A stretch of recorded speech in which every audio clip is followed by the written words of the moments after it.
Read, and your Lord is most bountiful.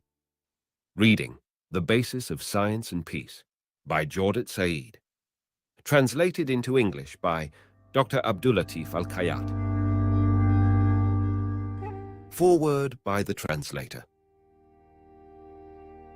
The idea of bringing out Jawdat Said's every word in English has been born a long time in my head. I find Jawdat Said as a voice that must be heard all over the world, that it holds a hope for a better humankind. I mean, in this more than a reformer within Islam, for Jawdat Said is a thinker for the world. He merits to be counted as heralding a new world, and he brings to bear upon his philosophy a wide range of disciplines and writings. To say that he might be the most original thinker I have come across is not enough, for what we have here is the blueprint for the well-guided humankind. Though many Muslim thinkers have aspired to bring the two voices of divine inspiration and human experience to work together for enlightening the human mind, those who have attained this objective in the highest degree can perhaps be counted on the fingers of one hand, and you are bound to count among them Iqbal, Malik Benabi, and Jawdat Said. Dr. Abdulatif Al-Kayat. In the name of Allah, praise be to Allah. May peace descend on the chosen persons among Allah's servants. Preface by the author. The idea of this book has been on my mind, somehow or another, for quite some time. I have been turning it over in my mind and revisiting it multiple times, and I've done so for many years. Having grown up in an Islamic atmosphere, I had absorbed from the culture, quite naturally, a steady respect for knowledge and science. It has always seemed to me that knowledge, scientific or otherwise, must be handled in the most earnest spirit so that we may clearly elucidate its features. Another thing which I always noticed is that our respect for knowledge and science is rather ideological and intuitive, that we do have a settled veneration for them because of what the Quran says of them, but that this veneration was not based on comprehension and careful analysis. One may say that knowledge and science occupy at present a mythical rather than a practical and active role drawn from facts. When we think of knowledge and science as words, they seem to resonate deeply with us. But when we come to the real function of science, it is confused in our minds with superstitions, and it gets confounded with the great mass of human culture. A gross, heterogeneous mixture. From all this, it became clear that it would be right for me to take up for discussion the topic of knowledge and science, notwithstanding the limitedness of my scope. I felt the urge to seriously delve into this topic so that others may feel stimulated to direct their minds to the essence of knowledge and science and to really clarify their particulars. When I took up the pen to write, I had the above reflections in my mind, but after having taken some steps forward in this matter, something else was taking shape in my mind, that the laws which control the progress of knowledge and science were inseparably related to reading. If you trace the first steps of scientific research, you will soon realize that it did not develop in any significant degree before the discovery of writing. Before that, there were ingenious experiments, of course, but not much of their results remained after the death of the persons behind them. The persons around the ingenious experimenter would remember something of their findings, but memory has never been too reliable in retaining all the particulars. It was only with the invention of writing that scientific knowledge acquired a new memory, an indelible memory that did not vanish with the death of the particular individual. This was an important addition to the flourishing of scientific knowledge. What one person discovered soon passed to the rest of humankind, through the medium of the written word, and thus became the property of the entire species. Both the recording of science and its circulation occupy a major place in its development, and hence the vitality of writing. People no longer needed to reinvent the wheel. We may safely say that what one individual or some individuals discover will not be commonly known and preserved except through writing. From this it follows that scientific inquiry and the ability to record and publicize it must all work together for knowledge and science to grow and develop. Scientific inquiry generates knowledge and science, but the making of records and publicization ensure their preservation and development. And in this way, scientific knowledge can really serve its function. It is true that scientific knowledge was there before the ability to record and distribute, but it did not flourish until the development of these two faculties. Indeed, this relationship is reciprocal. For a researcher to delve into knowledge and science, they will have to study, and study means reading what has been written. And then, for the new edition of scientific work to be recorded and publicized, more writing is necessary. It was for all such considerations that I decided to have read, and your Lord is most bountiful, from the Quran, Surah 96, verse 3, as the title to this book. Let me emphasize that the real purpose of writing this book is to discuss scientific knowledge, but it turns out that knowledge and science cannot proceed without reading. Reading, essentially, proves to be the womb from which science comes into being, and then develops and flourishes. And once scientific knowledge is recorded and publicized, it is possible for it to generate more science and knowledge. The more we act to see knowledge and science recorded and publicized, the more we help new knowledge to be generated. And that is what writing can do. No wonder then that the first word revealed in heaven's last message to humankind was read. The first word revealed to Muhammad, it was this rather than any word related to faith or worship. And soon after, it was stated that to acquire knowledge and convey it, you need writing, who taught by the pen, 96:4. We may go on to say that, though writing was discovered 5 millennia back, its value was very limited until paper was discovered, and that happened 1,500 years ago. And then another giant step, printing, took place only 5 centuries back. This was really a huge event on the social and cultural level, a volcano which is still erupting. And before it had cooled down, there appeared another giant step, the computer, which appeared no more than a few decades ago. But in spite of all these inventions, knowledge and science still need a lot of effort to produce their effect. They need a lot of processing and simplification to make them accessible to all human beings. It is then that they do their part. It is then that man can realize his mission and fully attain his humanity, by eradicating corruption, by halting the spread of death and destruction. And that is a most sacred ideal that the species' effort must be dedicated to realize. By making use of such scientific knowledge as has actually been realized, life will proceed smoothly and in a balanced way, not limping as we see its progress now. One may connect this to a traditional Islamic aphorism. When you act on what you know, God will assist you in knowing what you did not know. This brings up the problem of illiteracy, which is extremely prevalent in our communities. This is well known, and it must be a disgrace to all of us. However, this may be termed as simple illiteracy, for there is a more serious type of illiteracy, complex illiteracy. When we fail to find in our midst a leading group of enlightened and creative men and women, a group that seeks out any important knowledge that must be acquired by the community. That we lack such a group is more of a problem than that simple illiteracy. There is in the Quran intimation to this other type of illiteracy, people who can read and write, but are still virtually illiterate. And there are among them illiterates who do not know the book, but see therein their own desires. 2:78. They are those who do recite the scripture, but as at least 2 eminent scholars, Ibn Taymiyyah and Qatada, pointed out, these people do not go beyond this recitation, do not understand the meaning of the verses. They do read and memorize, but without comprehension. The word amani here means recitation. See Ibn Taymiyyah's Al-Fatawa, Volta 17, p. 434. The idea here is that our basic problem is that of our relationship with reading, reading in the widest and unrestricted sense, and reading as a directed process that is constantly updating itself.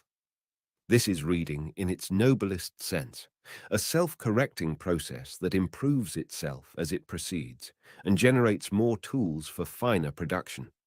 What happens so far is that, though humankind invented reading and writing 5 millennia back, too much of the reading material one comes across is not worthy of the time it consumes. Reading is such a vital activity that it is no exaggeration to assert that the future of humanity emanates from the tip of the pen. Did not the Muslim folks believe at one time that the whole of knowledge is condensed in the dot under the statement, Bismi Allah al-Rahmani ar-Rahim?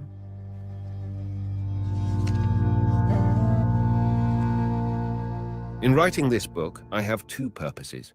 One is setting the reader on the path towards scientific knowledge. This comes about through implanting scientific knowledge in the minds of people and distributing it as widely as possible. I do believe that this is a most sacred duty, a duty that merits all the endeavor and efforts of those capable of this task, the task of bringing knowledge and science within the comprehension of the average person. These endeavors must go on indefinitely, for we must aspire to see people breathe the atmosphere of knowledge and science, to really enjoy the peace and contentment, the balance and mental tranquility that flourish with more scientific knowledge.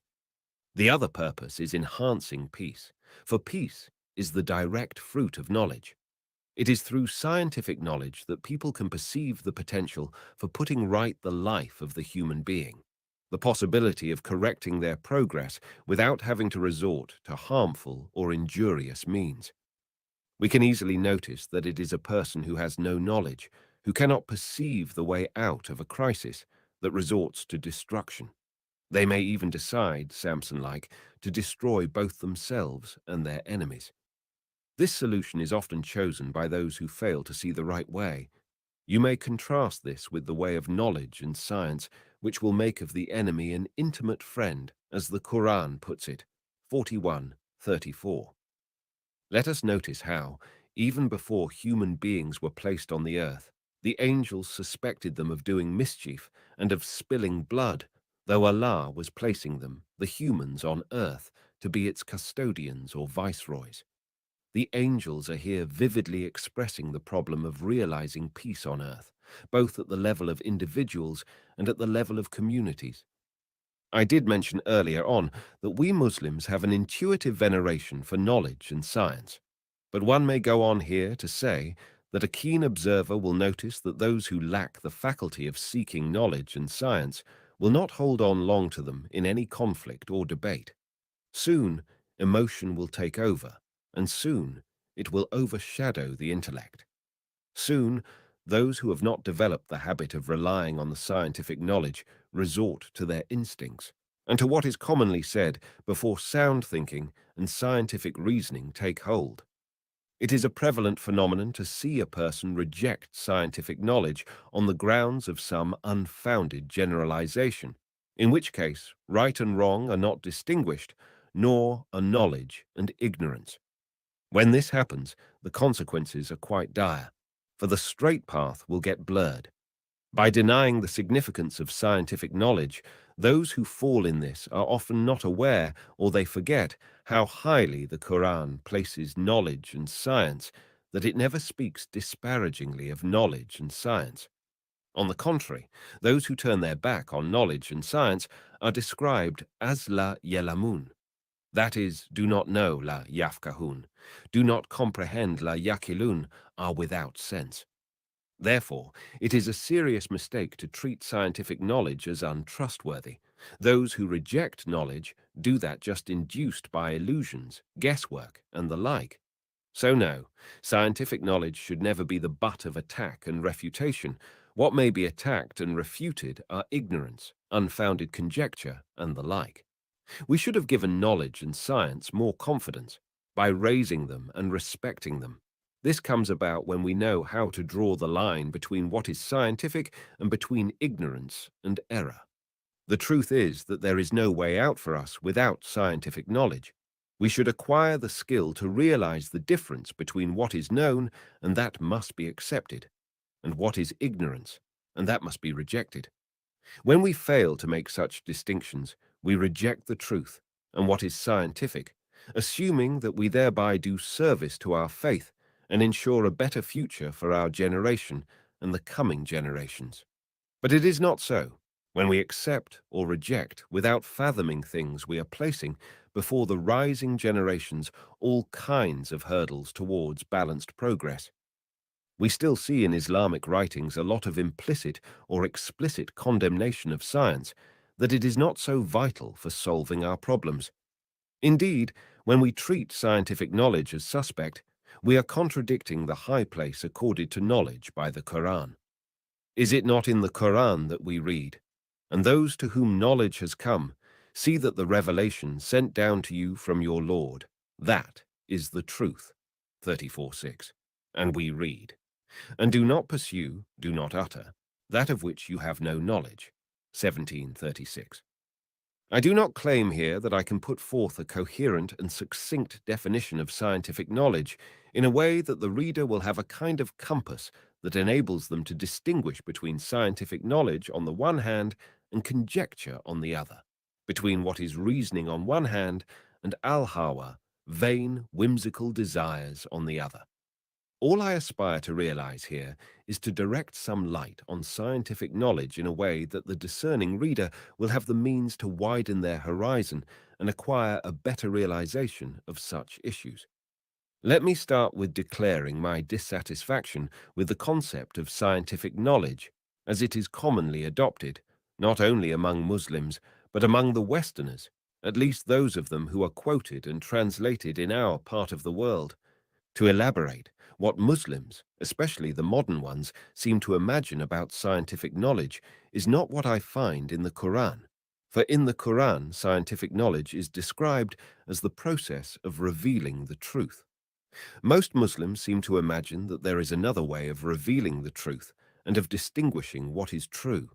They often talk and write of scientific knowledge as incapable of revealing the truth. So, while they start with assertions of praising science, and though they list verses from the Quran and traditions of the Prophet in extolling knowledge and according it a high place, they will often contradict that when they express their doubts concerning scientific knowledge. As for the Westerners, they seem to confine scientific knowledge to the natural phenomena, or some of them. When they come to considering religion and values or human affairs, they take these issues to be beyond scientific analysis. Scientific knowledge is in the West taken to cover certain issues of human life, and not all. Such limitations debase scientific knowledge and confine its comprehensiveness and effectiveness.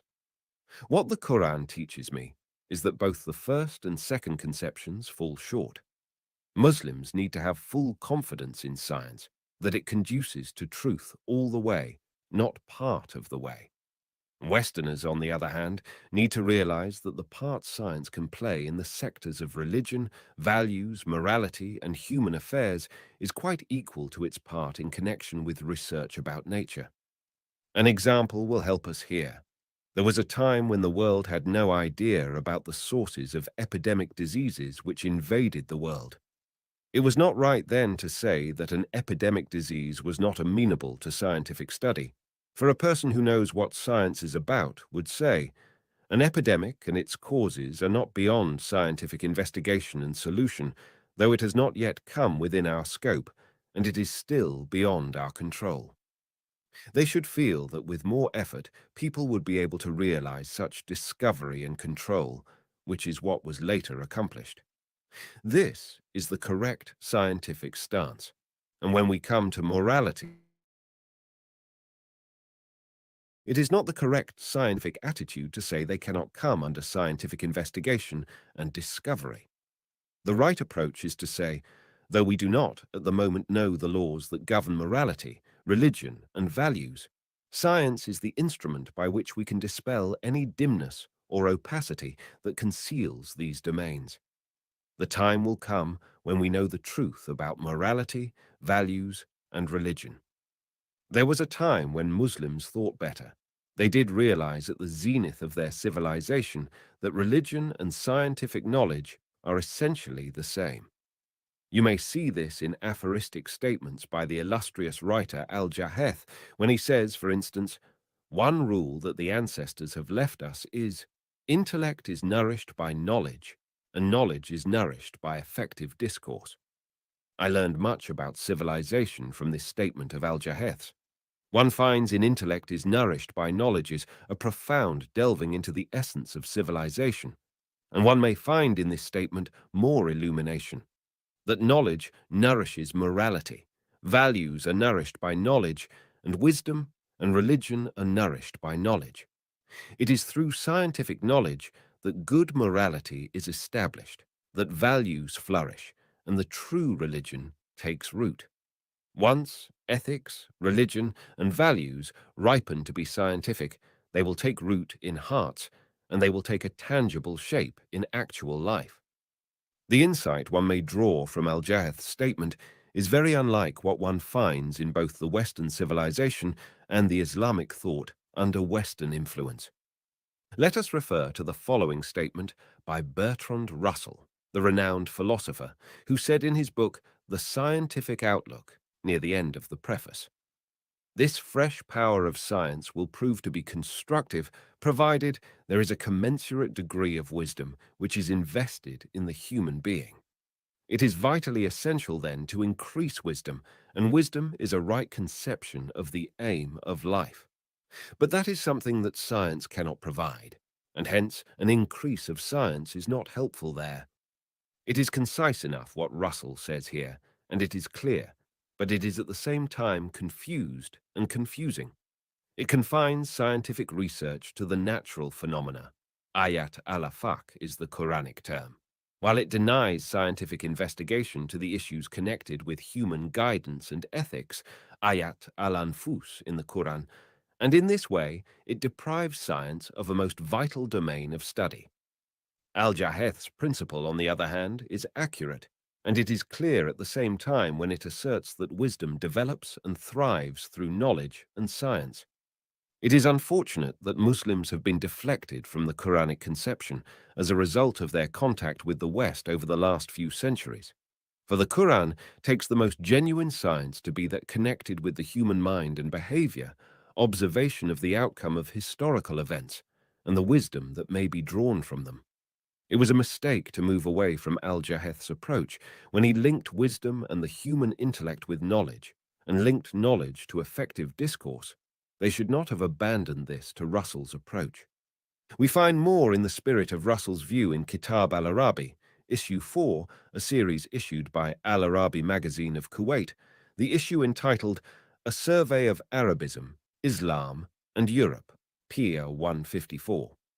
The author, Mahmoud al-Samura, refers to Revival of Arabic Thought by Zaki Najib Mahmoud and says, "As one starts to read the book, one is anxious when they feel that the author believes in science, and nothing but science, but not for long, for he dispels our worry when he turns to the values which make a human, October 1984, which is no more than a reproduction of Russell's idea. The author is virtually saying that science causes a disturbance in our minds, and for removing that disturbance, we need to turn to something other than science in order to see the right way.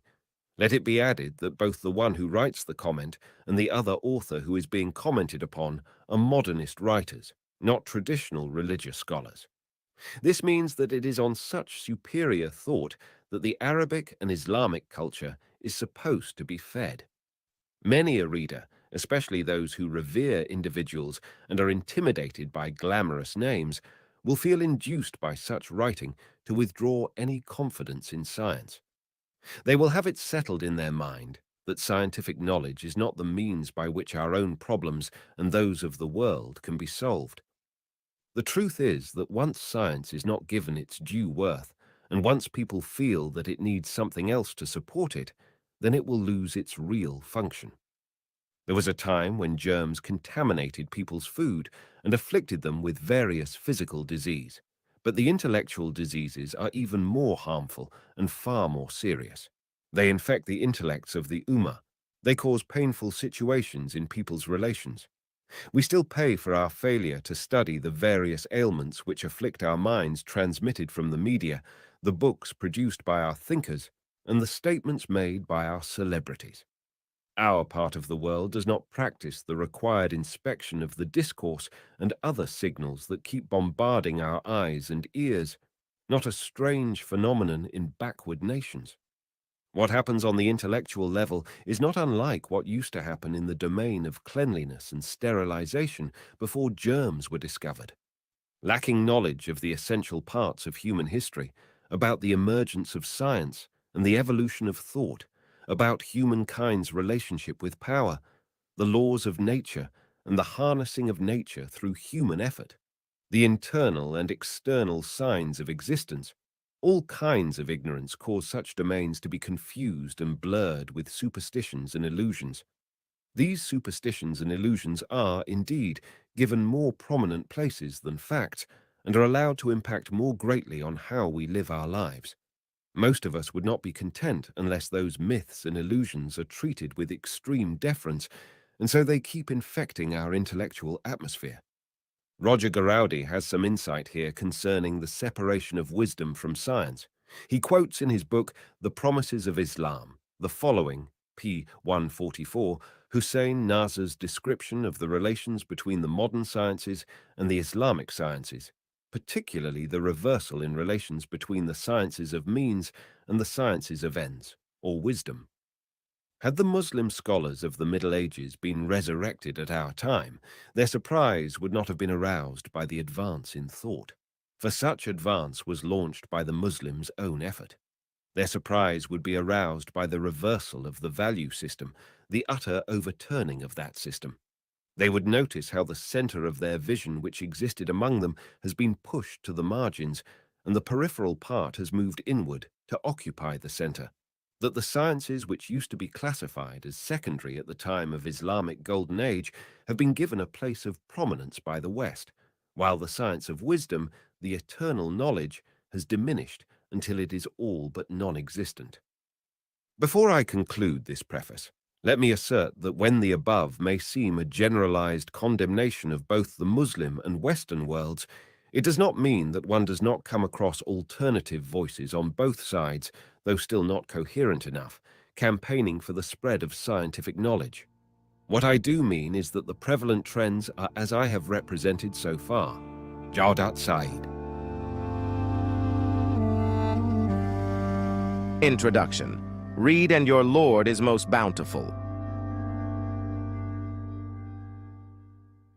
Readers across time and space occupy the most honored place. It may be noted that the first word revealed to open the last message from heaven is read. The first word revealed to the Prophet Muhammad, not a word pertaining to ethics or worship, as may traditionally be expected. This word must remind one of the starting words of the Gospel of John. In the beginning was the Word, which stresses that to transmit experiences, we need discourse, that knowledge requires language to convey it, and the same when one needs to learn about science. Again, it is language and discourse that one needs. It is true that the Quranic text, Read and your Lord is most bountiful, 96:1, is received with sanctification on the part of Muslims, for these are the words of the Almighty. But our endeavor here is focused on helping the Muslim see in the above text an indication, a sign from Allah that points out the wonders of the world around us and the world of the human mind and behavior, that if they do adopt this practical approach, the sanctification will be deeper and more solid, and the words of the Almighty will be translated into practical use. It may be noticed in the Quranic verse quoted above, Read and your Lord is most bountiful, that there is the imperative verb read, immediately followed by the statement that the Lord is most bountiful. There must be a significance in this imperative immediately followed by glorifying the Lord for being most bountiful. That the two constituents are combined means that they go together. And indeed, by turning our attention to what actually happens in the world, we find a reflection of this combination. That those who are actually granted the Lord's bounty are those who read the most. Some examples are in order. First example, the Greeks at the zenith of their civilization were the best readers and writers. The world seems not to tire of referring to the production of the Greek philosophers, poets, and other writers. There is evidence enough that they were closer to the written word than any other people, and that reflected their gazing most intently at their world. The point here is that this is paralleled by bounty from the Lord, and also great honor among men for their prolific reading. Their empire extended far into the east and west. Alexander, who had under his rule the lands from India to Egypt, was a student of Aristotle, and the latter acquired the designation, the first master. Second example, the Muslims. The swiftness of the Muslim conquest has always been a source of great amazement, the vastness of lands they conquered and the empires they subdued. Again, that correlated with surpassing nations in their reading at the time they were achieving their conquests.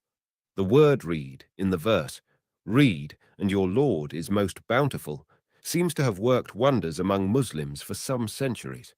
Muslims read more than any other people.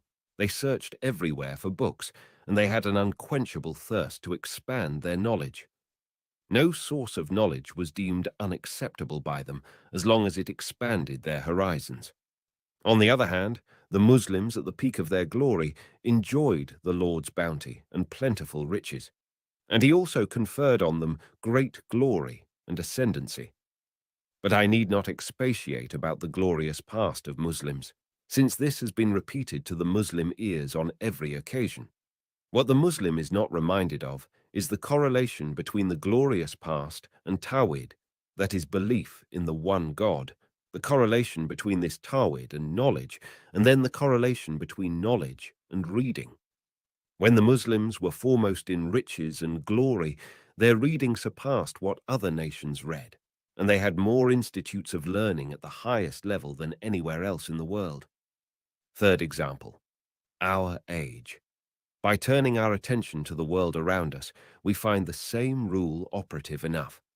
The nations which enjoy more of the world's riches, and those who also claim more ascendancy and glory, are the more devoted to reading. Those who hold reading dearly, and all that pertains to reading thrives among them. One can ascertain this fact easily by referring to statistics about the number of writers, books, papers, periodicals, and libraries, and also of the average share of the individual of printed material. It is for such consideration that the historian Toynbee admitted, "It is right to assert that a higher rate of reading of the printed word is the right criterion of civilization against which nations of the world are to be divided into backward, developing, and developed." Fourth example, Japan. This modest-sized island state, which is nevertheless an intellectual and economic giant. Illiteracy was eliminated there in the 19th century. The rate of female students in Japan who finish secondary, high school is 95%. The book plays a critical part in the Japanese individual's life.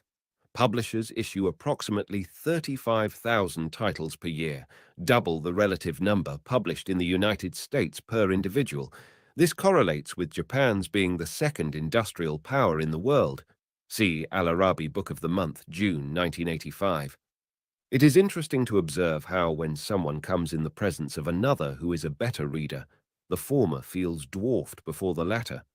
This must remind us of a verse of the Quran. Are those equal, those who know and those who do not know?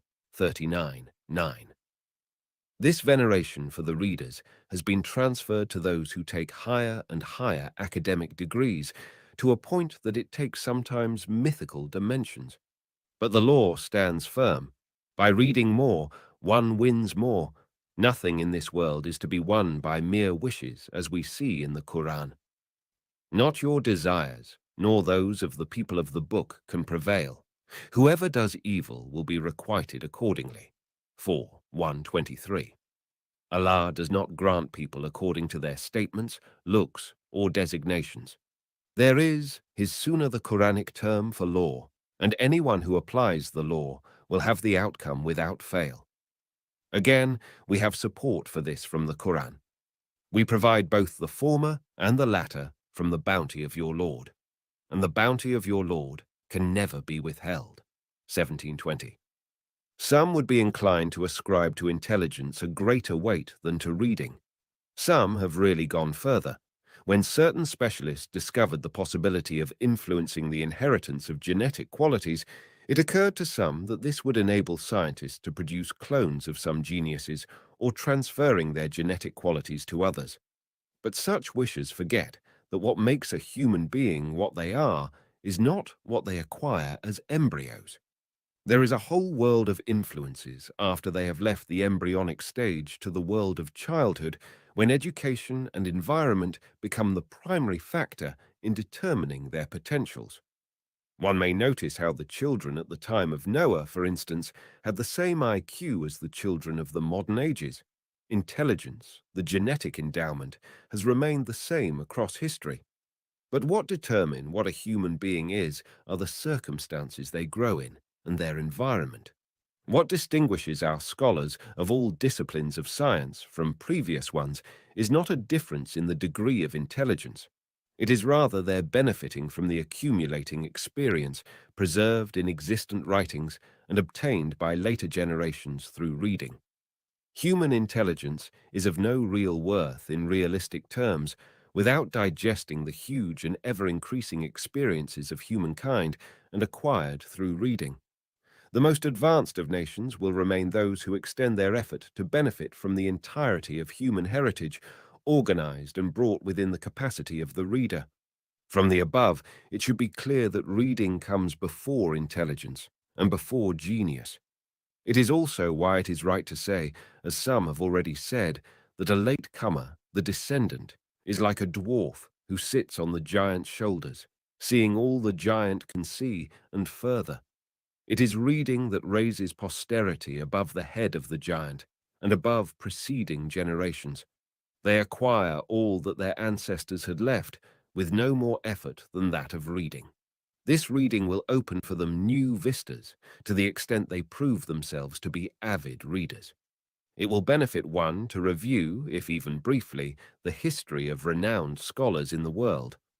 By doing this, the reviewer will discover that what characterized them is an insatiable eagerness to read more. They devoured books. They did all they could to get a certain book, and they frequented libraries more than anybody else. Is not that what serious scholars do? By just looking at Kalaila Wadimna, Arabic translation of the Panchatantra, one finds in its preface how fatiguing it was to obtain the book. Like other books, that book was in ancient times considered as a state secret or a professional secret, and even today some international pieces of knowledge are classified as secret and may not be published or made available to people except after a long or short number of years, according to its owner's estimation. We must consider this as the residue of the ancient attitude to the written word. Knowledge and science, however, have started to spread and become commonly available. They are no longer kept under lock and key by some custodians. With the invention of paper and then printing, more efforts were directed to overcoming illiteracy. But not everywhere. Some societies are still incapable of eliminating illiteracy, and even more sadly, incapable of purveying knowledge in a way that ensures the rise and progress of new generations or of having the dwarf sit on the giant's shoulder. I will now turn to the rising youth, for it is they that the Ummah awaits to effect changes and to bring its hopes to fruition. Let me urge our young men and women to seek sources of knowledge other than those we read for acquiring knowledge, for the sources we had relied on provided only such knowledge as is reflected in our existence, and they themselves still suffer the consequences of our lame learning. I may refer in this connection to Muhammad al-Talibi, who expressed this in a different way. When we witness the current failure of politics in dealing with today's affairs, we had better realize that it is the failure of the university, first and foremost. Alam al-Fiqh magazine, Vol 5, Issue 1, 1974. What al-Talibi is referring to is the failure of the educational establishment. One would expect such an establishment to teach the rising youth how to sit on the shoulders of the giants before them. It must undertake the responsibility of establishing our proper relation with accumulating human experiences. Nothing is akin to reading in helping one to overcome, in correcting mistakes, and directing towards the next stages. With insatiable reading, one would have a better sense of what to read and what to leave out. When one tries to write about some issue and discovers that they do not know what has already been written about it, they will feel great shame. So let us be honest with the rising generations and not have them bear the same intellectual shackles that we bear. We may do this by being frank with them and trustworthy by letting them know the truth. In this way, we enable them to fend for themselves and break free from the cocoon in which we are confined. By reviewing the lives of celebrated scholars, we find that they were avid readers. We must learn something in this connection from the name of the Muslims' revealed book, for the word Quran is derived from the word qira'ah, that is reading. And those who are genuine reciters of the Quran are those who apply it in their lives. The idea of collating the sheets of Al-Quran to bring out the corpus that we now have took place after many of those who knew the Quran by heart were killed in the clashes that happened during Abu Bakr's reign as caliph. Some examples would be in order here. One is Al-Jahith, 159, 255 AH, 776, 868 CE.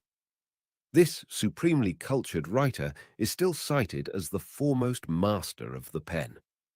One interesting fact about this writer is that his death was the result of heaps of books falling over him, so he was a kind of martyr of books and reading. He was a humanistic and universally cultured reader, and one finds this reflected in his books.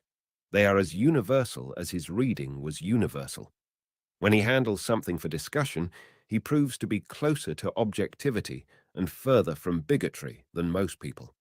This is so because Al-Jahith appreciated not only the facts of the revealed scripture, but the facts of Al-Afaq, that is the world, and the facts of Al-Anfus, that is human life and mind. It is no wonder, then, that Ibn al-Amid says of Al-Jahith's books, Al-Jahith's books teach you sound reasoning before they teach you good literature. Let us add that besides his being a luminary of literature, he was a luminary in the science of Islamic faith. Another example is that of Imam al-Ghazali. After having been professor in the best institute of his time, he abandoned all that distinction to devote the rest of his life to reflection and imbibing the sciences of his age. He said, for instance, that he had studied philosophy until it was easier for him than drinking a glass of water.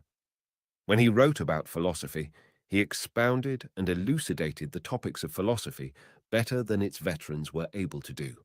A third example is that of Imam al-Bukhari. He often rose from his bed more than 14 times in one night to check the correctness of a certain tradition of the prophets. One can go on and on in mentioning examples.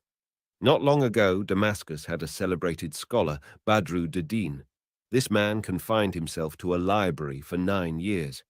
Indeed, you will not find a single person renowned for their knowledge, but must have had this incredible avidity for reading, which is true of Muslim as well as non-Muslim scholars.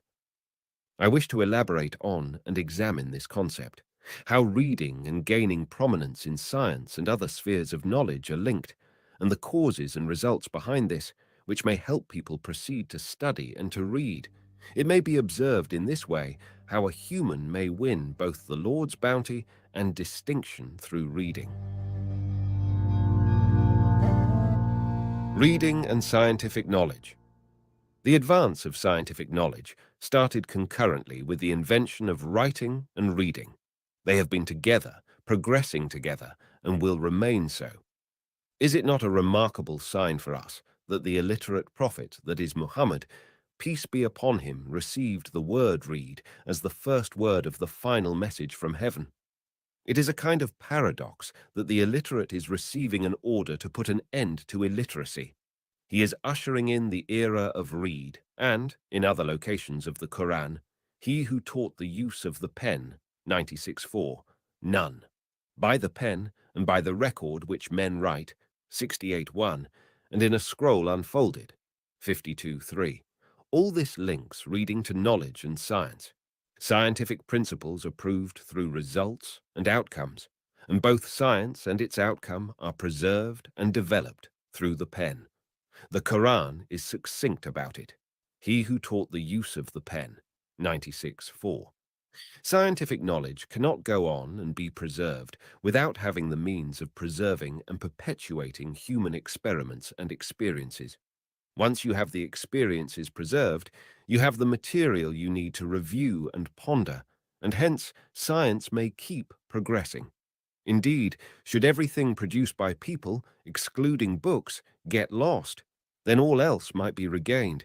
But should books be also lost, then humankind would need to go through all the stages of their development, perhaps spending the same time for things to develop to the present point. It may also be observed that the word Rad, being the first word of Muhammad's message, ushers a new stage in revelation, a new meaning to receiving the ayat, that is signs of Allah. The ayat of Allah as spread by the Lord in Al-Afaq, the world around us, and Al-Anfus, that is the world of the human mind and behavior, are indicated as revealers of truth, as in the verse, "Soon will we show them our signs in the earth and in their own souls, until it becomes manifest to them that this is the truth. Is it not enough that your Lord witnesses all things?" 41:53. And again, that is recorded in writing. Reading condenses for the reader all the masses of knowledge accumulated over the centuries and millennia. It may be said that reading is a ladder to enable the human to rise to the highest levels. One would recall in this respect a tradition of the prophets in which he says, "Read and rise," from which one understands that the more one reads, the higher they rise, and the more superior a position they will occupy. I know that most people would confine the rise in the above tradition to the last day, and would confine the reading to a recitation of the Quran. But as we learn from the science of the fundamentals of fiqh, that is Islamic jurisprudence, there is no indication in the above tradition itself to confine its meaning as conventional interpretations have. Reading the Quran, as well as reading other material, helps us widen our horizons and get better knowledge. Is it not the Quran itself which commands us to go forth in the world that we may understand? See 29:20. In this way, we take from the Quran an exhortation to learn more and read more. In the same way, the rising mentioned in the above tradition is not confined to rising in the hereafter. We may draw from our observation of the world without and world within that by reading more, we rise and rise. By the way, we often deactivate the social significance of many a verse of the Qurans when we impose on them unwarranted limitations and restrictions. In this way, we cut the Quran off from real life.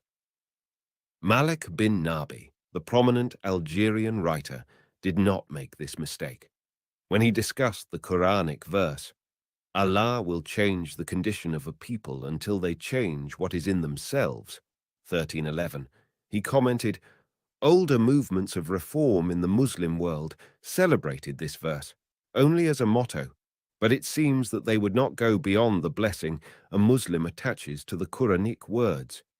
They found in the verse a symbol that supplied them with optimism, not really believing in their having a chance to effect any change. To say it in different words, they saw in the above verse the unseen, the metaphysical significance, not the functional one. In a word, the social function of the verse was deactivated, in his foreword to my book, until they change what is in themselves. It is reading in the widest sense, profound reading that does not exclude any portion of human heritage, which one may glean from a verse of the Quran like, "Bring me a book revealed before this, or any remnant of knowledge you may have," 46:4. It is such reading that takes the reader's hand to be universal, humanistic, to go beyond race, language, and doctrine. The really avid readers are tolerant towards researchers and writers, no matter how different they seem from the reader. It is the readers with a fully open mind that observe the positive side and take it up for further development and elaboration, passing by at the same time the useless or undesirable. Constant reading endows the reader with a tolerant heart and an expansive mind. A really well-read person has a merciful heart. They tolerate and forgive, although they stand firm for the truth. To forgive is to show generosity. Those who are poor have nothing to give away, and those who read all they can access of human heritage and in the most comprehensive spirit win reverence, liberality, and affability. One may notice how reading will lead one to have patience and tolerance, mercy, and the wish to help. The most avid readers are like one who has seen much of life and the various parts of the earth, and has looked into the life of nations, past and present, which is all recorded in various writings. How can one be open-minded and tolerant if one has not seen the behavior of tolerant people around the world? Let us learn a lesson from this verse, addressed by the Lord to his prophet. All that we relate to you of the stories of the messengers, with it we make firm your heart. 11:120. Reading and ijtihad. In the last few generations, there has appeared in the Muslim world a call for striving to revive ijtihad, that is, working on Islamic texts to come up with new solutions to unprecedented issues. There have been, at the same time, many who said it was a risk to attempt such enterprise, that the great scholars of the past had done all the effort that was necessary. The latter team announced the closure of the door to ijtihad. But ijtihad, as I see it, does not take place upon somebody's decision, or people's deploring that it has ceased to be, or others' exhortation that it is resumed. It does happen, however, as a result of lots of reading, knowing more and seeing more. This will bring the reader into awareness of the circumstances and objectives for a certain ruling to be enacted, and what context determined its application. Actually, for a person who knows what their predecessors had said about a certain issue, whether they be religious scholars or otherwise, you cannot tell that person to stop trying to put forth new perspectives, and that is the essence of ijtihad. And conversely, for a person with a little provision of reading, they will fail to come up with viable ijtihad, even if they try hard. How can they, when they do not know enough about the mysteries of life and circumstances, about the risks and potentials? It is people who compare and contrast, not only here but in literature, history, legislation. It is such people who say compelling things that are bound to be respected and dealt with in a serious manner. No knowledge may grow without that breadth of horizon and much labor. Each one of us has their place that they merit, and that depends on one's knowledge, maturity, and personality. Each person is the result of the sum of their experience, as derived from this world in which they live. And what are experiences, except what humankind has kept producing and learning from an endless process of trial and error? Once one has absorbed enough ideas, they rise above the need to cling to particular persons. They can cast a look at the title, the contents, and here and there in a book, and perhaps read a chapter, and then make an informed guess at the level of the book, and at the amount of reading the writer had digested before writing that particular book. An example is what Ibn al-Nadim mentioned in his book Al-Farest about a certain poet, Al-Atabi. If one were to return his verses, each to the poet from whom Al-Atabi derived that verse, nothing will be left for this poet to claim as his. Indeed, try as one would, they cannot rise above their real capacity, the amount of knowledge they had digested and possessed. There will always be some penetrating mind to place us and to determine where exactly we stand, where our limits are. Some experienced person will even specify our sources, and what circles, chronologically and geographically, we move in. A verse of the Qurans must have taught Muslims to be first among nations in their familiarity with the sciences and intellectual efforts of peoples, near and far. The verse I am referring to is, "And you be witnesses for mankind," 22:78.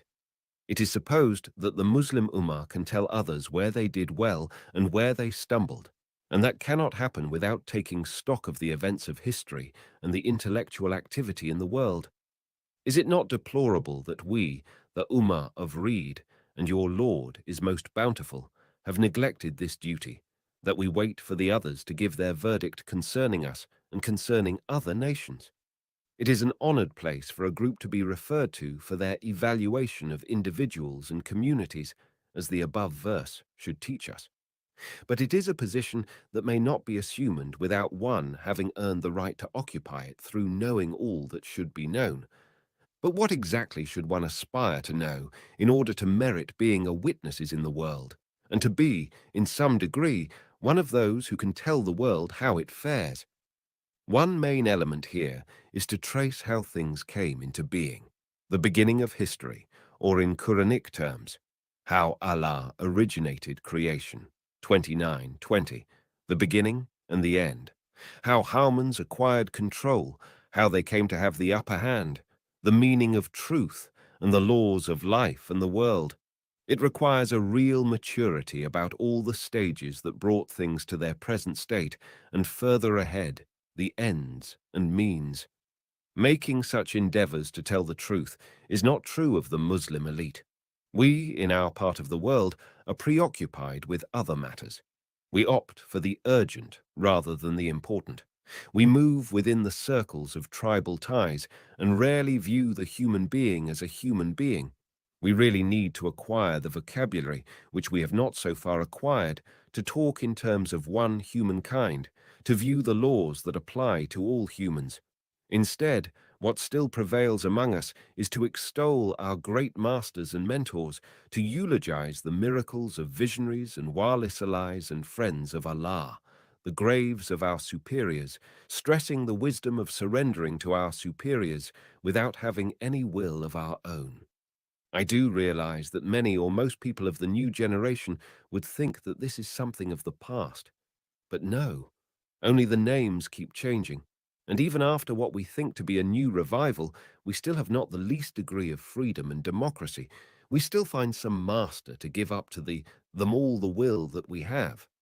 If one would review the intellectual production of our Islamic world, the things that keep circulating and are accorded a place of distinction, one would not hesitate to conclude that we have not taken any meaningful steps over the last 2 centuries.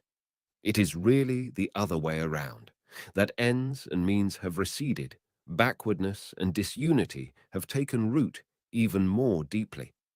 The result for those who have little familiarity with the progress of history and with the beginnings and development of things will be a lot of bewilderment and despair.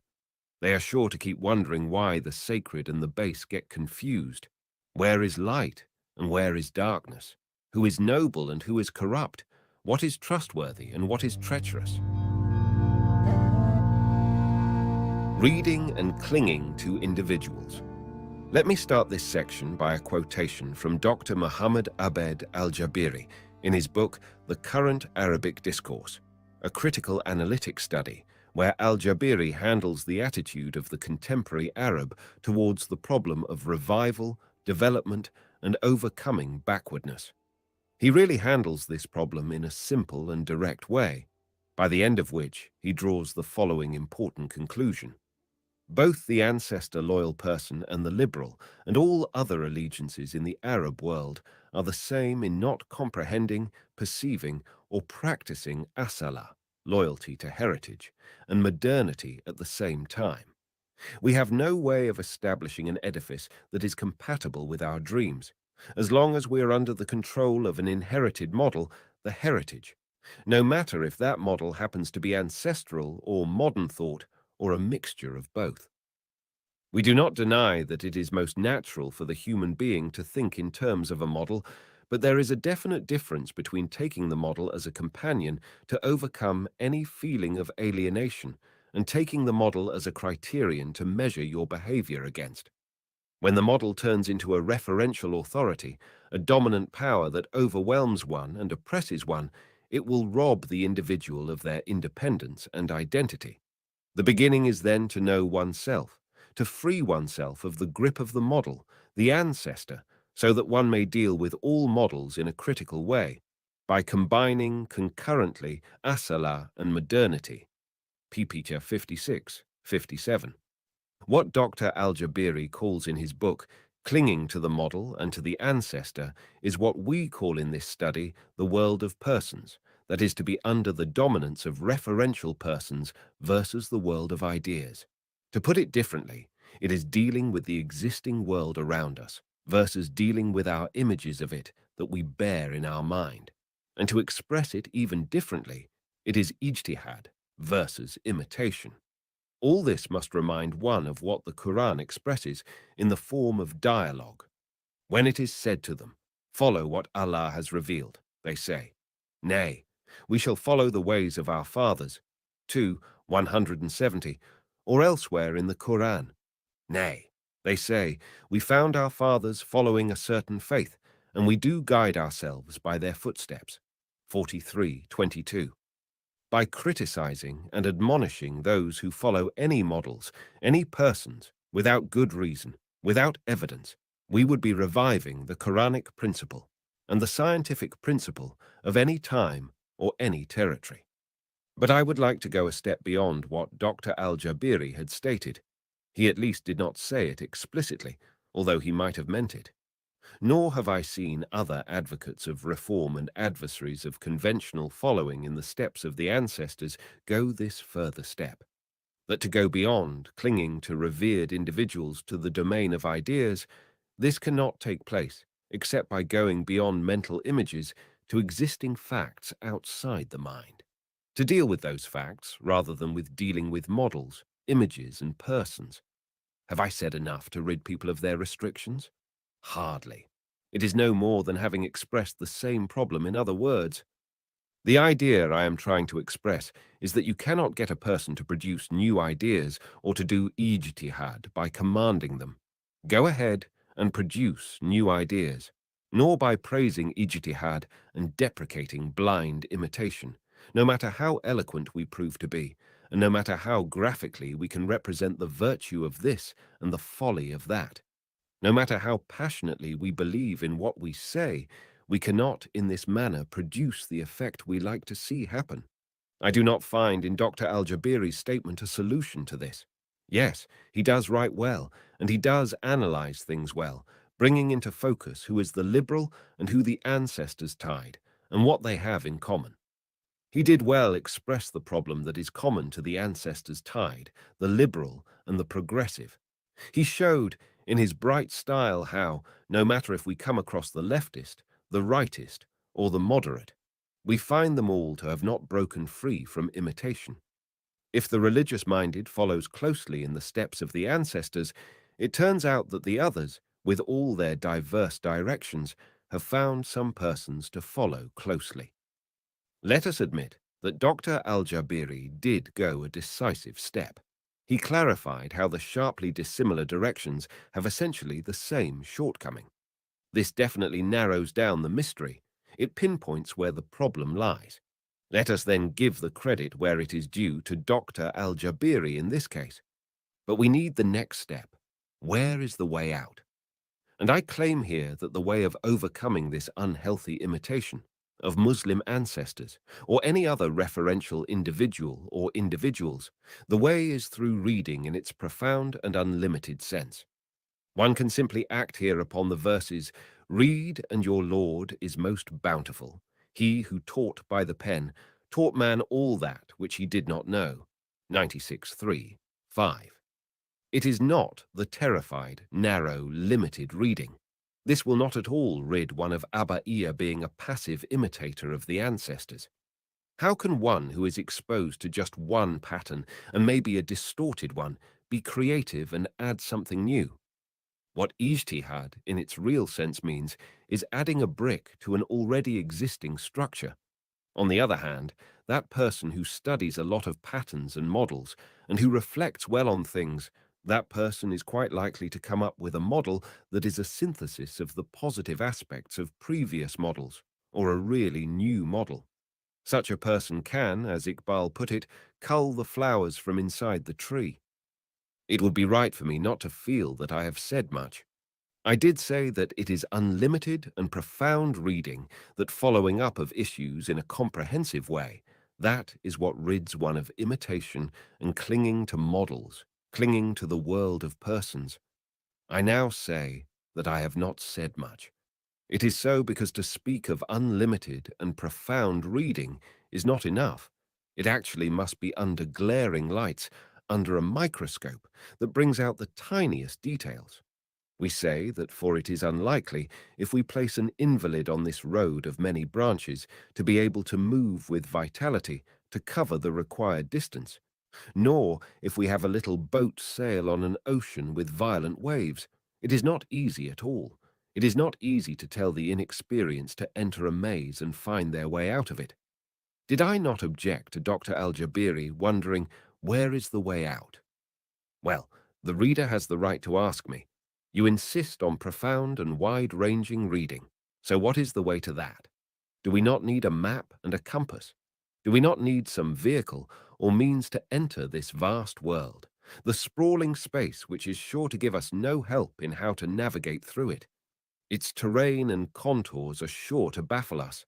I honestly have no such well-designed map or chart, nor a reliable compass.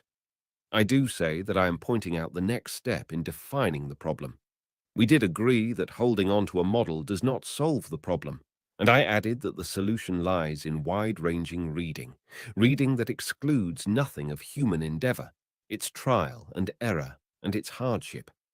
By moving about in the earth, physically or in the records of others, by reviewing the endeavors of the nations before us, by watching out for errors so that we do not repeat them, by examining how the Creator adds to his creation, see the Quran, he adds to creation as he pleases, 35:1, by acting in compliance with the Quranic verse.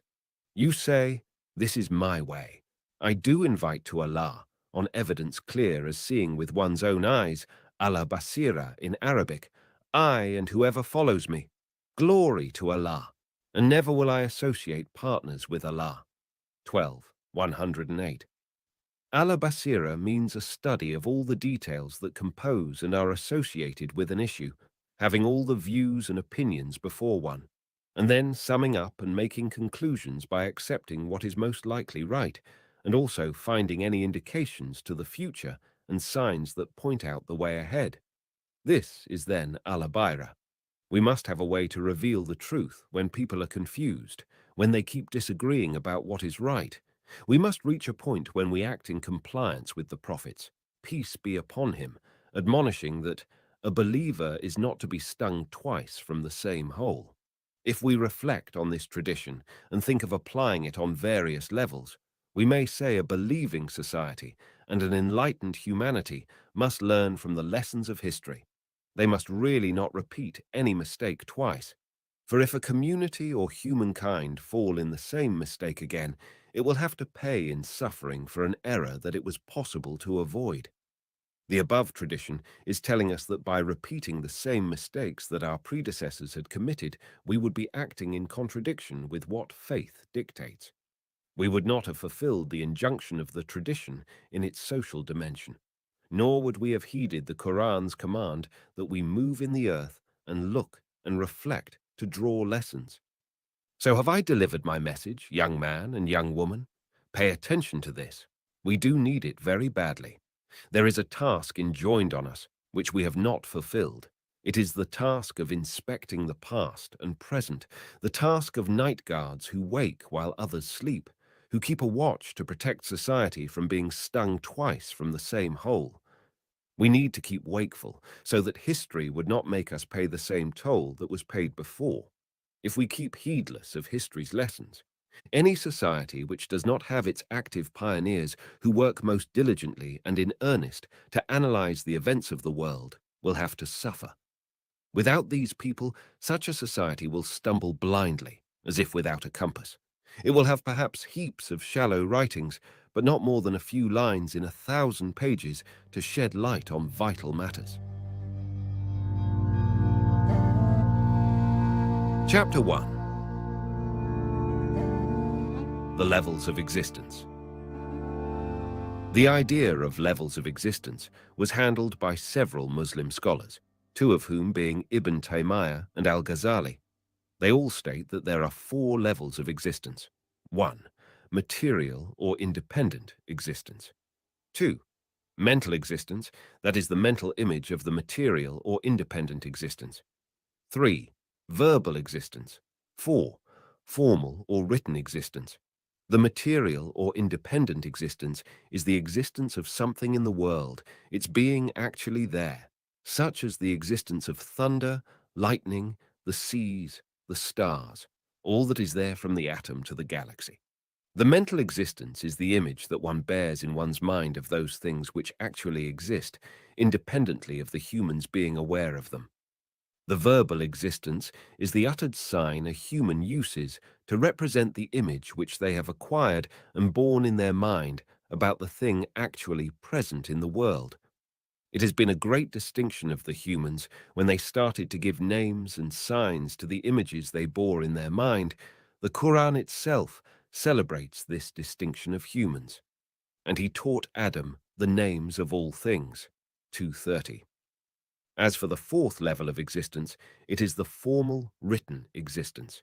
It means the inscribing of a visible sign to represent the uttered word of the human. The audible verbal expression is waves that diffuse momentarily and then vanish, dissolving into the atmosphere. The written sign has a merit there. It does correspond to the uttered sign, but it is fixed by being a graphic form, on paper, on stone, or any other material. It is by reading that one acquires this form of expression. The above details about the four levels of existence were mentioned by Al-Ghazali in his book Al-Mustasfa min Ilmil Usul. It is, according to him, a prelude necessary for all the sciences, not only for Ilmil Usul, that is the science of the principles of fiqh. He says that unless one digests the topic of the levels of existence, they may not be trusted with any science. He adds, be aware that anyone who seeks the content through knowing the utterances will get lost and will only get to perdition. It will be as if they are moving away from the west when their proclaimed destination is westward. If, on the other hand, one examines the content first and establishes it in their mind, and then seeks verbal utterances to express those contents, that person will have found the right way, will be well guided. Let us then establish the senses first and say, anything in the world has four levels of existence. 1. Its own reality. 2. The establishment of an image of the thing in the mind, which is knowing the thing. 3. The composing of verbal utterances, the uttered expression which indicates the image which is in the mind. 4. The composing of inscriptions, visible signs, to correspond to the uttered form, that is writing. From this, it transpires, adds Al-Imam Al-Ghazali, that writing follows from verbal utterance and refers to it, that verbal utterance follows from knowing a thing and refers to it, and that knowing a thing follows from the known thing and refers to it and corresponds to it. So here we have four levels, corresponding to each other and parallel to each other. However, the first two are actually there, and there is no difference among nations or between the ages concerning these two levels. The latter two, on the other hand, are not the same. They vary from nation to nation and from era to era. That is because they are established by acts of volition. Al-Ghazali goes further by discussing the Mutazilita's definition of knowledge, believing something to be what it is in reality. He objects to the words believing. He says about this, it is impossible for knowledge of something to stay as it is after the known thing has changed, as knowledge is a revealing of the facts, being satisfied with one's having cognizance. Believing is quite different, for it is clinging or emotional attachment in the heart, holding some idea and guarding it inside. One is about undoing a knot, and the other is about tying a knot. So how can they be the same? To elucidate, should the believer hear a skeptic trying to unsettle them with some argument, the skeptic's argument can create some echo in the believer's mind.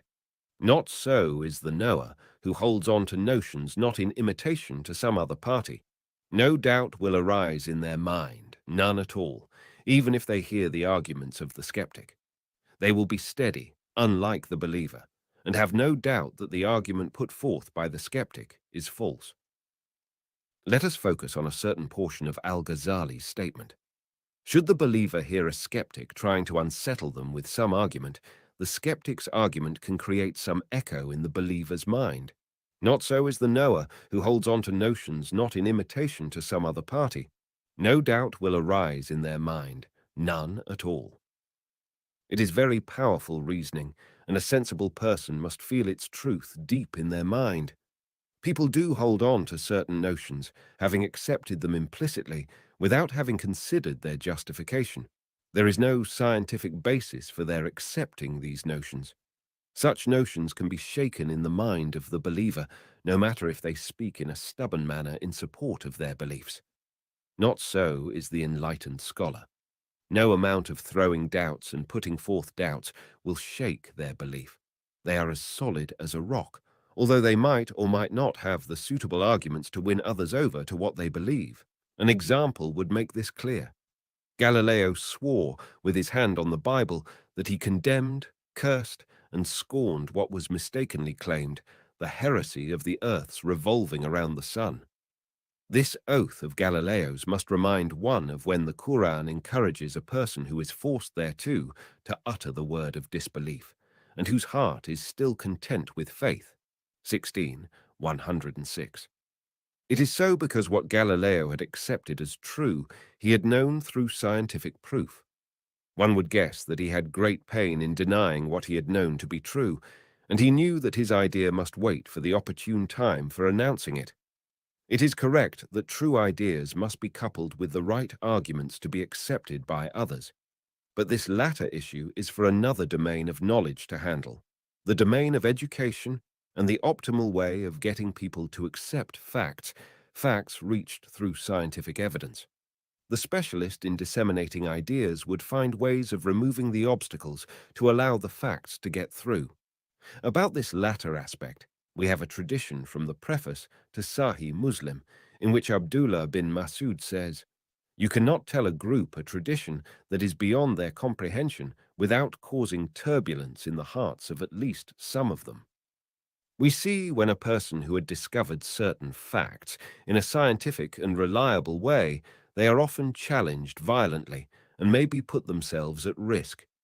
This can often be because the fact finder is eager to announce the truth they have discovered or found out to people who are very far from being able to appreciate the newly discovered facts or scientific findings.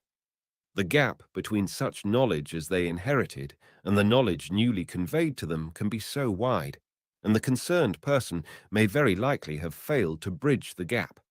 The result would be that the audience will deny the truths and facts, and they charge the scholar with being a liar. Such an unfortunate situation, with sometimes tragic consequences, can be found to happen again and again, although it is true that knowledge will keep growing until it fills the gaps, and people's conception of things will come to develop until they assert what they had denied before. This is what the following Quranic verse is referring to, and you shall certainly know the truth about it after a while. 38:88. But the tragic fate of many a scholar remains. The onset of the new notion and the shock it produces among the traditional audience is a fact. Many a scholar or scientist are carried away with the euphoria of discovery and are keen to have this new thing conveyed to the public, without realizing the circumstances and hurdles that block the acceptance of innovation. They may not be aware of the many people who know little and whose minds are dominated by illusions or a loyalty to certain values. All these will form a kind of opaque wall blocking the spread of the light of new ideas. Some may assume that the situation is simple, that once you have discovered or come upon a fact, you just declare it, and it is the property of the community at large. This might be simple in theory only. In practical terms, it will be seen that the problem is still very much there. Some very erudite and knowledgeable scholars or scientists who have really brought to light precious and perhaps great facts are not at all good judges of how and when to bring their findings to the public's notice. They do discover, but perhaps too late, that scientific discovery itself is not enough for people to adopt it and benefit by it. The Quran gives a lot of importance to the wisdom and good argument a scholar or a prophet would need to bring people round to the new perspective, and human beings are still a long way from accepting truth because it is truth.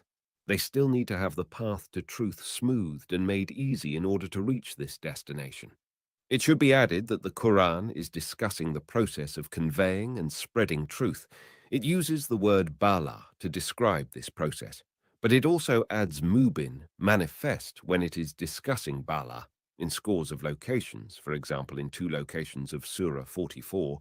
It defines the conditions for getting the required point or issue through to the addressed audience. The person and the method must have the necessary arguments, enough evidence presented in a form that is clearly manifest in order to find their way to people's consciousness. It is a binding duty on scholars and those keen on delivering the message of truth and justice to fulfill the necessary conditions for smoothing the way to getting their message accepted. It is true that the Quran does not every time it mentions balagh qualify it as mubin, but those concerned must understand from the pairing of the 2 words together, at least on some occasions, that to feel that you have really done all that must be done, and to say that it is now people's responsibility to accept the message, you must be quite mubin. And after that, if the addressees insists on denying the truth, they will be denying something that they know deep in their heart to be true. The bearer of the message must make sure that they have not missed any opportunity for clarification until they reach the level described in the following verse of the Quran. And they rejected those signs in iniquity and arrogance, though their souls were convinced thereof. 27:14. Unless this degree of clarity is reached, the receiver of the message does not feel that they are acting against their conscience by denying the message. We should say, in this case, they have some justification in denying the truth and resisting it. If the bearer of truth has failed in elucidating it, then they are to blame. The others may still argue and feel justified in arguing, and this is what another verse of the Quran points out. But most of them do not know the truth, so turn away. 21:24. Let us remember in this connection Al-Jahath's aphorism quoted above, that knowledge needs forceful expression to thrive. Indeed, articulation can be the most prominent feature that distinguishes a human being. The idea here is that those who can put things in the best expression save time and condense knowledge and science. They have fulfilled this trait expected of the human, referred to in the Quranic verse. He has created man. He has given him speech and given him intelligence. 55:3-4. A return to Al-Ghazali's excerpt. When Al-Imam Al-Ghazali says, "A person who seeks to understand content from mere utterances will go astray. They will be like one who intends to go west, but moves in the opposite direction." I find this statement so powerful that it bears more discussion. We need to relate this to the levels of existence, more particularly the first level, what Al-Ghazali describes like this. The material or independent existence is the existence of something in the world, its being actually there. He means apart from anybody's being aware of it or not. Thunder, for instance, has its independent existence, and we know it is there from its rumbling noise, which comes after the glow of lightning through the clouds. This is the thunder with its independent existence. The same reasoning is true of the sun, the moon, the stars, the water, and the plant. True also of the habits of societies.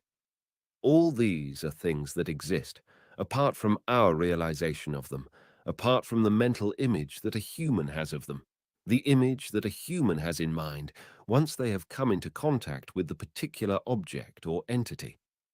Of course, the primitive human did see the thunder and did see the lightning, the same as we hear and see. However, the image held in the mind cannot be the same for all people of all times and places, unless indeed we consider the human mind just like a camera or recorder, immune to any impressions and free from being influenced by events and facts that bombard it. If we ask history how the primitive human interpreted the thunder and the lightning and what caused them, the answer will be very different from ours. Indeed, all through the ages and up to the present day, humans still try to come up with an interpretation closer to reality about the thunder and the lightning, their cause and their effect and their functions. From this, one may say that when Al-Imam Al-Ghazali says, "The first 2 levels, the material level and the mental level, are actually there. And there is no difference among nations or between one era and another concerning these two levels. This can only be true had the human mind been a camera or a recorder, but it is not so.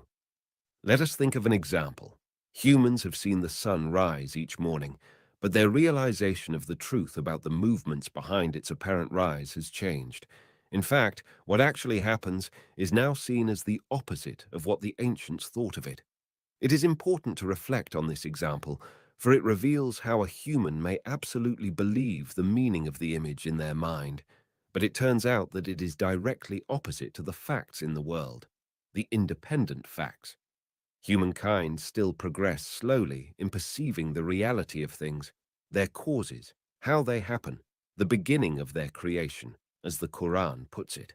Although they, humans, exert themselves to understand more and to come closer to reality. It must be clear by now that the mental images, the representation of the thunder, the lightning, the sun, the plants and animals, etc., vary vastly among people, vary deeply and widely. And I would go on from this to say that the actual independent reality of the physical world, as well as society, is an actual, solid reality. But what people imagine about things and society shows great diversity. Each will see and imagine things in a way that reflects their intellectual background. This is because people's mind is not a camera nor a recorder. They must keep having different images of things around them. This is the difference between the actual existence, independent of the human, and the images that the human bears in their mind. Whenever we human beings disagree concerning the reality of something, we may refer to the first, objective existence, the independent existence, so that we check what is true. We must be prepared to examine our mental images against the actual existence and make the necessary correction or adaptation to our mental image. This is my comment on Al-Ghazali's statement concerning the first and second levels of existence. While the external, actual existence is the solid, independent existence, our mental images of it can vary and do vary to a great degree. Astronomy, medicine, chemistry, and similar sciences deal with real, independent facts.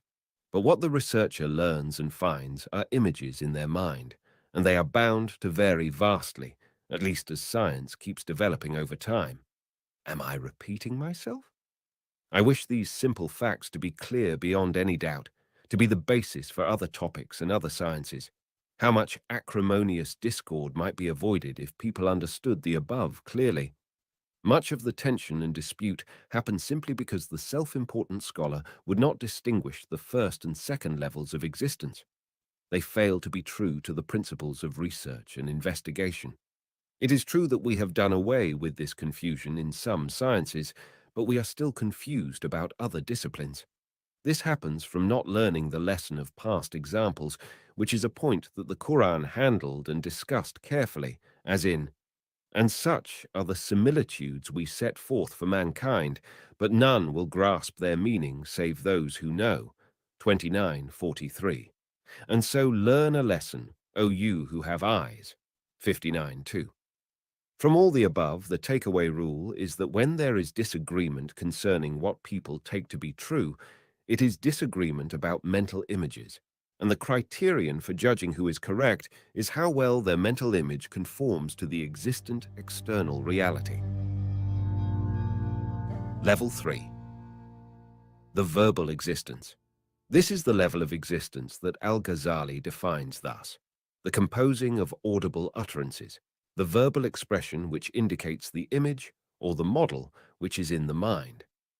A human comes to a stage when they give verbal designations to the things they have noticed, to physical objects like the earth, the sky, the atom, the galaxy, and to the social facts they have perceived, like love, hatred, friendship, enmity, doing good to parents, being disloyal to parents, shyness, impudence, truthfulness, lying, faithfulness, and treason.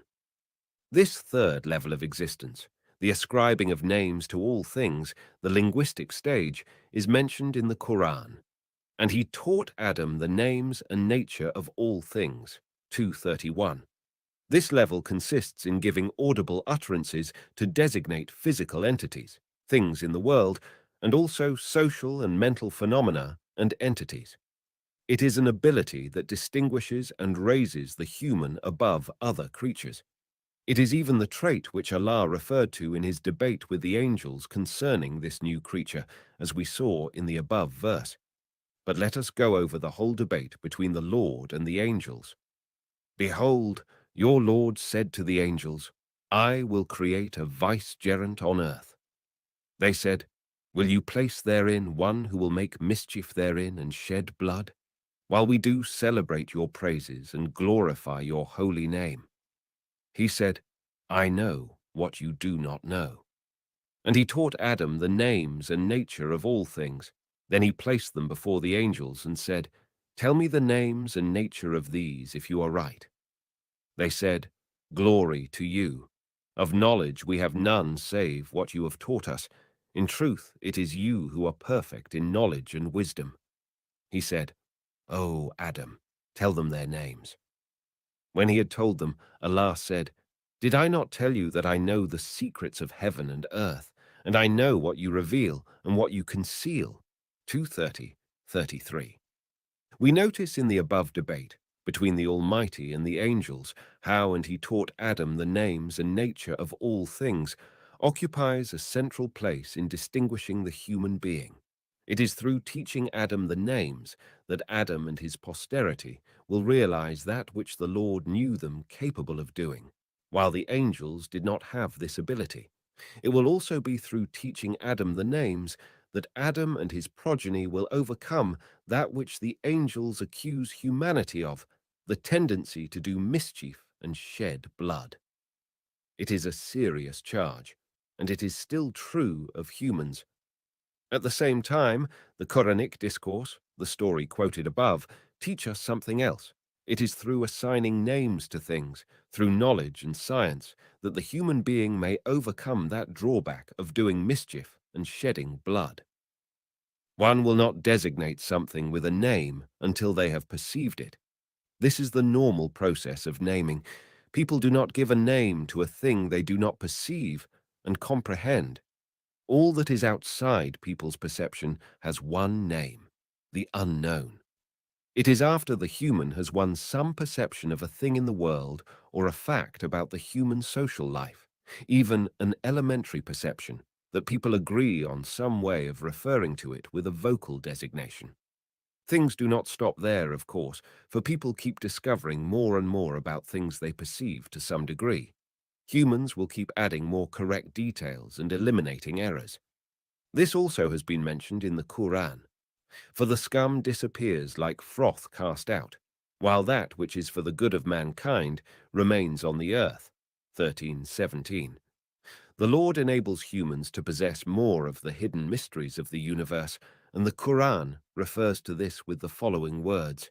He adds to creation as he pleases. 35:1. A believer is required to increase their knowledge.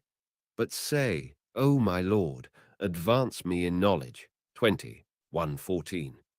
Once an object enters human consciousness, the need to designate it, to fix it with a name that can be recalled at will is felt.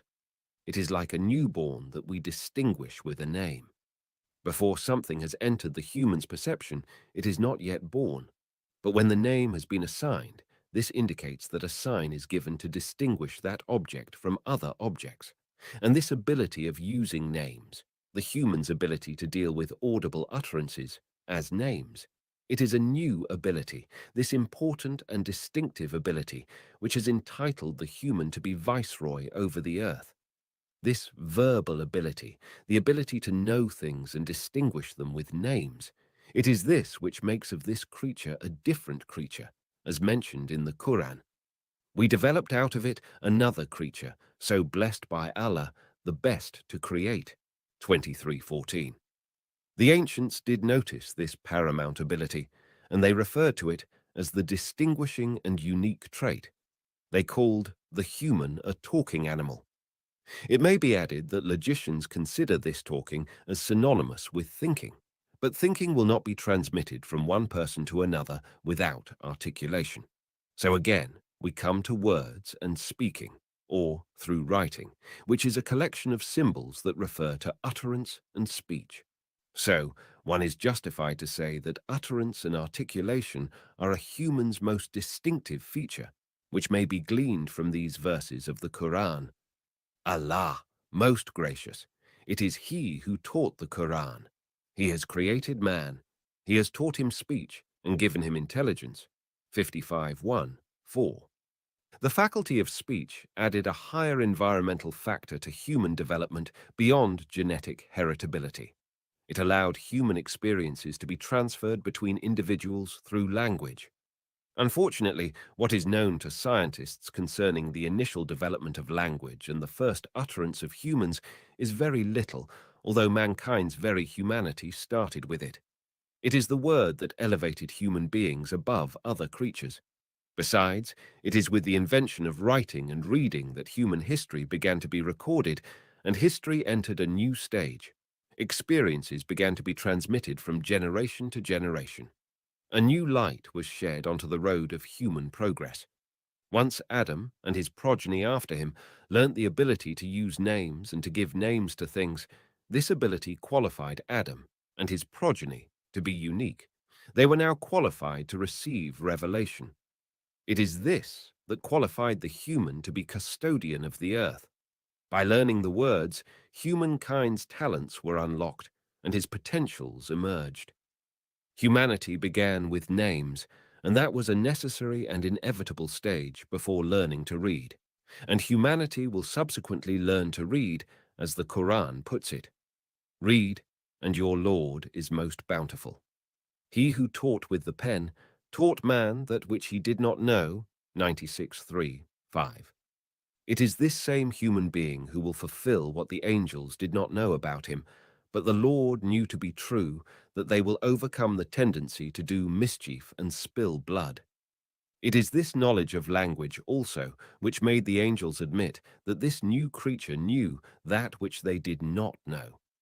Language, speech, and al-bayan, that is effective expression, are functions designed to serve the human in fulfilling their task on earth. They are closely related to thinking and power, and to the human's ability to control and dominate. We are dealing with language and articulation here as a tool designed to convey truth and upright talking, not as an instrument of misleading and deception. When names are assigned, but denote other than an actual reality, they are denounced by the Almighty as fakes and lies. Therefore, language and naming must be safeguarded from falsehood and faking. One may remember here this verse from the Quran, in which the Almighty is referring to Al-Lat, Al-Uzza, and Manat, three idols worshipped by pre-Islamic Arabs. These are nothing but names which you have devised, you and your fathers, for which Allah has sent down no authority. 53:23. This is so because discourse should not just be for discourse's sake, nor should it be to mislead and deceive. It is there to represent facts and actual reality. It is to support truth and justice. We find evidence in the Quran to that effect. We sent aforetime our messengers with clear signs, and sent down with them the book and the balance of right and wrong, that men may stand forth in justice. 57:25. Using speech for other than reality and truth is like forged currency, like a check issued from an empty account. That is why the Prophet, peace be upon him, says, as in Al-Adabi al-Mufrad of al-Bukhari, "Let a believer in Allah and the last day say something good or keep silent." Good Muslims have left us a ponderous heritage about the sacredness of speech and keeping wary of employing utterances from anything but stating what is true. This must be an echo of such texts as the following verse from the Quran. O you who believe, fear Allah and always say a word directed to the right, that he may make your conduct whole and sound and forgive you your sins. He that obeys Allah and his messenger has already attained the highest achievement. 33:70, 71. And grievously odious is it in the sight of Allah that you say that which you do not. 61:3. An utterance can be so glorious that it raises the utterer to the level of saints, or so base that it hurls them down into hell. The most truthful of humans, Muhammad, peace be upon him, was asked, "Are we accountable for what we utter?" And he answered, "What are you saying, Mu'ath?" the inquirer. "Nothing hurls people on their faces into hell more than the harvest of their tongues." Musnad Ahmad, Vol. 5, page 231. All of this refers to those who use this instrument, which is intended for revealing the truth, for cheating and misleading. To return to our main discussion, language begins to serve its function once a person has acquired an image of that which independently exists. And language and articulation are of use to the extent that one has well-defined ideas and vivid images about the creation. The more well-defined one's ideas, the more is their ability to speak well and to use richer language, the more effective their discourse, and the more elegant and firm their words. They can then have cohesive and coherent language. Boileau, the classical critic, was referring to this when he said, "What we have understood well, we can handle well in words." When, on the other hand, one's ideas lack coherence, the words they use to express them will lack coherence. If someone's ideas are shallow, that will be reflected in their speech. They will be seen to be inarticulate, unable to give good answers. They may choose to send out a volley of words and seem to be eloquent, but their words are like one talking in their sleep, or the hallucinatory words of a person with a high fever. The language is then loose and disconnected. This phenomenon can be quite prevalent when a civilization is at a low point in its history, for much of the discourse then will be rather empty and not based on solid ground. This may be gleaned from the statement quoted above when Imam al-Ghazali says, "Anyone who seeks the content through knowing the utterances will get lost and will only get to perdition. It will be as if they are moving away from the west when their destination is westward." Al-Ghazali is not the only one that handles this problem. Arnold Toynbee discusses also the situation of certain communities which take the word to be the source of deriving meanings instead of having the words as signs that refer to the meaning. Cultures which take words to be signs indicating meanings will not bestow sacredness on words except insofar as they are vivid indication of the independent existence. In contrast, those cultures which bestow sacredness on the words themselves try to force the actual facts to fit the words, going sometimes a long distance to achieve this. They are not aware of the fact that what they are tiring to do is a reversal of functions. Such reversal happens at times of backwardness in a certain culture. During that phase, there will be scarcity in learned scholars, and little wisdom is available to members of the culture. What happens is that those who are foremost are not knowledgeable and cannot well distinguish what is worthy from what is not, and what is right from what is wrong. Illusions occupy a major position in their thinking. Ibn Khaldun noticed this, and so he determined the life cycle of states as spanning over 4 generations. The first generation is still tough, and so is able to deal with hardships without succumbing to them. The second generation, which enjoys the fruit of the efforts of its predecessors. A third generation, which has lost the impetus, but can keep moving ahead due to the previously generated momentum, and so can keep up the good name of the state.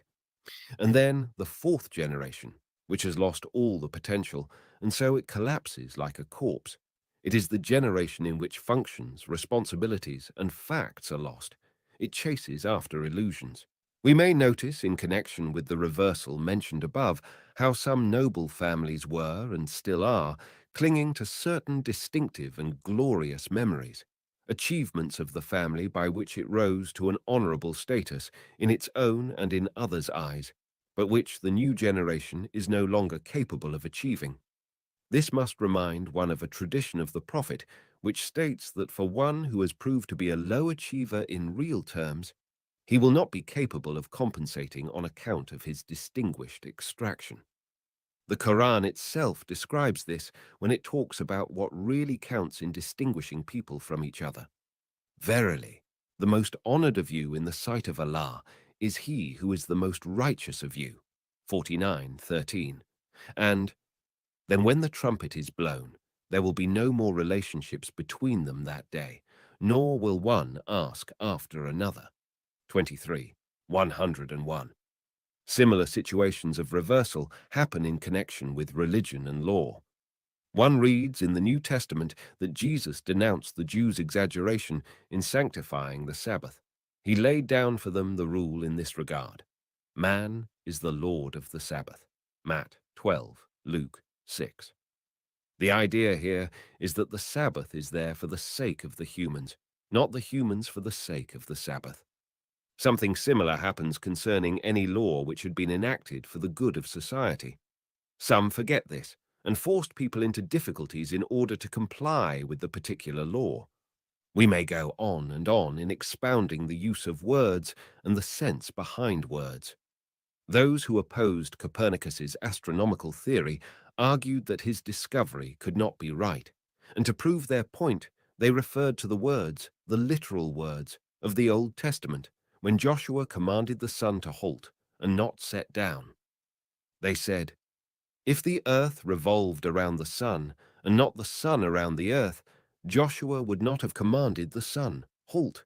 He would rather have commanded the earth to halt."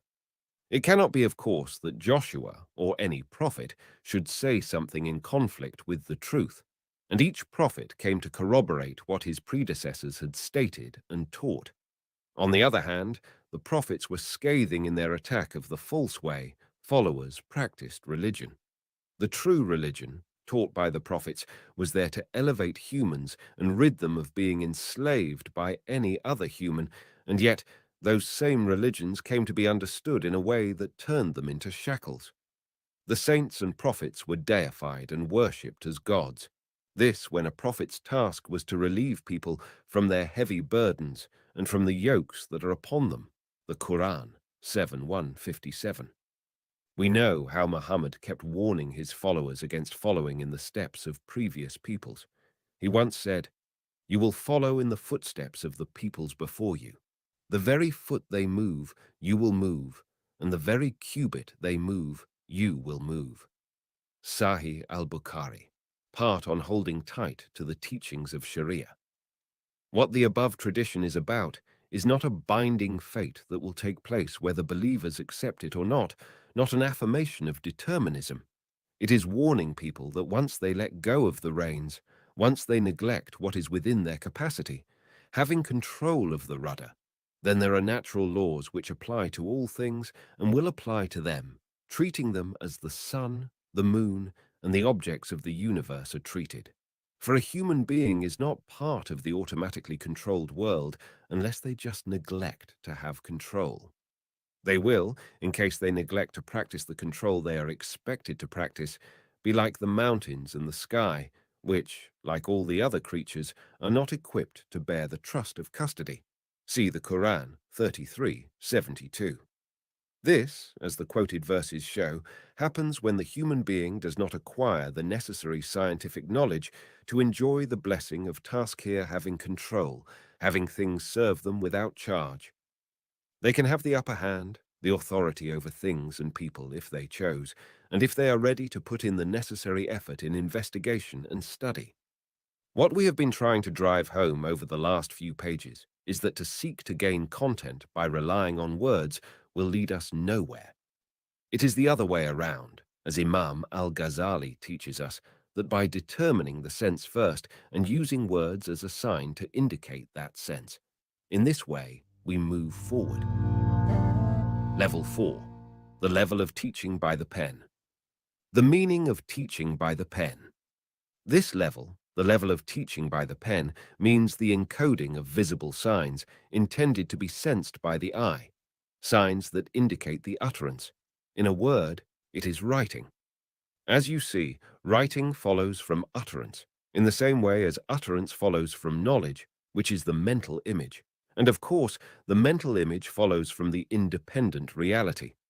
We have seen that the first use of language, the ability to use words as signs, is a superior status, the status bestowed on Adam. It is the status which, once proved to the angels, made them realize Adam's superiority and their knowledge being less than his. Indeed, it is this inferior knowledge which caused their misjudging Adam and his progeny when they saw only one side of humankind's potential and concluded that they, the humans, will only be causing mischief and the spilling of blood.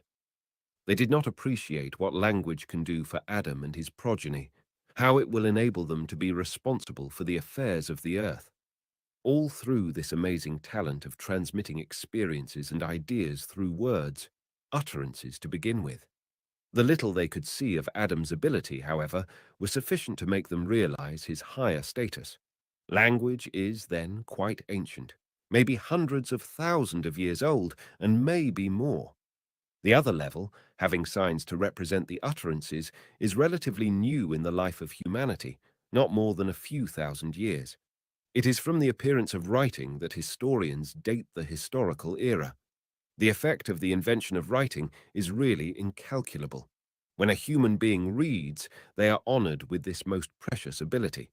It is a point which we alluded to early in this book, the ability which gave man honor in the sight of his Lord, as mentioned in the Quran.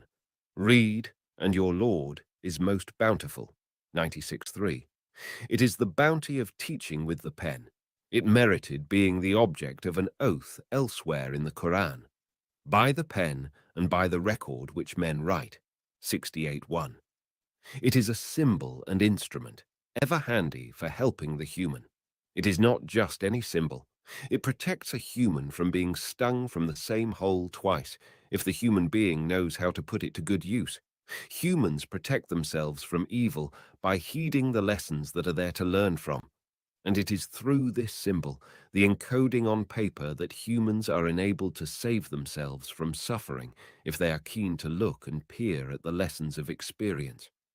The more diligent one is in reviewing the past, the more it saves them from repeating the mistakes of those before them. So, read, human, read, in the name of your Lord, who created the human from a clot of blood, and behold, they are equipped to learn by the pen and to win the Lord's bounty. Reading is the source of bounty, the source of constant promotion and development. It is also the instrument through which the forces of the world serve the readers. With the pen, the human entered a new era. Huge stores of information were opened up to them, and they acquired a memory that is indelible and incorruptible. Have confidence, O human, that he who bestowed the blessing of reading upon you is opening the door for you to have control and to have nature itself in your service. How can I express all I feel about this grace, this bounty conferred on the human? But think of this. Please think and reflect. Now, when we talk of writing, we are discussing this as being a latent ability to begin with. I am referring here to what the logicians describe when they distinguish between two phases of an ability. A latent ability, that is an ability that is there, that the human has, but is still not brought to surface, not activated, and an operative ability, that is the ability after it has been actualized. And they mention writing as an example. They say that a human is potentially a writing creature, that is, they have the ability to write if they take the trouble to receive the necessary instruction and practice enough. And once a person has actually learned to write, they are actually a writing person. We do know that many millennia passed without a human's having been able to write. And we may say in this connection that throughout this earlier and by far longer period, humanity was mostly deprived of the ability to employ the forces of the world to its benefit. For the Quran teaches us that it is only normal to bring the universe to serve us. And he has subjected to you, as from him, all that is in the heavens and on earth. 45:13.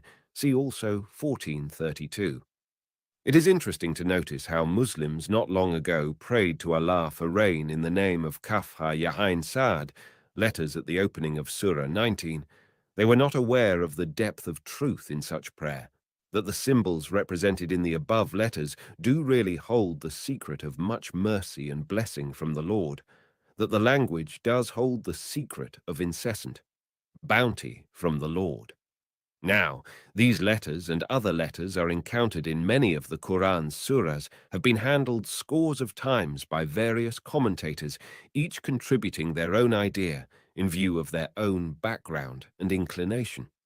As for me, I find in these letters a hint to the human being's potential to employ all of creation to their advantage, that to summon the phenomena of the world to serve the human being is closely related to reading, and letters are the raw elements of reading.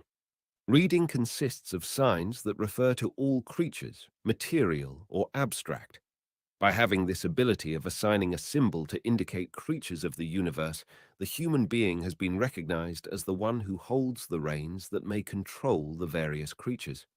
It is through those symbols that the human has command of both the material existence and the deeper sense behind things.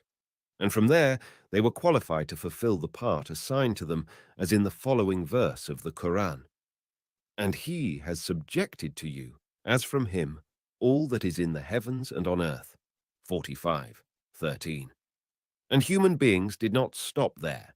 They progressed from the utterance to the alphabetical letter, a symbol of a symbol, the graphic symbol that refers to the audible symbol. This is, of course, a big advance over pictographic writing that used pictures to refer to the particular object or sense. The hieroglyphic writing was a stage before the alphabetical encoding system. It seems that the Japanese and Chinese languages have not moved on to this more advanced stage, the alphabetical system of writing. We still know little about the first beginnings of language, how humans perceived things, and how they used certain sounds to refer to any particular thing or notion, and our knowledge of that keeps developing and increasing. We know much more about the other code, the writing system, using graphic signs encoded by the human. And this includes both language and any other system of symbols, like the traffic lights and the system of symbols indicating hotels, restaurants, etc., which have acquired a universal dimension. What bearing does all this have on the definition and introduction of knowledge and systems of learning? It is really essential for discussing knowledge and science. I have focused on signs and symbols, and this ability to hold a sense in the symbol, and giving this ability an audible or visual expression. This ability has given perpetuity to knowledge. People did do experiments before language, but those experiments vanished with the death of the experimenter, and humankind had to repeat the same experiments again and again. There was no way of preserving the result of an experience from generation to generation. At least, there was less and less accuracy with the passage of time. It is in order to mention that the older religions always ended in polytheism, and that happened largely because the teachings and principles of those religions were not recorded at the time of revelation. If we reflect on the verse of the Quran, we have, without doubt, revealed the reminder, i.e. the Quran, and we verily are its guardians. 15:9. We find the Prophet, peace be upon him, the illiterate prophet, commanding someone every time he received a portion of the Quran to put it down in writing, a practical and tangible way of fulfilling the above verse without letting much time elapse between the revelation and the writing. The end of the verse, and we verily are its guardians, announces the ushering of recording and developing records, and this provided the Quran with a merit and a special status in the history of religion.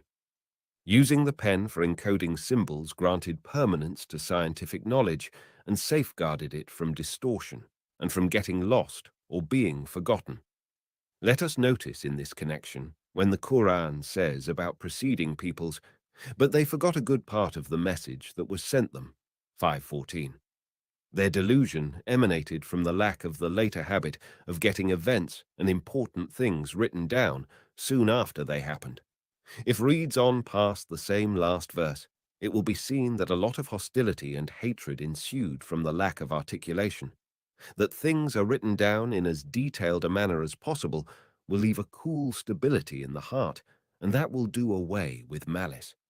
Scientific knowledge will act to eliminate malice and discord in the world. Of course, archaeologists have discovered human traces as old as hundreds of thousands of years, while the era of writing is quite recent in contrast with that. But this short period is quite replete with human progress, with the advance of science, and with the advance of getting the world to be in the service of humankind. With all that, there accumulates more and more symbols, all tokens of creativity and the increase in creation referred to in the Quran. There were a long series of prophets and religions before writing, but our knowledge of those ancient religions is quite vague, which is natural, as writing had not yet been invented. The contrast is quite striking with the prophethood after writing, for how much more we know about these latter prophethoods, despite the relatively short period of these religions. This is true of the texts revealed to Ibrahim, Abraham, and Moses. They were revealed after writing was introduced 5,000 years ago. This period contrasts sharply with the one between Adam and Ibrahim, many hundreds of thousands of years. Did Iqbal mean some of these concepts when he said, "Time is a condition of the human, not a condition of the motion of stars in their orbits"? He could have meant here that the condition of a human when they show their control and they're employing the forces of the world, as they have done during the relative short period since the invention of writing, makes this period seem longer as compared to a chronologically much longer period of time. Millions of revolutions of millions of stars passed before writing, and then, when writing was introduced onto the stage, a new phase of life was ushered in. One may remember here the verse of the Quran. Has there not been over man a long period of time, when he was nothing, not even mentioned? 76:1. Let us mention the knife as an example. The knife, according to archaeologists, was invented only 6,000 years ago. But how short the time is from the knife to the man-made satellites when contrasted with the revolutions of stars and planets. With all these details I have listed so far, I am trying to bring science within comprehension, its genesis, its history and development, how scientific knowledge acquired permanence. I find in the verse of the Almighty, "Travel through the earth and see how Allah originated creation." 29:20. The effective method to putting our foot on the right way to genuine scientific knowledge. To know just a little about science is like knowing just a little about the life of a certain individual. It does not reveal enough about them. To examine just a small sector of the beginnings of physical and abstract things will not rid one of illusions and subjective impressions. We cannot in this way set the distinguishing line between what is scientifically true and what is superstitious. It has always been painful for me to observe how far in the Muslim world, and indeed elsewhere too, scientific knowledge gets confused with illusions and subjective impressions, suspicions and desires. To safeguard science from illusions and subjective impressions, it is necessary to trace the first stages of material and intellectual achievements, the earliest beginnings of natural and social development, of Alafak the world around us, and Alanfus the world within us. Hence the importance of reading, for it is with reading that the human being acquired a new power and was therefore entitled to be viceroy over the earth. Mankind possessed now the means and tools of overcoming mischief and bloodshed. Our only hope of getting to the bottom of the part reading has played in the life of humankind is through reading itself. This is how we can really appreciate what power people were provided with, the power to do what is right and beneficial. Realizing these facts transports the human being beyond their limited horizons to much wider ones. It is especially telling to note that humanity had not had this ability and then obtained it. Just this historical perspective of things will open the mind to new vistas. It will really invest into the human an incredible ability to solve the problems that pose before us, and to hold the reins of control over the forces of nature and life, and then to fulfill the task assigned to humankind. We need to learn here a lesson from the Prophet Muhammad's being illiterate. It is a miracle that must teach us that only a prophet can be a guide and reformer without reading, and his being the seal, the last of prophets, is an indication that illiteracy will no longer help, that only through reading humans can proceed in this life. It is through reading that history may be condensed, that the many stages of knowledge and experimentation can be brought under the human's attention. The difference is evident between the human before the age of reading and writing and the human after reading and writing. The latter relives the life of thousands of years and thousands of lives. In just one life is condensed here the scientific force that has been amassed over so many generations. It is as if each human can live thousands of years through reading. Muslims have inherited a legacy of sanctifying writing. They have always revered, though without much awareness why, even slips of paper with written material on them thrown on the road, and you still see some persons who pick up such slips from under the feet of passers-by. They do it, though they have not really reflected on the sacredness of the word and the letter, nor the splendor of writing and the pen, nor the significance of in a scroll unfolded, the Quran 52:3. But one needs to put in the necessary effort to really appreciate to what a lofty place the human has been raised through reading, how the ability of reading can enable the human to reach the status of the best of molds, the Quran 95:4. Knowledge has been condensed through writing, through the pen, as the Quran mentions, by the pen and by the record which men write, 68:1. It is especially now manifest how condensed knowledge can be, with all the dictionaries and encyclopedias, etc., which have brought to everybody's attention the miracle of writing, making it even easier and handier to reach to the particular piece of information they need. What the simple symbols can achieve has become even more amazing. How much easier it is becoming to know the origins and meanings of names and facts. And history, in all its senses, is within reach of anybody. And then we see further condensing of facts and information with electronic devices.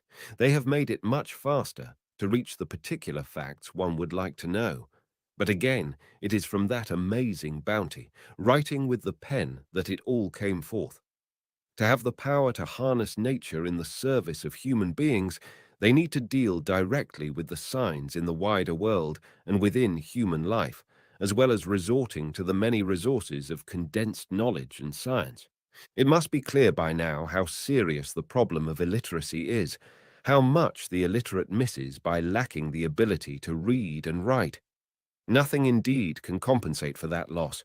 It will be observed how the nations of a higher rate of illiteracy are less effective and productive to the same degree as their illiteracy. It cannot be otherwise, for the illiterate person has the essential artery severed, which provides the knowledgeable with power, keeping them in touch with cumulative human experience. It may be added that the illiterate will not attain a reasonable stage of maturity. And you can notice it on a person's face, the expression of the face, and the tension of the muscles. Those who have no communication with books will be like logs of wood, so how can they have the power to control the forces of the world? When Allah opened the way for the human to rise to the status of the best of molds, the Quran 95:4, it is through referring to books and immersing into their insights that this honored position is won. So, will you, human, do your part to attain that honored place? Indeed, your Lord, He who created you, fashioned you in the proportion and gave you a just bias. In whatever form He wills, He puts you together. The Quran 82:7, 8. This is the Lord who, in His bounty, raised you and perfected your creation, and it is through the pen and the book that you may rise to that height. You may find support for this in the following verse from the Quran. Say, are they equal, those who know and those who do not know? 39:9. Humans will not find their way to solving their problems and to proving that mischief and bloodshed are not the only thing that can be predicted about the human being, that they are capable of overcoming that charge, except through having the power of truth which develops through reading. It is through reading that humans can succeed in employing the forces of the world and hence to overcome their problems. Do not feel disheartened at witnessing the prevalence of mischief and bloodshed in many parts of the world.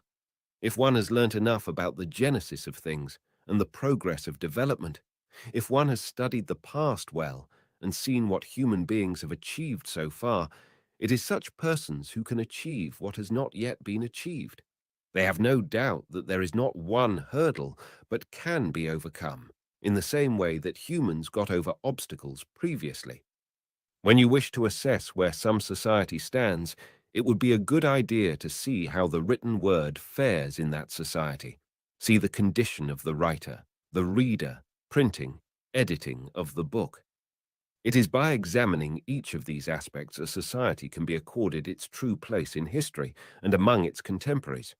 So, to be in charge, to have the power as the viceroy on earth, a community will have to be true to this ritual, this sacred ritual of unlimited reading. Those who are best therein, in their connection with the book, are most eligible to be the heirs to their father, Adam's viceroyalty. How a blessing can turn into a curse. Let us take the example of the newborn baby, how it grows until it can sit, then stand, then walk. You will notice how life is based on gradual change. This is the law of Allah. You see how a baby would often stumble until its muscles are strong enough to make its walk steadier. Its stumbling is predicted, not an odd thing to happen, but what would be odd is to find that the baby keeps falling, not showing improvement in its development. It is easy to notice the difference in the stumbling of a healthy child and that of a paralytic one. This is obvious enough, but what might be confusing is to observe society's development. This will be vague as long as one has not studied the causes behind a society's stumbling and falling again and again, its failing to move steadily forward. One may understand what happens to societies by having examined many examples, by having seen the march of nations, and having investigated most carefully the slips and stumbles on the road of civilization. The focus of this book has so far been on reading as a blessing, as a great bounty that can uplift people. But reading can turn into a curse in the hands of some people under particular circumstances. Let me try to elucidate this point by borrowing a comparison that the Prophet, peace be upon him, once used. He mentioned how some animals overeat, and their fodder is in this case doing them harm, though it is there to nourish them. This is a good example of how a blessing can turn into a curse.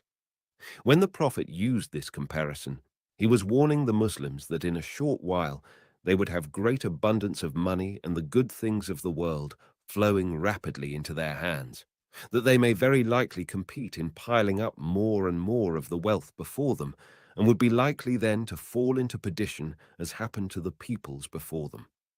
At this point, a man asked the Prophet, "But can a good thing be the cause of an evil consequence?" And the Prophet replied, "No, a good thing cannot be the cause of an evil consequence, but it happens that good fodder can kill or nearly kill the eating cow." Al-Bukhari, the part on jihad. Fodder is good, but some animals can cause themselves great harm by overeating of it. The idea here is that any good thing of life can, if not used well, lead to a bad outcome.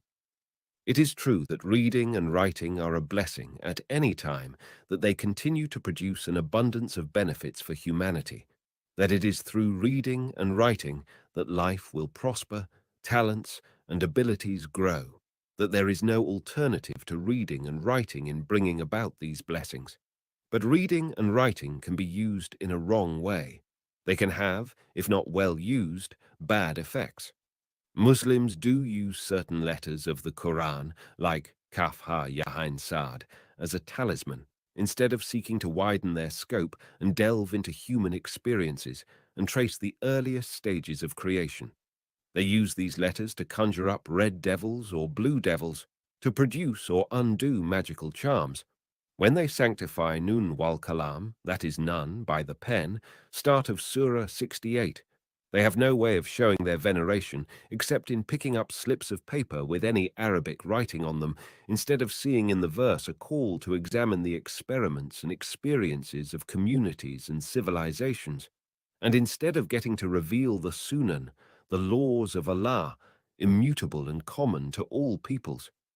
They would not find in these verses a reminder that communities are responsible for their outcomes, as affirmed in the other verse. Verily, never will Allah change the condition of a people until they first change what is in their souls. 13:11. Now, when Imam al-Ghazali said, "Be aware that anyone who seeks the content through knowing the utterances will get lost," and will only get to perdition. It will be as if they are moving away from the west when their destination is westward. He did not mean that words and reading will not produce their function. He indeed knew very clearly the function of the symbol and utterance, but he meant that for them who lose contact with the independent existence, the world around us, al-afaq, and the world inside us, al-anfus, the sign in that case will not benefit them in the least. They will then be charged with going to perdition, and to be like a person who seeks to go westward but moves in the opposite direction. I do remember having encountered certain experiences in my life that may shed light on the above situation. I remember my life as a student and then as a military officer. I remember when taking classes in fiqh study of the Sharia law that some of my instructors, genial and good instructors they were, when they read the statements in the fiqh or commentary books, the word, the graphic symbol before their eyes was treated with reverence. They seemed to confer on the commentator's statements great sanctity. Later, as I served my term as a conscript in the army, I remember how our commanders treated the translated brochure on a certain piece of weaponry with equally great reverence, which became most visible when they disagreed among themselves about the purport of the text. In both situations, realistic dealing with the text was not given priority. It was rather great reverence for the persons behind the text and any opinions they expressed. It does happen that treating individuals, as well as their opinions and views, with reverence acts as a barrier between the individual and the reality out there, the independent existence. How long was Aristotle and his notions treated with sanctification? People for centuries accepted without discussion his analysis of the motion of falling objects, as if it were sacrilegious to investigate and reconsider. Galileo seemed for some time to inwardly enjoy the foolish attitude of his colleagues. He heard how confidently professors stated that an object weighing 10 pounds fell 10 times faster than another object weighing 1 pound. Then, one day, he sat on the Pisa Tower, holding two objects of vastly different weights, and at the moment of the passing of those professors, he dropped both weights at the same moment. They reached the earth almost concurrently. Aristotle had propounded his view concerning the motion of falling objects, and his view remained the prevalent one for 2,000 years. For 2 millennia, no one undertook to test the truth of Aristotle's view. To try to test the truth of something with such an authority behind it was counted as impunity and an insult, a really preposterous attempt. When Galileo dared to test what Aristotle had stated, and when he said, "A big nail and a small nail fall to the ground with the same speed," the professors derided him and said, "Is he trying to show Aristotle's error? How conceited and impudent this man is." Russell mentions this story in his The Scientific Outlook, PR 13. A similar situation is mentioned by Will Durant in his The Story of Civilization, Vol 6, Part 27, pp. 154-157. When Andreas Vesalius, 1514 to 1564, collaborated with others in bringing out a new edition of Galen's Greek book on anatomy. Vesalius was amazed at the very simple errors Galen had fallen into in his anatomy of the human body. Errors like, a human mandible is in 2 parts, which showed that Galen had not even performed anatomical dissection of a human body. He only worked with animal bodies. Vesalius felt it was time to study human anatomy by dissecting human bodies and not animals.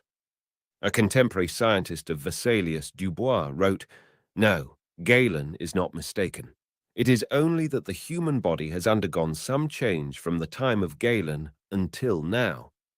Will Durant comments here, "The evidence of the senses was considered of tiny weight in comparison with a word by Galen or Avicenna. More surprising is that Vesalius himself said, when some of his findings contradicted Galen's statement, 'I almost did not believe my eye.'"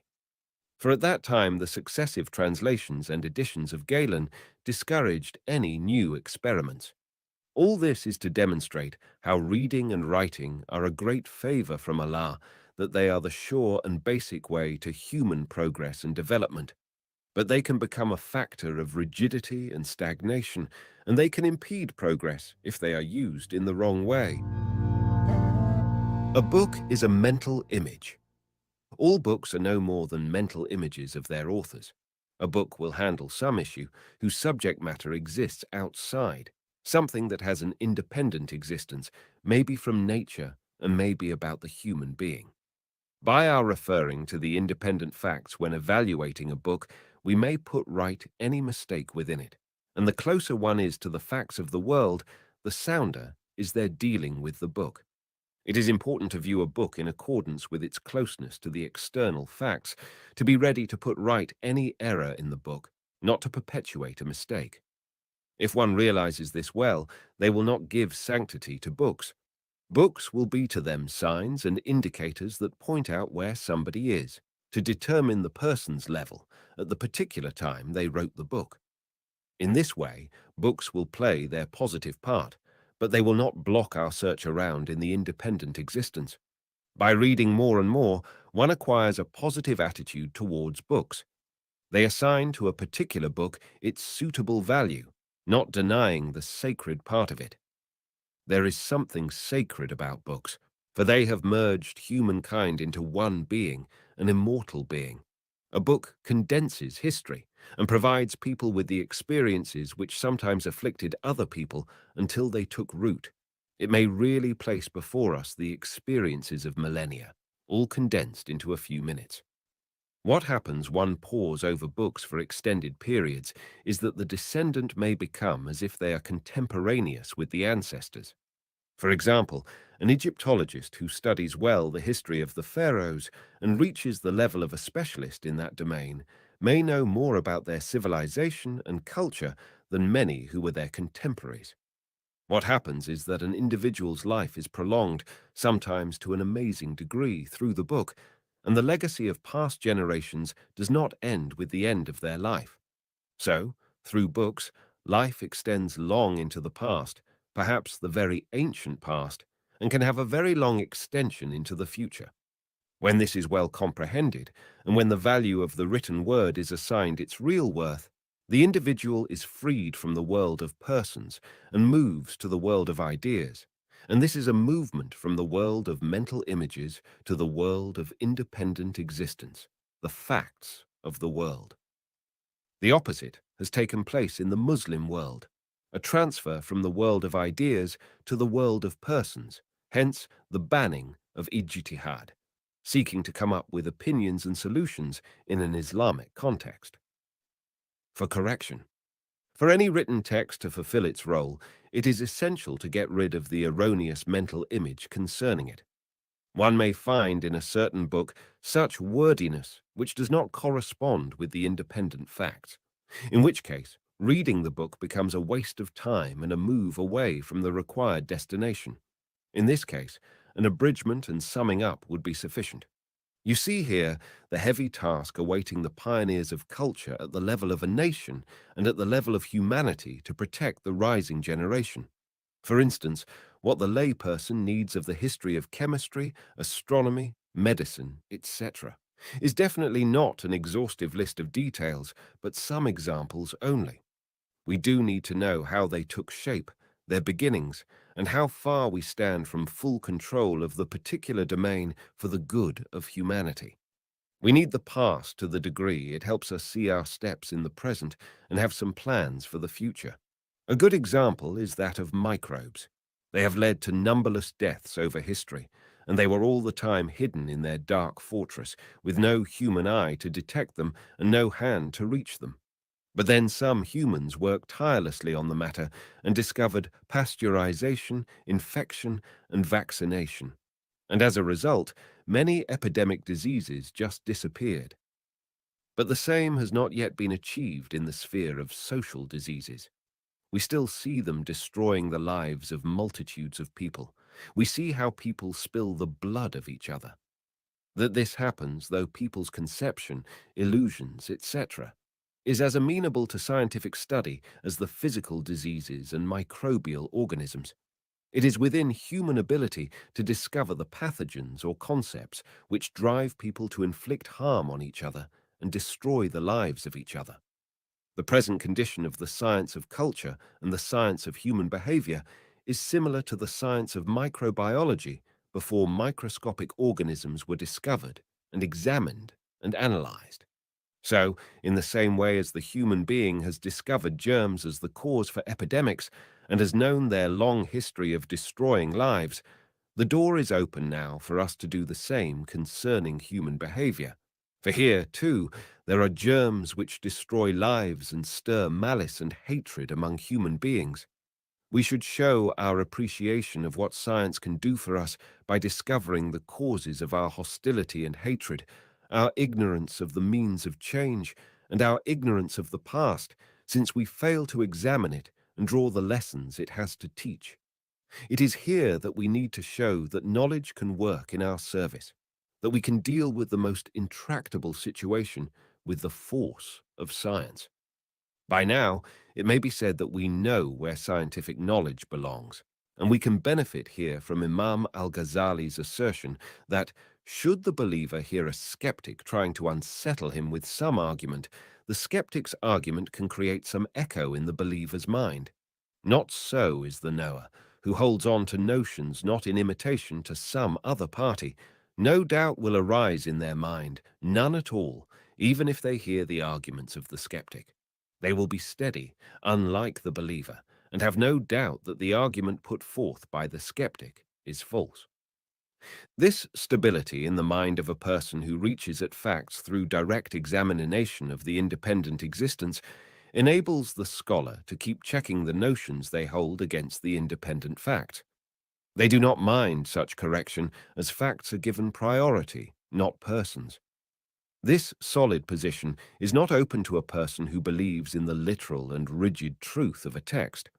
We may find more enlightenment about the effect of science on a person's maturity in the words of George A. Lindbergh about science. He says, "The mere acquisition of scientific knowledge and the habit of scientific thinking develop equanimity in our hearts, especially as we look around us and see a world full of apprehensions and agitation and all kinds of emotions that dissipate energy and waste effort. In this way, scientific knowledge proves to establish a kind of mental health. Can science save us? What Al-Ghazali expresses in the words, "No doubt will arise in their mind, none at all," Lindbergh expresses in saying that scientific thinking develops equanimity in our hearts and establishes a kind of mental health. This, then, is the stumbling block. It is the failure to move on from observing the breakthroughs in the domain of physical health, the history of advance in this domain, and the resultant protection of our physical bodies, to the domain of psychological, cultural, and intellectual health, or lack of health. It is this failure to notice the propriety to do scientific research on issues of the latter type that does us great mischief. And this failure is happening in the whole world, north and south, east and west. Everybody seems to assert that there are things that are not amenable to scientific investigation. Let me put in here that there is a vast difference between saying that there are things, the soul, for instance, that are outside the domain of scientific investigation, and saying that it can be studied in a scientific way. One day, although what we know about it so far is quite limited. This latter attitude is acknowledging that science will keep expanding and advancing, which is what the Quran asserts. They will ask you concerning the Spirit. Say, "The Spirit is by command of my Lord, and of its knowledge you have been vouchsafed but little." 1785. Lindbergh devotes in the above-mentioned book, Can Science Save Us? An important chapter to this issue, Pier 36, where he says, "The scientific method of thinking has not made until now any significant advance. Rarely ever does one find a person who approaches the social problems with a purely scientific spirit. And to say that such problems can be solved, if they are to be solved, by resorting to accurate devices that are not subject to fear of anger or even love, this seems to be an issue that has not even occurred to many of those who are considered scientists in the domain of the social sciences." Two reasons may be noticed behind this conclusion that human behavior is outside scientific investigation and not within scientific control, not governed by sunan, that is, laws. One reason is a wrong conception of the religious faith. When Muslims cite in connection with people's behavior the Quran's assertion that Allah does whatever He chooses to do, but you will not, except as Allah wills, 76:30. There has been an ongoing controversy between those who assert human freedom, that a human is free to choose their behavior, and on the other hand, those who assert that a human's behavior is predetermined, that a human is without any choice but to act in accordance with Allah's destiny and will. Those who assert that what is inside our minds will determine our condition, and those who assert that we have no control over what is in our minds. There are those who assert that as we do not even have access to Allah's destiny and will, then human behavior and destiny is entirely determined by the absolute will of Allah, Lord of the world and of all humankind. We can go on and on in citing these views, which reveal the confusion and unpleasantness surrounding this subject. But it must be conceded that Allah's will, unlimited and unbounded, does not take away people's ability to change and shape their destiny. Is it not part of Allah's will that, as the Quran puts it, Allah changes not the condition of a people until they change what is in their souls, 13:11. People should not doubt that their destiny is in their hands. About this topic, see my earlier book, Until They Change What Is in Their Souls. Let us not elaborate here about this issue, for it has been discussed at length elsewhere. It is only that we are pointing out here one reason for this creed which denies humans their ability to take action and to determine their destiny, while the point in this book is that science can be made to serve humans in determining their destiny. The other reason is the very long history of darkness, when human behavior seemed outside scientific prediction and control. Humankind has lived so long with the preconception that humans have no way of controlling their future, that human behavior is not amenable to being controlled. The laws concerning human behavior remained so long concealed from people's eyes that they took this condition to be self-evident, a for-granted condition. But again, we find the way to solving this problem by noticing the affinity between human behavior and the natural sciences. For in natural sciences, too, humans lived for long eons in darkness, and they knew almost nothing about predictions and control. Here, too, people did not believe that there would come the day when science would enter the domains of astronomy, chemistry, and medicine. But things changed, and human beings learned bit by bit until people accepted scientific investigation and findings as something for granted, and no one now disputes the scientific facts of these domains. The same thing will be true of human behavior. The day will come when the sciences related to people's behavior will be a more exact science, dealing with laws and thus amenable to control. It will be used to eliminate a great deal of the shackles and restrictions which humans inherit from generation to generation. The human being will succeed in getting over the long-standing charge of being, as the Quran puts it, unjust and foolish, 33:72. Let us remember again that if simple illiteracy is painful to witness, complex illiteracy is more painful to watch, since the illiterate will often endeavor to get over their illiteracy, while complex ignorance is often a hindrance to learning. One instance of complex ignorance is some people's assertion that the domains amenable to scientific investigation are the known ones, and that science will not enter new domains. This happens when people have not studied the long march of science and have not noticed how forcefully it keeps expanding its territory. Let them study the long process and the many stages, from the life of hunter-gatherer to grazing to agriculture. Let them study the dividing of human history into eons, eras, and periods, and perhaps finer divisions, the Bronze Age and the Iron Age. It is all a process of having more light where there used to be pitch darkness, and this is the way to bring forces into the service of the human being. It is good to remember, in the meanwhile, the verse of the Quran referring to such efforts. And he has subjected to you, as from him, all that is in the heavens and on earth. 45:13. It is also good to remember what is in the book of Genesis, fill the earth and subdue it, Gen 1:28. It is vital to know the progress of science, and this means searching for that which the Quran expects us to seek, how he originated creation, 29:20. This will enable the individual to have a scientific position. Not to know something is not the problem, but it is a problem to have the unhealthy position of complex ignorance, denying that which we have not studied. It may transpire from the above that both sources of ignorance play a part in generating erroneous attitudes to science, erroneous conceptions of religious creed, and erroneous conceptions of the scientific position. Under both influences, some people deny the possibility of conducting scientific investigation on domains like human and social affairs.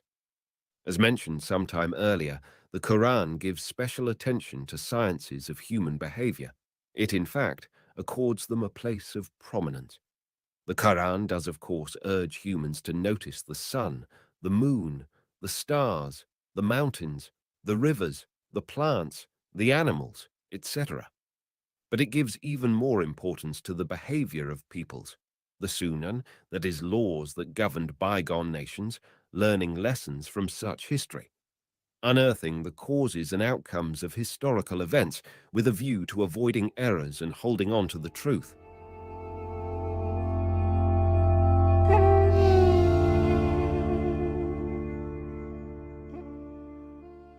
A fifth level of existence, the Sunan, that is, law-related existence.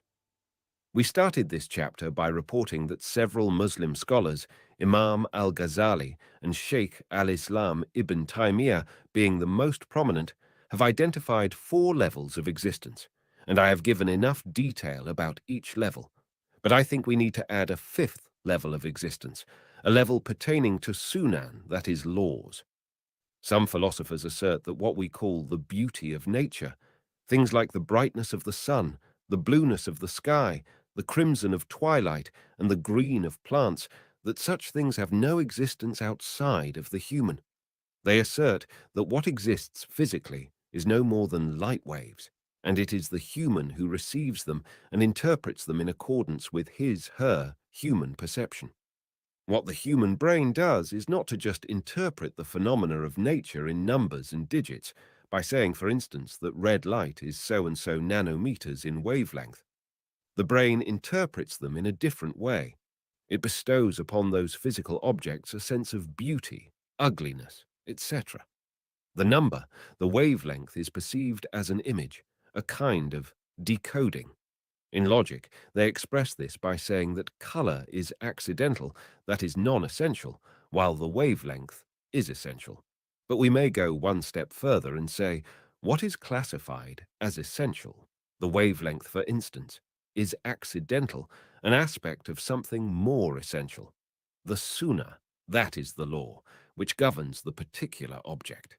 We learn from the code of faith that Allah's destiny is a determining by Allah of how something will be before creating it. Allah's knowledge and destiny come prior to creation, and knowledge and destiny are the law according to which the universe was created. I did, early in this chapter, mention that the independent existence, the external facts of existence, are the basis of all the levels of existence. And now we find that even that basic existence refers to a more basic existence, that of Sunan, that is the laws. We find in the Quran references to this, as in, that is the decree of him, the exalted in might, the all-knowing, 36:38.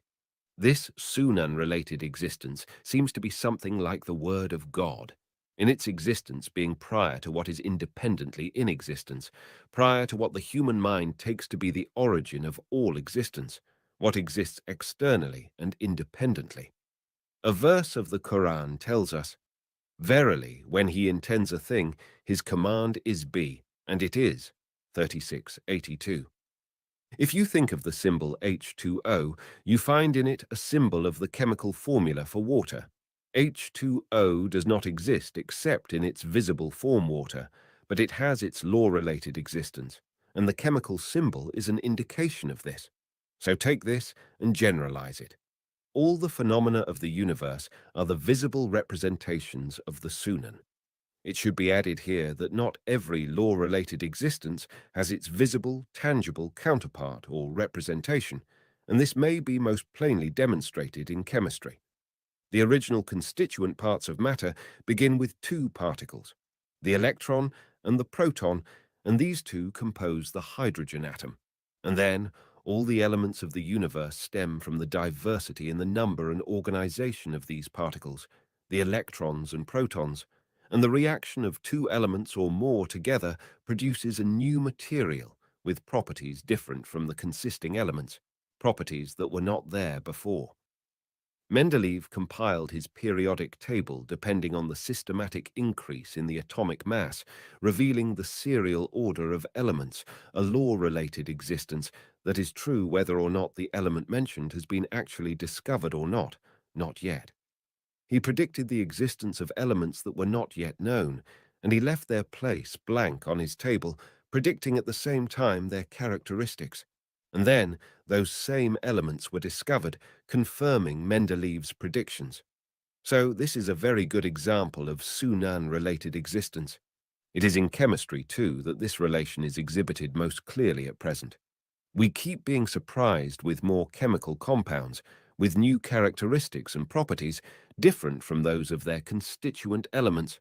These compounds with new properties show the difference between existence at the level of Sunan, which was a latent, hidden fact in the universe, and that of the actual compound once it is produced in the lab.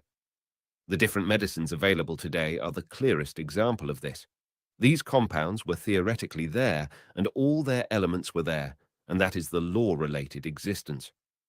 Maybe one day this fifth level of existence could help human beings know more about the soul. So far, it has not gone beyond the level of existence that is not understood by humans. It is described in the Quran as, say, the spirit, soul, is there by command of my Lord, 1785. Now this command of my Lord can be synonymous with Zana of Allah, which we have discussed in several locations of this book. What we know is that the Sunnah, or law of Allah, is stable and immutable, which is what the Quran teaches us. Now, two issues are essential to note in connection with Sunan. 1. The stability of Sunan. 2 points are to be noticed in connection with Sunan. One is the stability of Sunan. The other is that Sunan, or laws, when mentioned in the Quran, refer to those connected to individuals' and societies' behaviors. This is, for instance, what the following verse is referring to. Such was the Sunnah of Allah among those who lived aforetime. No change you will find in the Sunnah of Allah. 33:62.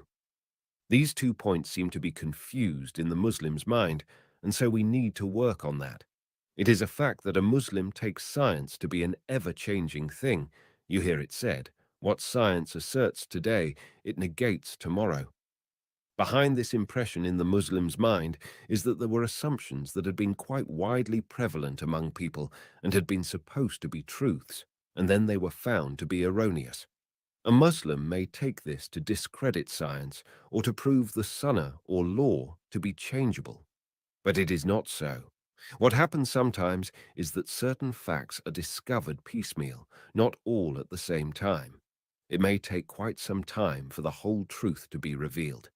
As you see in this case, it is not that science is discredited, but it integrates.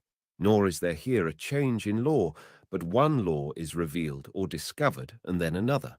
The other problem for the Muslim is that though they may concede that science can reveal facts, they confine that to the natural world and cannot imagine it to be true in the social domain.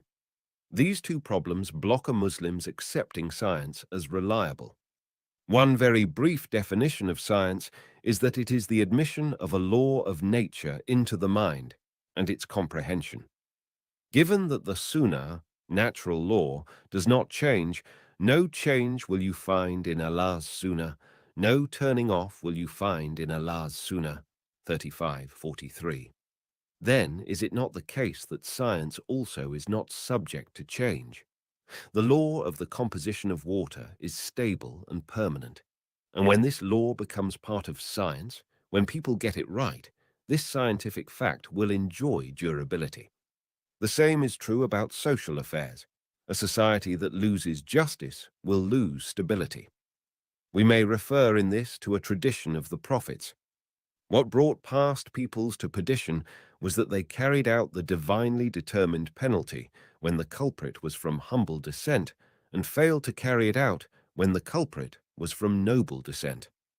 By Allah, had it been Fatima bint Muhammad who had perpetrated this deed of theft, I would not have hesitated to carry out the punishment on her.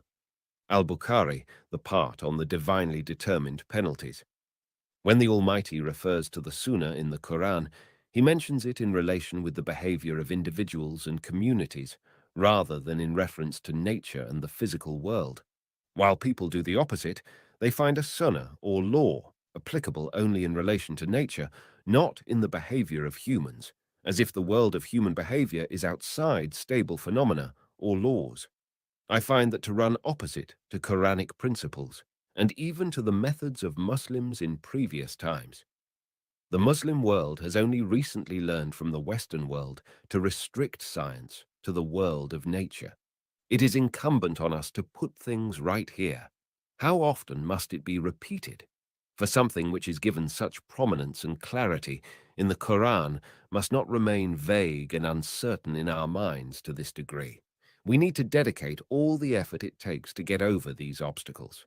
I may declare that when I show boldness and firmness in adopting these views concerning science, its stability and universality, I draw much support from such verses of the Quran as the reader finds in this book. This gives me the resolve to continue propounding and elaborating these ideas. That life is based on laws is a given indeed, not only for granted, but inborn in human consciousness. How can science be fruitful unless it enjoys permanence, durability, and stability? A human does not go one step, does nothing in this life, but with the assumption of constant and stable sunan. If, for instance, somebody used glasses with lenses that diminish or enlarge things to a size that is not appropriate for their eyesight and tried to climb a mountain, she might stumble and fall. We know, implicitly, but with confidence, that vision is governed by laws. We would not go one step without this confidence in the stability of the laws of vision. This is evident enough, but we need to elaborate and emphasize this permanence and stability and constancy, so that a human deals with things with confidence and certainty. Sheikh al-Islam Ibn Taymiyyah has a fine definition of the Sunnah. The Sunnah, he says, is to apply in a latter situation what was applied in a former one. In case this definition needs clarification, the idea here is that if the same conditions exist as those in a former situation, then the same result will ensue. And that is true in the world of nature, as well as in the life of individuals and communities. And what controls this is science.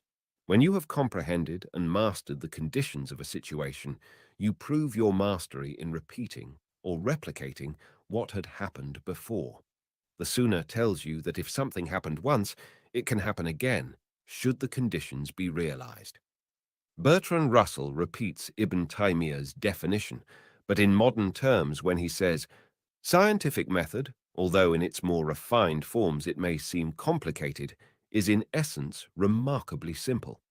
It consists in observing such facts as will enable the observer to discover general laws governing facts of the kind in question.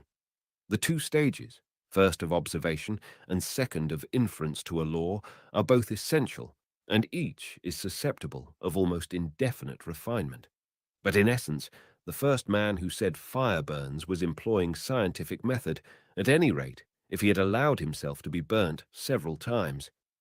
This man had already passed through the two stages of observation and generalization. He had not, however, what scientific technique demands. Scientific method, simple as it is in essence, has been acquired only with great difficulty and is still employed only by a minority, who themselves confine its employment to a minority of the questions upon which they have opinions. In Bertrand Russell's The Scientific Outlook, page 6. 2. The Sunnah and the Miracle. Iqbal explains an illuminating idea about Islam. It is true, he says, that Islam emerged in a pre-scientific environment, but it transferred humanity towards the scientific life. Iqbal shows himself here as possessing a penetrating view of history. He really puts things in their right perspective. The Quran does report the miracles of ancient times, Moses' stick, Jesus' breathing life into mud, and the she-camel of Saleh, etc. It mentions that such miracles did have their part, and that they fulfilled that part at a time when people demanded a miracle like these to believe, miracles which are not governed by natural laws. That was the kind of mentality of those communities. But the Quran, though it relates the stories of belief or disbelief after the miracles were performed, the Quran itself does not deal with people with reference to miracles. It relies on a more advanced and superior evidence. About this, the messenger, peace be upon him, says, "Not a prophet came before me, but was provided with signs that helped in having people join the faith. As for me, what I was provided with is this revelation from the Almighty Lord, and I hope thereby to have a larger following than any of them, as will be seen on the last day." Musnad of Imam Ahmad, Vol. 2, p. 341, also reported by Muslim. This tradition is relevant to our discussion. It specifies the evidence used by the Prophet, peace be upon him, to prove his authenticity, and the result in terms of the number of followers. His sign is the Quran, and the Quran, unlike the miracles of previous prophets, is a sign that can be witnessed by anyone at any time.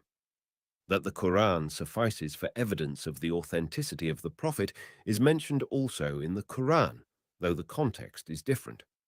When the Meccans demanded that the messenger, peace be upon him, show them a proof in the same way as earlier prophets had shown, the Quran replied, "Yet they say, why are not signs sent down to him from his Lord? Say, the signs are indeed with Allah, and I am indeed a clear warner. And is it not enough for them that we have sent down to you the book which is rehearsed to them? Verily, in it is mercy and a reminder to those who believe." 29, 50, 51. This is what Iqbal is saying, that though Islam was revealed before the age of science, it was itself the harbinger of the age of science and the miracles of scientific discovery. This is important to note when we aim to advance proofs and evidence for these arguments. This steady and well-founded faith was certainly there in al-Ghazali's mind when he said in his Al-Munkid min al-Dalal, that is the savior from delusion. Should someone say, "My proof that one is more than three is that I will, before your eyes, transmute this stick into a snake," and even if he does transmute it as he said, my certainty that one is less than three will not be shaken, though I will wonder how it was that he changed the stick into a snake. If we analyze Al-Imam al-Ghazali's statement, we shall conclude that a mind like al-Ghazali's would no longer find in changing a stick into a serpent a proof of the authenticity of prophethood. If one views the message of a prophet from a scientific perspective, then its proof must be closely pertaining to the message itself. You see how the Prophet Muhammad held the Quran and presented it as a proof, but it was itself the message that ensured happiness in this world and the hereafter for those who adhere to it and observe its teachings. The proof is here what you may observe in the real condition of a society that has abided by the message, the Quran, not in changing a stick into a snake. When you wish to assess the proficiency of an engineer, you examine their accomplishments in the same domain where they claim to be professional. You look at the bridge, tunnel, building, dam, or rocket designed or supervised by them, definitely not by any irrelevant miracle to prove their claim. This is then the conversion to the scientific phase in the Prophet's message. Not that the Prophet Muhammad's contemporaries did not importune him for signs or miracles like the ones performed by earlier prophets. They did, but the Prophet, peace be upon him, and the Quran directed them every time, and in all possible styles, to the scientific view. Ibn Abbas relates, Quraysh went to the Jews and asked, "What kind of signs and miracles did Moses bring to you to prove his message?" "It was his stick," they said, and raising his glowing hand. Then they went to see the Christians. "What did Jesus do?" they asked. "He healed the blind, the leprous, and resurrected the dead." So they came to the Prophet, peace be upon him, and said, "Supplicate to your Lord to transmute the Mount of Safa into gold." So he did supplicate to his Lord. In reply, the following verse was revealed. In the creation of the heavens and the earth, and the alteration of night and day, there are indeed signs for men of understanding, men who celebrate the praise of Allah, standing, sitting, and lying down on their sides, and contemplate the wonders of creation in the heavens and the earth with the thought, "Our Lord, you have not created all this for nothing." 3 190, 1991, so that they may ponder the creation. In another story, when they asked for a miracle, the Prophet, peace be upon him, said, "No, it is not this that I was requested to bring forth. It is this religion. So, if you embrace it, it will be your winning choice for this world and the life to come. But if you decline, then I only have patience."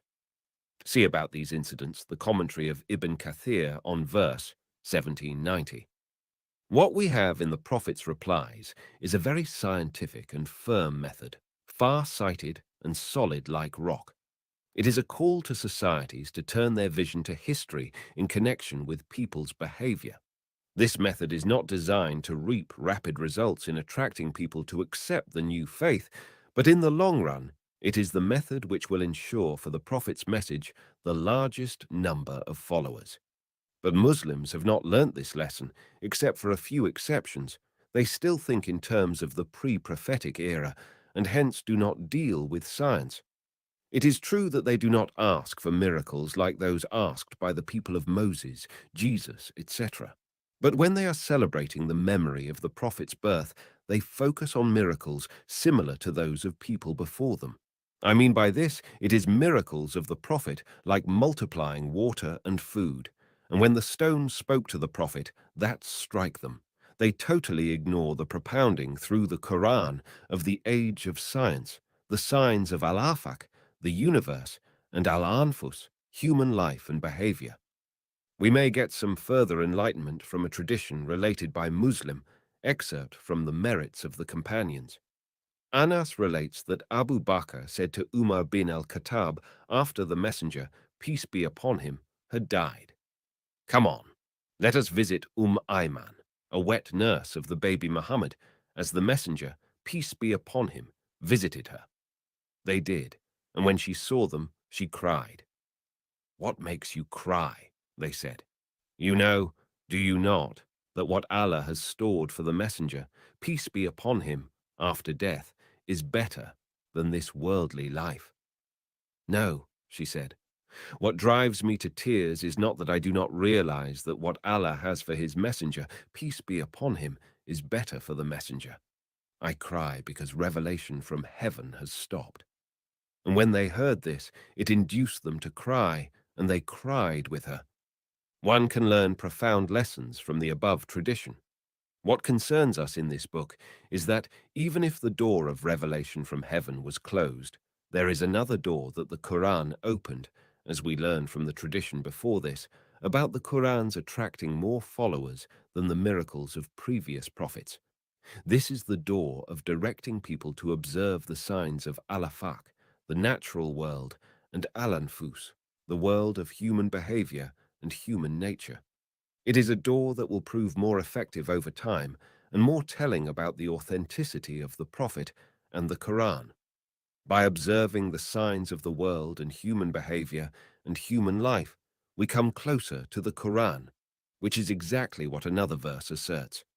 Soon will we show them our signs in regions of the earth and in their own souls, until it becomes manifest to them that this is the truth. Is it not enough that your Lord witnesses all things? 41:53. But we, Muslims, have not yet entered that age indicated by Iqbal. We have not gone beyond the scientific threshold. Indeed, we have not acted in light of the Quran to be among those indicated by the Prophet. In another book of mine, Work, I quoted from Ibn Taymiyyah his stressing that Allah has signs apart from the verses of his scripture in the world and signs in human life and behavior. Back to Iqbal, we find the latter, in his reconstruction of religious thought, referring to more or less the same idea in the course of his discussion of the seal of prophethood. He asserts that the glorious Quran, being the last of the divine books, has a special quality of producing revival. Each age will find in it the suitable sign or aspect which suits it. As for us, we are at the threshold of the age of Al-Afaq and Al-Anfus, though many are not aware of the fact. And though some meet the new age with eagerness and delight, and some are wary and apprehensive about it. But to really be part of the age of these signs will take real effort and exertion. This age will not be appreciated by those who do not strain their attention to peer closely at the creation Allah put before their eyes in both the world of nature and human life. For those who do not look well and long enough, they will not appreciate verses of the Quran like the following. O mankind, verily there has come to you a convincing proof from your Lord, for we have sent to you a light that is manifest. Then those who believe in Allah and hold fast to him, soon will he admit them to mercy and grace from himself, and guide them to himself by a straight way. 4, 174, 175. It is a new dawn, but not everyone is qualified to notice it.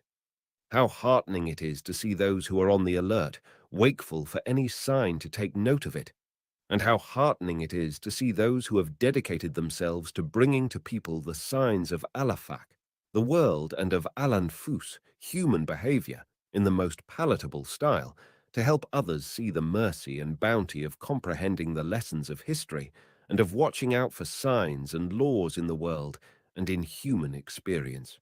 So how can I induce the youngsters of our Ummah to dedicate themselves to a mission like this? It is really uplifting for me to think of such individuals in the rising generation. One can, in light of all the above, recite the Quran with the task of looking for signs indicating the natural world and the world of human behavior. One example is concerned with resurrection. And he, a certain unbeliever, makes comparisons for us and forgets his own origin and creation. 36:78. The sign pointed out in this verse is there before the eyes, in the world. It is plain, decisive, a sign most telling, though expressed in the shortest of phrases, forgets his own origin and creation. Of course, discussion of plain evidence denied by people is not always so condensed in the Quran. There may be more words, though again quite concise, as in, were we then weary with the first creation, that they should be in confused doubt about a new creation? 50:15. Or, and you certainly know already the first form of creation. Why then do you not celebrate his praise? 56:62. This question about resurrection has been raised again and again from ancient times and up to the present. We have it often in the Quran, as in, "O take the similitude of one who passed by a hamlet all in ruins to its roofs. He said, Oh, how shall Allah bring it ever to life after its death? But Allah caused him to die for 100 years, then raised him again." 2:259. Behold, Abraham said, My Lord, show me how you give life to the dead. He said, Do you not then believe? He said, Yes. But to satisfy my own understanding, he said, Take 4 birds, tame them to turn to you, put a portion of them on every hill and call to them. They will come to you. 2:260. And does not man see that it is we who created him from sperm? Yet behold, he stands forth as an open adversary, and he makes comparisons for us and forgets his own origin and creation. He says, Who can give life to the dry bones and decomposed ones at that? Say, he will give them life who created them for the first time. 36:77, 79. So, in the story of the man who passed through a village, the Lord showed him a sign from his own life, a most telling experiment. In Abraham's case, peace be upon him, the sign is drawn from outside his own life. In the story of Ubay bin Khalaf of Surah 36, the Quran is referring people to some scientific observation, to the natural laws, and exhorting them not to forget his sunan. It may be remembered here that a sunnah, or law, as Ibn Taymiyyah pointed out, is to apply to a latter situation what applied to a former one. This rule, however, is an echo of verses in the Quran, where humans are reminded of an earlier case that relates to a later one to realize that what applied to earlier cases, or peoples, can apply again to the present. Let us then look at another instance from the Quran in the same spirit. Man says, "What? When I am dead, shall I then be raised up alive?" But does not man call to mind that we created him before out of nothing? 1966-67. Chapter 2. Science. No good definition of science exists in our society. Hence the need for lengthy details and shedding light at the various manifestations of science, so that the reader has a good grasp of science. This is because, to reap some of the benefits of science, one needs to comprehend it well. If faith is a science in its certainty, then science is faith in its rejection of being confused with falsehood. That is why we need to work hard on disentangling science from delusions and superstitions, to free it from all weed, so that humans may enjoy the benefits of science, pure and unalloyed. When we speak of religion, we say that to be accepted by Allah, it should be pure, free from innovation or foreign matter. Science must also be safeguarded from foreign matter, from results claimed to be scientific without legitimate basis. H.G. Wells says in his Outline of History, Vol. 2, p. 504, 1956, historians of the present age are erudite and most scholarly. They are wary of any small slip more than they are wary of inconsistency between premises and outcome. They are forever scared of having someone deride them if they commit the slightest mistake in specifying the date of something, more than they scared of ascribing to a certain activity a value above what it is worth. Therefore, we do need, in this age of speed and daring, to see the emergence of a whole band of new scholars dedicated to science, a band whose task is to develop binding criteria of science to strictly control scientific work. So, what is science like? Before we go deeper, we need to put forth a number of rules. Rule 1. There is no mental relation between cause and effect. To drive this rule home, we need to be clear about all three terms: cause, effect, and mental, pertaining to mind. But before I elaborate about the three terms, let me say a little more about the rule itself. When we say there is no mental relation between cause and effect, we mean that the mind has no way of relating causes to results or results to causes before the human has sensed this relation in the real world, the independent existence.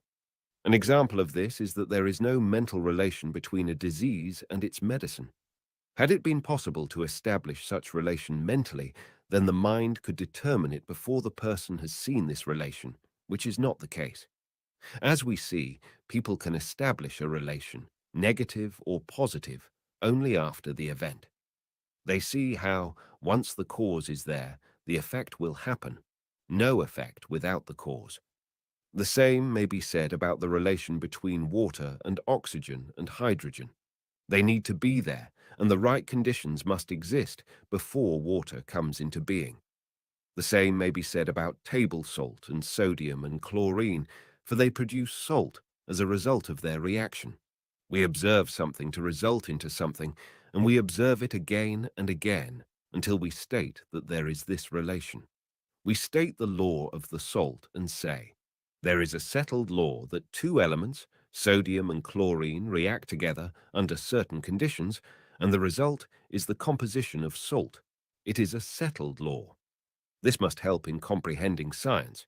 Specific causes lead to specific effects.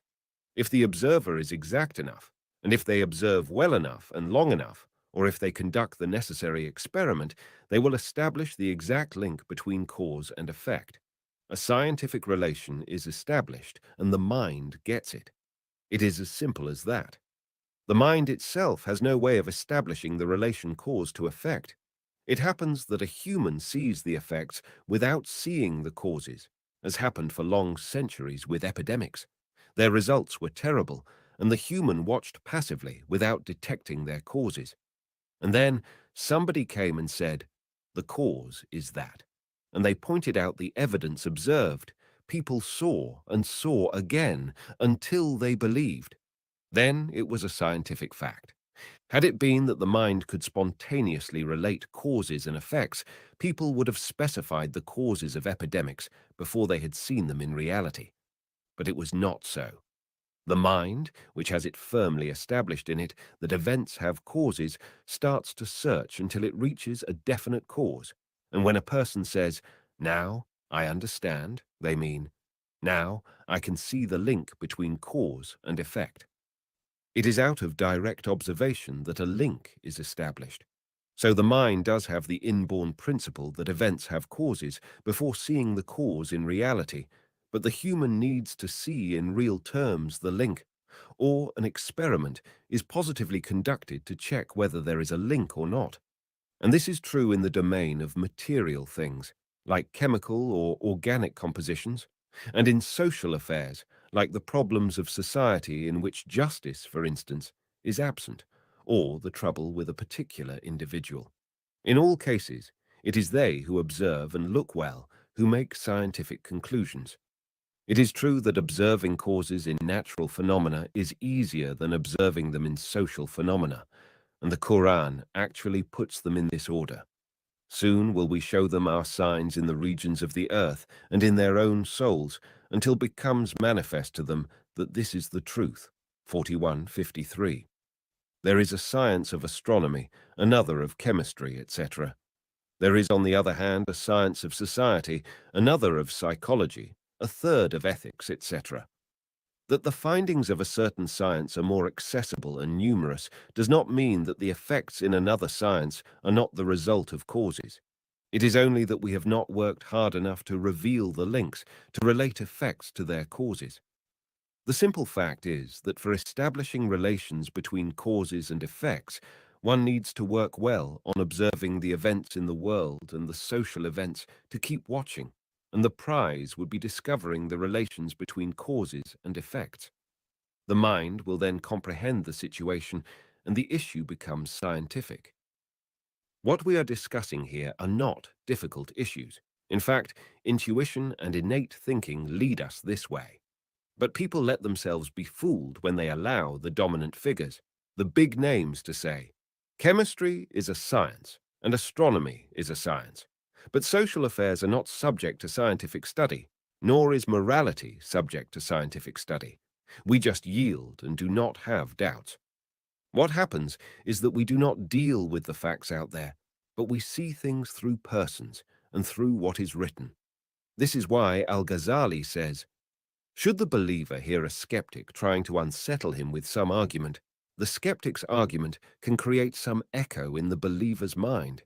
Not so is the knower, who holds on to notions not in imitation to some other party. No doubt will arise in his mind, none at all.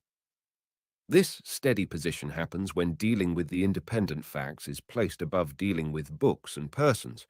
For the independent mind, books and persons do support coming in touch with the independent facts, but will not be a barrier that blocks one's reaching the independent facts. The point here, in Rule 1, is getting to comprehend the kernel of science. Indeed, the main point of this book is to come to a better comprehension of science and to see of what it consists. Once an individual gets this firmly, they will not be confused and will not confound what is scientific with what is surmise, illusion, or desire. This, for me, is an essential distinction. By just grasping even one issue and having it settled how to assert whether that single issue is to be classified as scientific or otherwise, and with perfect accuracy, then we can go on from there to discussing any other issue. having mastered the conditions which make us name something as scientifically true. If one loses grasp of science, the alternative is surmises, wishes, love, and hate. And to act by the dictates of wishes blocks one's vision and hearing, as we see in a tradition of the prophets. To love something makes one blind and deaf, reported by Ahmad and Abu Dawud. Once one has fully understood the above, that science is linking causes and effects, that it is not the sedentary reflection of one's mind without reference to cause-effect relations. Once that is fully comprehended, we may go on to say, our faith in Allah and the Last Day is scientific. That we believe in Allah and the Last Day is based on causes that lead to certain effects. And in the same way as was expounded and exemplified above, there is no mental linking between causes and effects, the same as we may say of any other scientific conclusion. It is merely based on observation. You observe the consequences of belief in Allah and the Last Day in reality, the world of the seen as witness to the world of the unseen. You watch how this belief brings forth positive consequences. If this is true, then your belief in Allah and the Last Day is true. You are bound to concede the relation between this belief and its consequences. It is the same as you have confidence in any medicine that proves to be effective. You may watch this in real situations. You ask somebody, what makes you believe that somebody who is talking to you really exists? They would be disturbed, at least when they first hear the question. It seems too self-evident to ask. But they could reflect on the scientific facts before them, the light waves sent out by the interlocutor's body, and their impact on the vision modality and their transmission to the brain, where they are decoded. The interlocutor's speech carried through sound waves, their entering the ears, their transmission to the brain, and the latter's interpretation of these waves. All this is hard evidence that the processes of sensing the interlocutor's presence are not beyond our understanding, and this will eliminate the initial disturbance. The same could be said about the taste of table salt, its taste on the tongue, and the brain's interpretation of the signal. It is like this for all we sense and perceive. The scientific aspect of the above is seen in the linking of outer signals, the light waves and the sound waves, and the taste registered by the buds on the tongue acquire meaning when the brain supplies them with meaning. After accepting these facts, we may say that the universe is pitch dark and dead silent physically.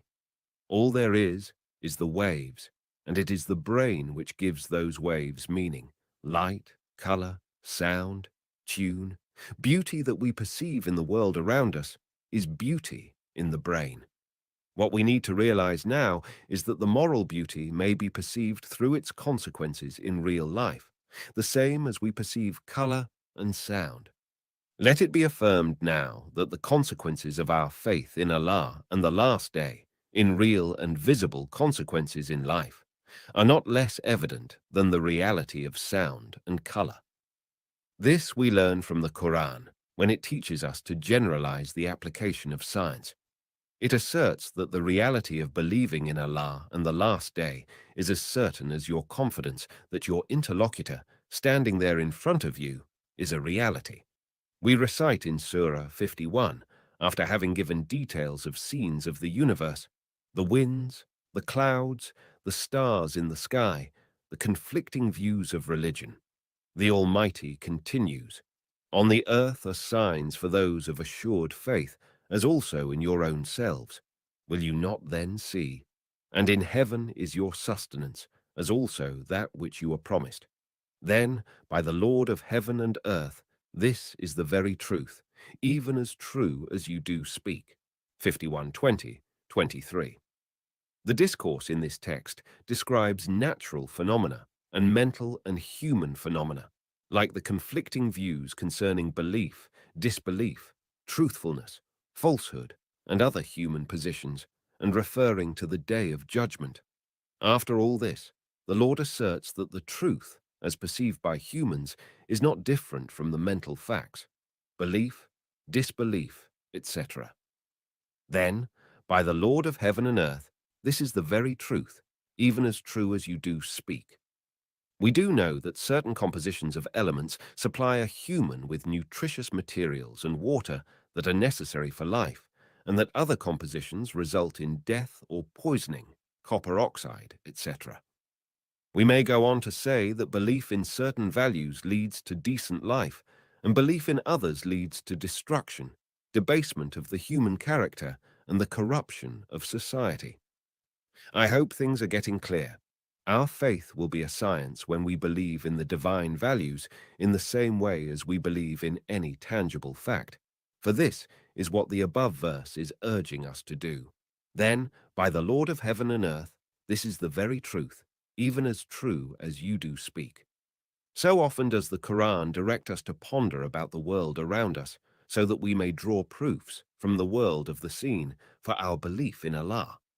If the scientist affirms the existence of a system that governs the world, a settled and stable system, a system that maintains its sustainability across time and space, as a conclusion from the stability and constancy of sunan or laws, a believer, for his part, by his faith, bestows on the system of the world and the sunan a deeper and more sacred sense. She is declaring their belief in a Lord who is above any restriction or envisioning. He, God, is the sovereign, the Holy One, the source of peace and perfection, the guardian of faith. See the Quran 59:23. This faith in Allah, who has nothing resembling him. There is nothing like unto him, 1:12:4, as Islam teaches, places Allah in a position of exaltation and perfection, to a point where a believer may not envision him. This Lord is then too exalted to be the object of bickering and disputation, not to be as he was handled in that Ilmul Kalam, science of Islamic sophistry. Disputation may only occur in relation to human behavior, whether it is up to the ideal or inconsistent with it. From this, it is stated in a tradition narrated by Sahih Muslim that any suspicions flitting through the mind are a sign of pure faith. This tradition comes in reply to some people's wondering, who then created Allah? In contrast, one can be a disbeliever through certain sins, as declared in another authentic tradition. A person who fails to perform prayer is a disbeliever. Muslims have reversed things when they treated suspicion in faith as an enormous sin, to the point of declaring the culprit outside the boundary of faith, and treated with leniency when a Muslim does not observe the enjoined commands. To observe faith, therefore, is not fulfilled by merely faith in Allah. Adhering to the true faith must be shown in worship and behavior which are compatible with Allah's commands. It must be shown in a believer's treating others with unselfishness. One reads in a tradition of the prophets, as narrated by Muslim, the part on doing good, that to visit a sick person will be like meeting Allah there, and to feed a hungry person will be like feeding Allah. Belief is not just a declaration of faith, it is oneness. For the believer to connect directly with independent facts, to break free from the world of persons and mental images. One finds that scientists often complain that people have very poorly acquired the habit of scientific approach to things, that they have not dealt with knowledge and science in an earnest way, as a reference to be generalized and resorted to in frequent situations. One factor for this slackness in referring to science must be the recent emergence and taking root of science. Now, belief in the one God is no more or less than holding well to the scientific principles. The rejection of worshipping idols would also imply the rejection of blind imitation. Belief in the one God requires that one directs their attention to independent facts, to attach oneself to independent facts. This implies sanctifying the process of creation, an act of bringing something out of nothing.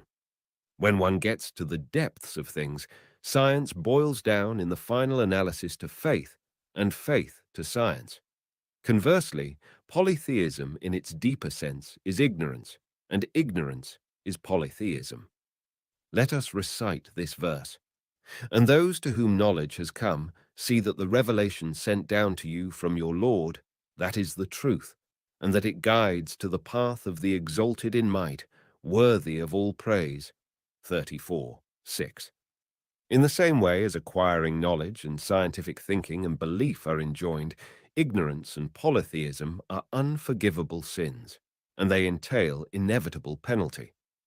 Both the believer and the scientist are disgusted at witnessing how many humiliate themselves by fawning on dominant persons and idolize them, whether in a religious or political subservience. It is true that some, who are considered scholars or scientists by the shallow multitude, behave in this abject manner. Some people let themselves fall in the idolatry behavior which they are ordained by religion to eschew, but the practitioners of science and the diligent students of sciences steer clear of such idolatry. It is no excuse for those who demean themselves by bootlicking and debasing themselves before magnates of power or fortune when they claim they must be forgiven their abject behavior, since they need to protect their sustenance or to protect their nears and dears. The Quran refutes such excuse for falling in this idolatry when it states, "Then you seek sustenance from Allah." 29:17. The enlightenment of knowledge and science teaches the individual to be content with straightforward earning of a living, by doing one's share in constructing a society based on faith in the one God and in scientific principles. Definitely not the kind of seeking sustenance by drawing from the sweat of the ignorant and oppressed. Those who have attained this level of faith and enlightenment are careful to keep within the bounds of decency, steering away from idolatry. They have broken away from worshipping mortals. Yes, they do share the life of others, but would not fall into acts of polytheism. The point I am trying to bring to the notice of the reader is that in all these traits and behaviors, the person of faith in the one God is the same as the person who has really acquired the scientific approach. Their attitudes to the social issues are identical, which may be concluded from a verse of the Quran like this. And those to whom knowledge has come, see that the revelation sent down to you from your Lord, that is the truth, and that it guides to the path of the exalted in might, worthy of all praise. 34:6. Once we have fully perceived the essence of linking causes and effects, that it is not an intellectual achievement, but comes through observation, we would be in a position to link faith to effect. By observing faith and its effects, we would have fulfilled the scientific conditions in the domain of faith as well. This is indeed there in the Quran, for it presents faith as science and affirms that those who have acquired knowledge perceive this. And such are the examples we set forth for mankind, but only grasp them those who have knowledge. 29:43. The job of the mind is this observation of linking causes and effects, realizing that such linking is not the fruit of mental effort, but the fruit of observation, that it is yielding to what compels the mind to accept. The only part for the mind here is to surrender and concede. That is because failing to concede such facts is an elimination of the part of the mind. This issue has taken such a long time with me, and since I did not come across anyone who put it in this way, I told the late Malik Benabi during his last visit to Damascus in 1972 of this idea, and he said, "This is a revolution in thinking." It might be so if this kind of thinking is an echo of verses of the Quran like the following. In the creation of the heavens and the earth, and the alternation of night and day, there are indeed signs for persons of understanding, persons who celebrate the praises of Allah, standing, sitting, and lying down on their sides, and contemplate the wonders of creation in the heavens and the earth, with the thought, "Our Lord, you have created all this not for nothing. Glory to you. Give us salvation from penalty of the fire." 3, 190, 191. See Al-Suyuti's comment on the causes of revelation in his Asbabul Nuzul.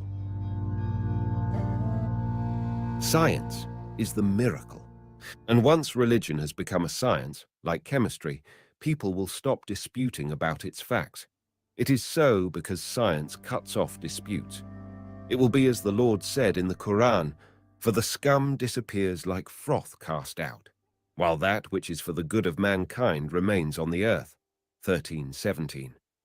In the same way as science has extended its light over astronomy, medicine, and chemistry, It will extend its light over religion. This will be for the good of the true religion. It will put an end to the unfounded theories about religion that still circulate among people, in the same way as the old theories about astronomy and chemistry came to an end.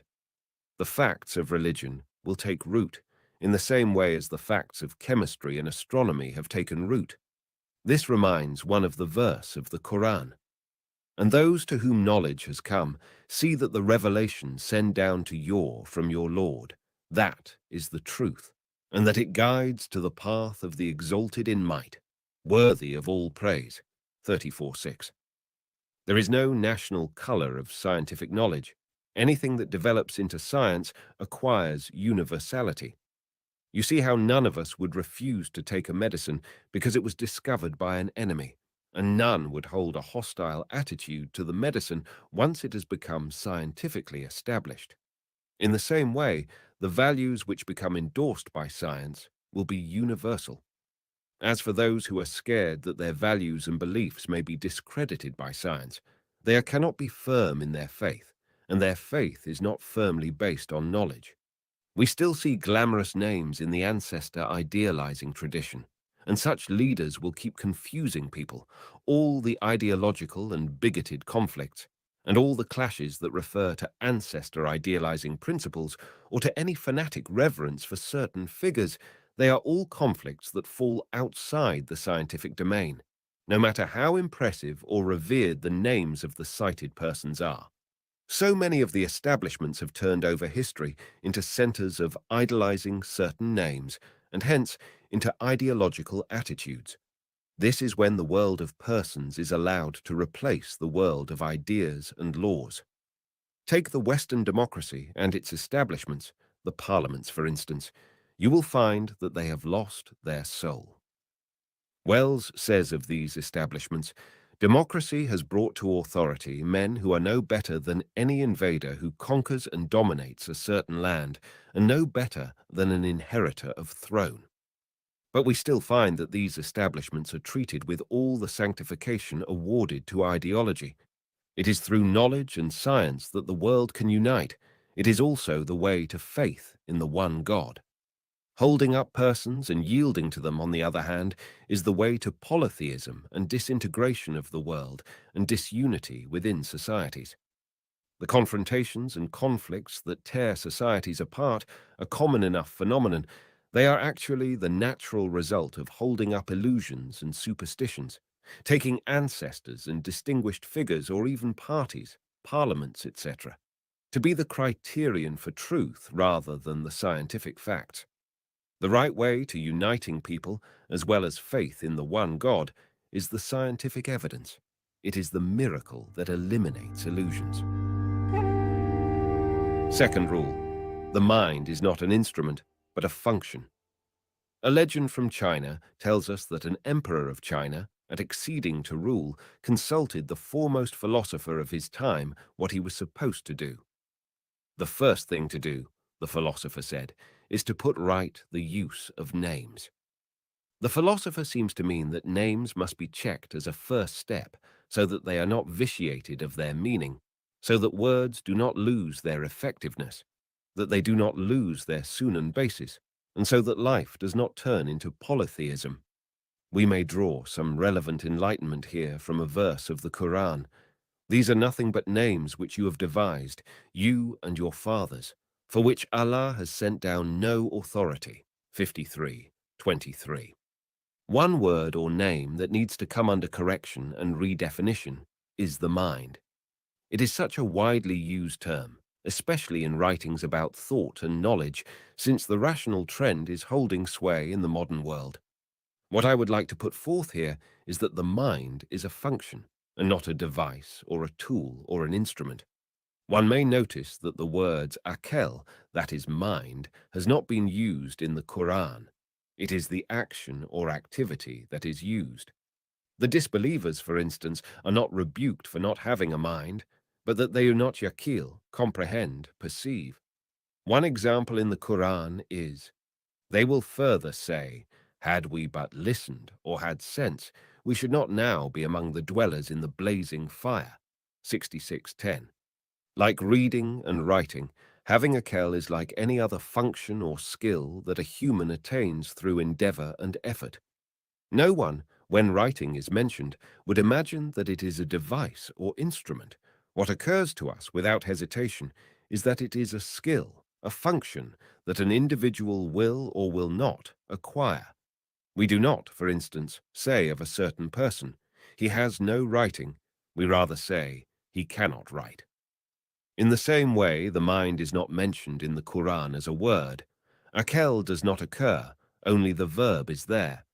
There are in the Quran words like kalb, fu'ad, lub, al-nuha, as devices or instruments, and these do the function of the mind, which is linking between causes and effects. Should a human lose this ability of linking causes and effects, they will have lost the human's essential function. Ibn Taymiyyah has something relevant on this. He says, in Muslims' usage, the mind is a feature, a function performed by certain systems. It is an instinct, knowledge, or acting by the dictates of knowledge. It is not, according to Islamic usage, a substance in itself. It is the philosophers who assign to the mind its being a substance, while Muslims do not accept this sense of the mind. See Al-Fatawa, Vol 8, page 338. By regarding the mind as a skill, a function, like writing, swimming, or any other skill, we would seek the necessary arrangements for acquiring this function, at the lowest possible cost in effort and time, and to the best level. We do this in teaching languages, do we not? Acquiring a language is one of the skills. In teaching or acquiring this skill, we would inquire into the effort, money, and time invested in the process and how well the results are in comparison to what has been invested. The same must be done when we examine our acquiring the skills of developing mental skills and acquiring knowledge and scientific methods. It is disappointing to see how our current curricula teach glimpses of scientific facts in a way that the student does not acquire the scientific spirit. It is such curricula that present religion as opposed to science. Some Muslim scholars of the golden age of Islam did have a sense of the truth of scientific knowledge, that its essence is not in reviewing so many details. Al-Imam Malik, for instance, said, acquiring knowledge is not in memorizing a lot of detailed issues. It is a light bestowed by Allah on the heart of a believer. Malik is here detecting the true meaning of knowledge, although what he says needs to be developed into a functional method, a detailed way to acquiring that light he detects and mentions. Those who specialize in creativity and its conditions endeavor to develop it into a science, to use it for the good of society. So let us, in light of this, think of the light mentioned by Al-Imam Malik, the talent of being a scientific and a creative person. By doing this, we would have realized the function of having the mind do its job. The third rule, not putting persons in place of Sunan. Malik Benabi mentions in his The Problem of Thoughts in the Muslim World that a child passes through 3 stages of growth. The first stage is that of things, when the child cannot distinguish between a feeding bottle and its mother's breast. It is for the child the world of things and biological needs. Then the child enters the stage of persons when a child begins to distinguish its mother's face from any other face. Malik Benabi mentions how the child feels estranged outside its home and how she suffers during the first days of school. Stage 3 is that of thoughts and ideas. Scientists tell us that a cell holds in its genes all the characteristics and features of all previous generations in relation to the biological inheritance, all compressed in the cell. In a similar manner, a child repeats all human history in the 3 stages humans passed through, the stages of things, persons, and thoughts.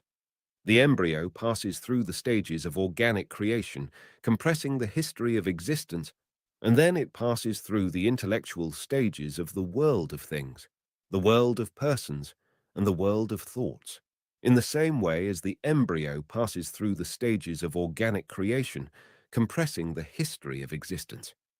This is very useful for tracing the origins of creation and as an introduction to comprehending these worlds. The child feels it will have to face a most complex and wide-ranging environment, and to be able to absorb it, it seeks the help of its surroundings and family, asking volleys of questions to form, in this way, an image and a conception of the existence around it. It is a most interesting world, the child's world, in adaptation, socialization, learning, and growth. And this great phenomenon is renewed with every new child. So, there is this world of the child before our eyes, a vast field of study for us to determine how it becomes a human, how it is molded by its parents, how the community gives it a specific character. Its parents lay many basics for the kind of person it will grow to be, and then they participate in a little or a great degree with the rest of society in molding the growing youngster.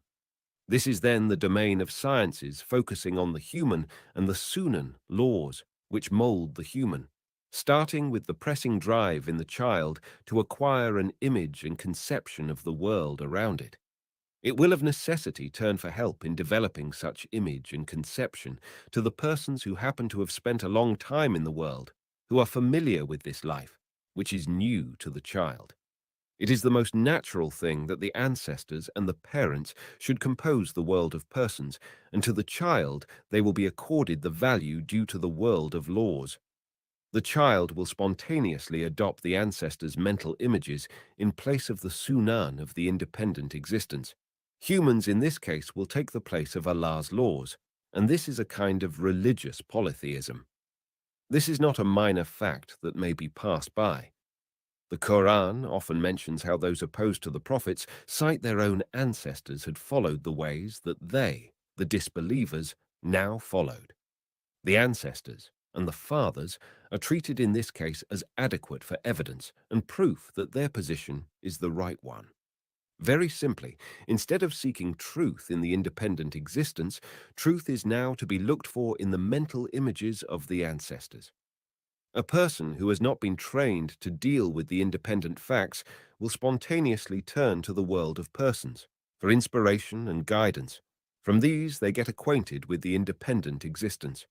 A human is in need of knowledge and science, and as science is not readily available, they resort to persons, bestowing on them the function of sunan, laws, or bestowing on books the position due to laws, a situation similar to having the carriage before the horse.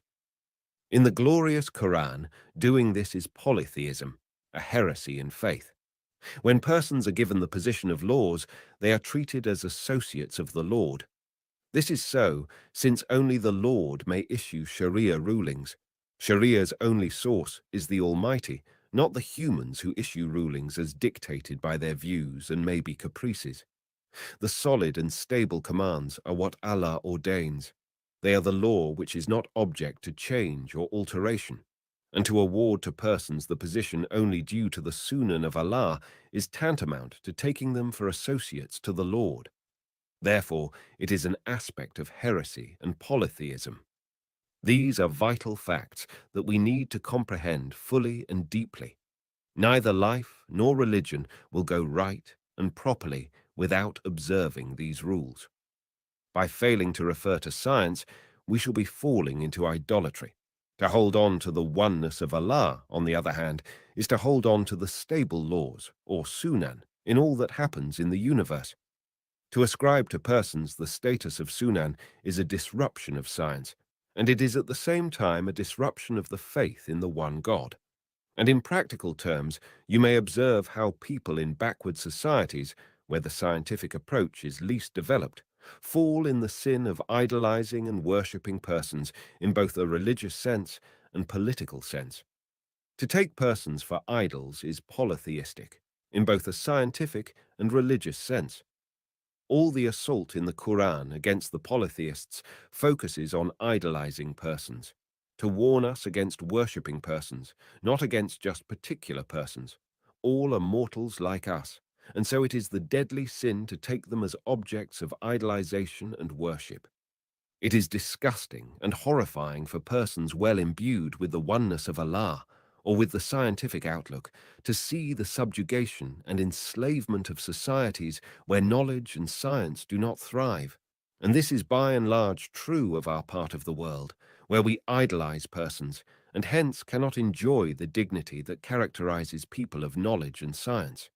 Nor can we boast being the people of faith, Tawheed, the one God, for it would have safeguarded us from taking persons for idols. Is that not what the Quran commands us?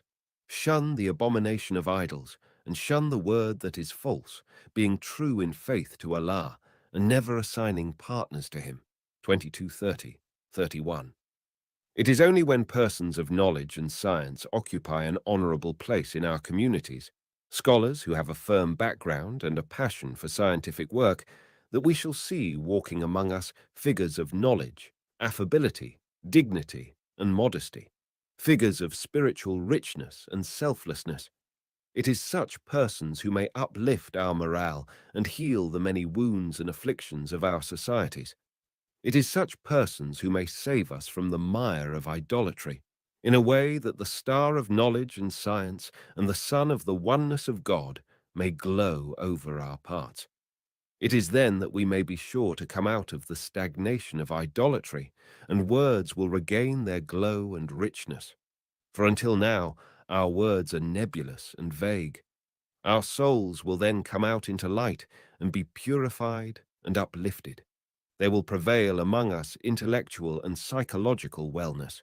Our looks will be inspiring, and our words will be rich and significant. Indeed, wherever knowledge and science prevail, faith in the one God will flourish. People will be rid of this duality and ambivalence. We shall have our clear direction, and it will be read on our faces. The Lord is one, and he honors the children of Adam. So let them turn to him, not to idols and associates who keep squabbling and hassling, for the latter will do nothing but precipitate us into more delusion and trouble. Is it by now clear how injurious it is to replace the world of persons for the world of knowledge and science? I wish I could be there when writings come out in our part of the world after people have healed from ignorance and our temples are rid of idols. For until now, our souls, barren of the light of knowledge and science, cannot perceive the causes of our problems, though the ailments have lingered too long until they stink and pester. We cannot use the right words, for our words have little sense, and they are not expressive enough, especially when we have to deal with the huge issues we have to face. It is the language of knowledge and science that we need to heal the battered and despondent souls. That is the language that is panacea for the hearts that crave wellness. We refer to the tangible existence to learn from as well as to the words of the Almighty, for that is what the Quran teaches us, calling for witness the world side by side with Allah and his angels as witnesses. There is no God but He. That is the witness of Allah, his angels, and those endued with knowledge, standing firm on justice. 3:18. Similar texts abound. In Al-Hadith al-Qudsis, that is divine tradition, the Almighty addresses those who rise in the middle of night to pray, to reflect on the creation of the heaven and earth, of the great creation of the Almighty, and keep tracing the originating of creation, those who gaze and reflect, who pry into the signs of the Lord in Al-Afaq, the world around them, and in Al-Anfus, the world of the human being. He addresses such individuals with the words, "Who is that who prays to me? For I will heed their prayer. Who is that who asks my bounty? For I will give them their quest. Who is that who prays me for forgiveness? For I will forgive them," reported by Al-Bukhari and Muslim. So you see, human, the noble objectives are waiting for you to seek. Noble wishes and states are there to cherish. Justice and goodness are waiting for you to revive. And knowledge and science and Tawhid are there to uphold, for the generous Lord has all this and more. The two aspects of the world of persons. It will occur to some minds that it will not do to downplay the part of the world of persons. Is it not they who introduce to us knowledge and science? How can they be an obstacle to knowledge and science? Some discrepancy seems to need tackling there, for it is true that this issue has two sides. It is absolutely vital to render the world of persons its due value, but at the same time, there is the danger of giving that world more than is right. A scholar must be treated with all the deference that they merit, and we need to benefit all we can from them. But there must be a limit to this deference and respect. Indeed, those who raise certain individuals to the level of blind imitation and sanctification, maybe the followers are not genuinely capable of appreciating what it is that has won the elevated individuals the status they have earned. I do realize that an individual is literally nothing without the experiences developed across centuries. To be more exact, let us quote from a good source: Man, Civilization, and Society. A group of ant eggs, if incubated properly, without any full-grown ants caring for them, will hatch and produce a swarm of ants which, once grown to the right age, will relive, without any flow and down to the tiniest details, the whole behavior of the innumerable generations of the species that have preceded them. Can we say that much of the humans? Can a group of children who for some reason have broken away from the caring, surveillance, and support of adults relive the lives of preceding generations of their species? Indeed, supposing they survived, and they would not, we cannot expect them to exhibit any of the distinctive features of behavior which distinguished their parents. They will be without language, without tools, without fire, without arts, and without religion. Like all species, the humans inherit the instincts of their species. But there is something else in the case of humans: the social and educational inheritance, the accumulated experience of all humankind. It is this other dimension which makes a human a human. We see how, in a few years, the person specialized in any domain acquires in what humankind toiled for thousands of years to amass. What the new scientist or scholar adds can be a tiny fraction, besides that great edifice, but it is still the way to the growth of science, and it is the great thing which distinguishes the human species from ants or bees. Should our generation decide not to depend on the experience of the past generations, to discover all the facts for itself, it would have to spend the same time humankind have spent so far to gain the experience that has descended to us. The point here is that we cannot afford but to accept the experience gained and transmitted through the world of persons, not because of the importance of certain persons, but for serving the world of Sunan. From the above, it must transpire that the world of persons has its negative as well as its positive role. It is positive when persons are viewed as steps up the long ladder of knowledge, but it is negative when those persons are taken to be the highest possible steps on the ladder of knowledge, that Allah has given those particular persons the utmost He would bestow on His creation. All this discussion is especially relevant nowadays, when we hear ongoing debates concerning substantiation and modernity, and concerning the ancient heritage and revival. Some of the best minds direct their efforts to detecting the right path. I hope there is some light, no matter how faint, in our discussion in this book to help people find their way to this objective. Proofs of science. What is our proof that a particular idea is scientific or not? Two proofs ensure that a concept is scientific: prediction and manipulation. A. As for prediction, it is perhaps best defined in the words of Shaykh al-Islam ibn Taymiyyah, quoted before: to apply to a latter situation what was applied in a first situation. If we can predict, on the basis of observing a former situation, what will take place in a second situation, then we have knowledge. By observing the conditions the first time and finding later that the same conditions are being realized, then we predict that what happened before will happen again. If it does happen again, and what we predicted does happen again, then we can say our prediction was based on a scientific observation. Here is an example from the domain of physics. We state that iron will expand at raising its temperature, and we say that on the basis of previous observation. In the domain of sociology, which is a main concern of the Quran, to which it often turns our attention, We predict that a certain community will lose its stability and progress, and that disasters and catastrophes will befall it once it has deviated from the straight path, once justice is no longer the basis of life in that society, and the law is operative on certain layers of society and not all others. This verdict is arrived at through a study of history and reviewing the lives of peoples and nations, which is something that the Quran keeps urging us to do. The Quran itself narrates many stories of the past peoples, the behaviors and states of disbelievers. It sometimes goes into detail and sometimes just mentions briefly the states and behaviors of some communities. It does all that in order that the laws, the Sunnah in Quranic terms, is well established in the consciousness of believers, and so that people comprehend well that the outcome of a previous people will come again once a later people behaved the same way as the past people behaved. It is to be noted that whenever the experience of a people is narrated by the Quran, there is always some conclusion to affirm the Sunnah, the law, the scientific fact. Here are some examples of such conclusions. And never do we give such requital except to such as ungrateful rejectors. 34:17. Is there any reward for the good other than good? 55:60.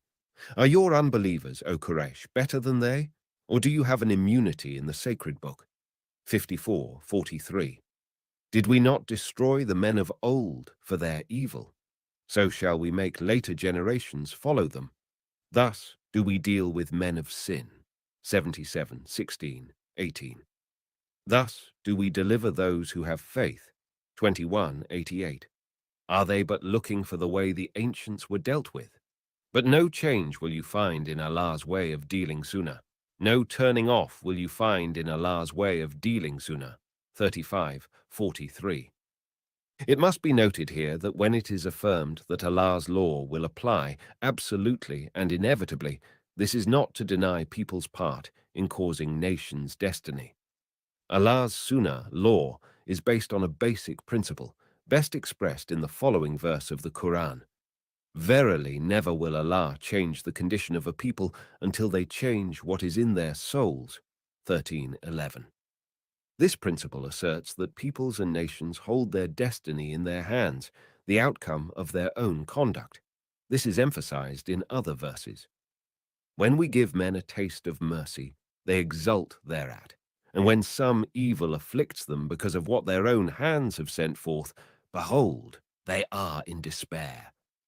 30:36. Each individual is in pledge for his deeds. 52:21. That was a people who have passed away. They shall reap the fruit of what they did, and you of what you do. 2:134. B. As for the other proof, manipulation, this is made possible once the human has discovered the law that it is invariably steady and not subject to change. After this has settled in humans' consciousness, they begin to intervene and direct this force to their own benefit. From observing how thorough and general the exploitation is, we can deduce the extent of the particular group's scientific comprehension of the sunnah they are dealing with. This is then the proof, or the two proofs, of the acquiring of scientific knowledge, prediction and manipulation. It should be expounded, however, that by prediction we do not mean the mere theorizing. For putting forth a hypothesis or theory consists in offering a probability that one thinks intuitively to be the cause of the phenomenon they are investigating. If that probability is seen to be true in rigorous observation, the hypothesis is promoted to being scientific. Prediction has been realized, and what was only a guess has passed the first scientific test. But of course, not all proofs are of the same rank. There is a hypothesis, then its promotion to being scientific in case the prediction is vindicated in real terms, and now it is scientific. But then, when the humans can manipulate the scientific finding to serve human objectives, the issue has passed the final test. It may be noted in the discussion so far that prediction occurs before exploitation. The weather forecaster would declare what weather they predict, like the wind and rain, and all the related phenomena. If the forecaster is seen to have sufficient accuracy in their prediction, people will take the forecast seriously, trying to benefit from the positive aspects and avoid the harm of the negative ones. This is not to say that our ancestors did not have their ways of predicting the weather. They had their observations about the behaviors of animals and found in that indications of weather. They also said that when the winter was freezing cold, the summer would be blazing hot. However, since such observations did not prove to be consistent every year, the predictions were not quite reliable. Things have changed. For the modern forecast for a day or two, satellites would be observed intently, observing the winds, their speed and direction, the temperature at various levels. One would see how huge the improvement is in climatology. And we keep asking or hoping for more. What about the forecast for a week or two or the season? And this is natural, for Allah creates other things of which you have no knowledge. 16:8. Humans have no way of bringing about climatic changes, but we keep trying to benefit from their good aspects and avoid their negative aspects. Besides, there is nothing to prevent humans proceeding from predicting the weather to controlling it, in the same way as arable lands are controlled in various ways. And control and dominance are huge in many industrial, agricultural, breeding, metallurgy, and other domains. See al-Akiba. This is scientific proof in relation to human behavior. In the same way as prediction vindicated by later actual occurrence of what was predicted proves the prediction to be scientific, and in the same way as exploitation of what had been discovered is a scientific proof of its scientific truth, al-Akiba outcome, result, sequel in people's life is a scientific proof. See, for example, the Quran 7:128. We are distinguishing this proof from the first two because a correct prediction and exploitation are scientific proofs in the world of nature, in astronomy, physics, chemistry, botany, zoology, etc. This is not to say that prediction and exploitation have no part to play as proofs in judging a society, its values, and morality. But there is this extra scientific proof, al-Akiba, in judging a society in particular and in dealing with values and ethics. In the Quran, we find prediction and exploitation in relation with the world in general. For instance, the Almighty says of the sun, the moon, the night, and the day, "We have made the night and the day as two of our signs. The sign of the night we have obscured, while the sign of the day we have made to enlighten you, that you may seek bounty from your Lord, and that you may know the number and count of the years. We have explained all things in detail." 17:12. In this verse, determining the passage of years and doing calculation belong to astronomy. By calculating the exact and constant movement of the bodies in the space, astronomers predict the future movement of the same bodies. Al-Akiba, on the other hand, is confined to human and social values and morality. It may be noted that the Quran does not mention al-Akiba as a scientific proof except in relation with values and ethics, as in, "And the Akiba, or end, is best for the righteous." 28:83. The Akiba is favorable for righteousness. 20:132. Travel in the earth and see what was the Akiba, the end, of those who denied the truth. 1636. These aspects which we have been commanded by the Quran to observe and to consider their akibas are concerned with society, values, and ethics, not concerned with chemistry, physics, or medicine. They are the outcome of societies, true of all societies. The akiba must be then accepted as proof of the soundness and scientific reliability of values and morality.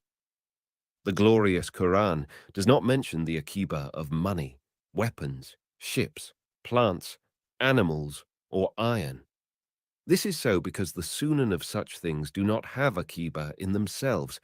Their akiba is related to the human who uses them for good or bad purposes.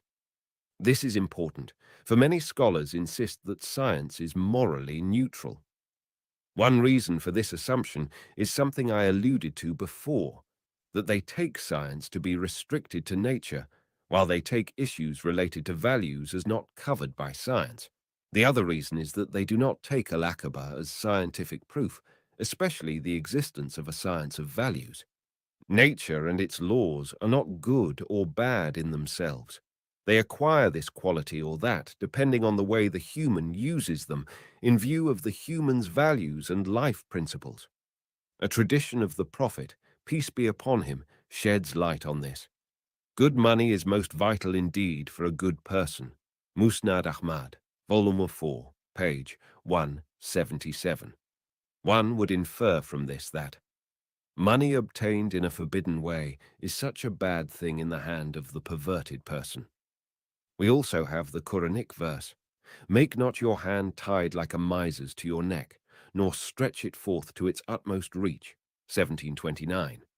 Wastage and meanness are not prohibited without their relation to the person who is dealing with money. This pertains to the moral values. That must be why modern economic studies would not handle the study of economy except in a framework of civilization. And this is indirect admitting of values in such studies. This is why economy pertains to nature plus the human being. And when something is related to the human being, it may not be investigated without taking the human values in consideration. And when we speak of the human values, we are thinking of goodness and badness, of the harmful and useful, certainly not nature in itself. What we have in the Quran is that values and ethics are scientific, and they have their constant and steady laws.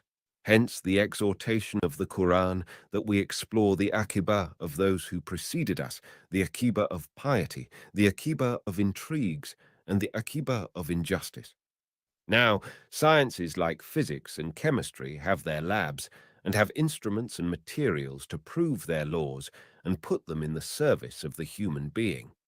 In the same way, history and the sunan of those who preceded us and their akiba are the lab of sociology and social life, civilization, and values. Muhammad Iqbal is one of those who noticed this aspect when he said, "One of the things by which we judge the worth of the message of a certain prophet and endeavor is the kind of character he developed, and it is by examining the cultural world which his call gave rise to." Reconstruction of Religious Thought, Cairo, 1955, page 142. History is the lab for values and for comparison of civilizations. Therefore, a great deal of effort needs to be directed to history, for in-depth studies, and for critical analysis of history. Careful critical analyses of history must be carried out, studies that run chronologically and spatially, geographically and historically. To comply with the Quran's command that we travel in the earth and see how Allah originated creation, 29:20, and with the other commands of the Quran to investigate sunan of those who preceded us, we need to develop a thorough inventory of Allah's dealing with people across history, the days of Allah's in Quranic terms. We can perceive by now that such investigation of human behavior has its scientific value. The science of good behavior and bad behavior will not be developed without investigating the akaba of people's behavior across history and in the modern world, and such study must not be confined to peoples mentioned in the Quran. We need to include every community we can reach, since the samples mentioned in the Quran are just for extracting the sunan, the laws necessary for the science of good behavior and bad behavior, and it only handled the history that preceded the revelation. But the Quran itself does alert us that, when rules and laws may not be drawn from past history, we need to go to future, for more of Allah's swanan will come to surface as time passes. If you cannot find the proof for a certain verdict until the time of revelation, then look for it in later times, for it will be sure to appear.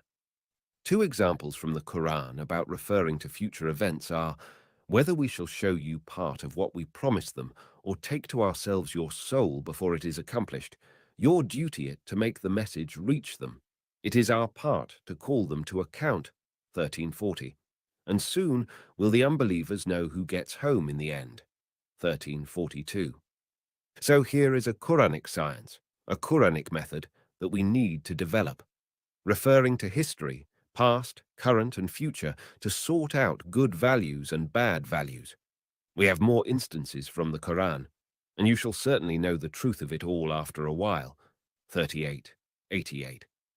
Soon will we show them our signs in Alafak, the regions of the earth, and in their Anfus, their own souls, until it becomes manifest to them that this is the truth.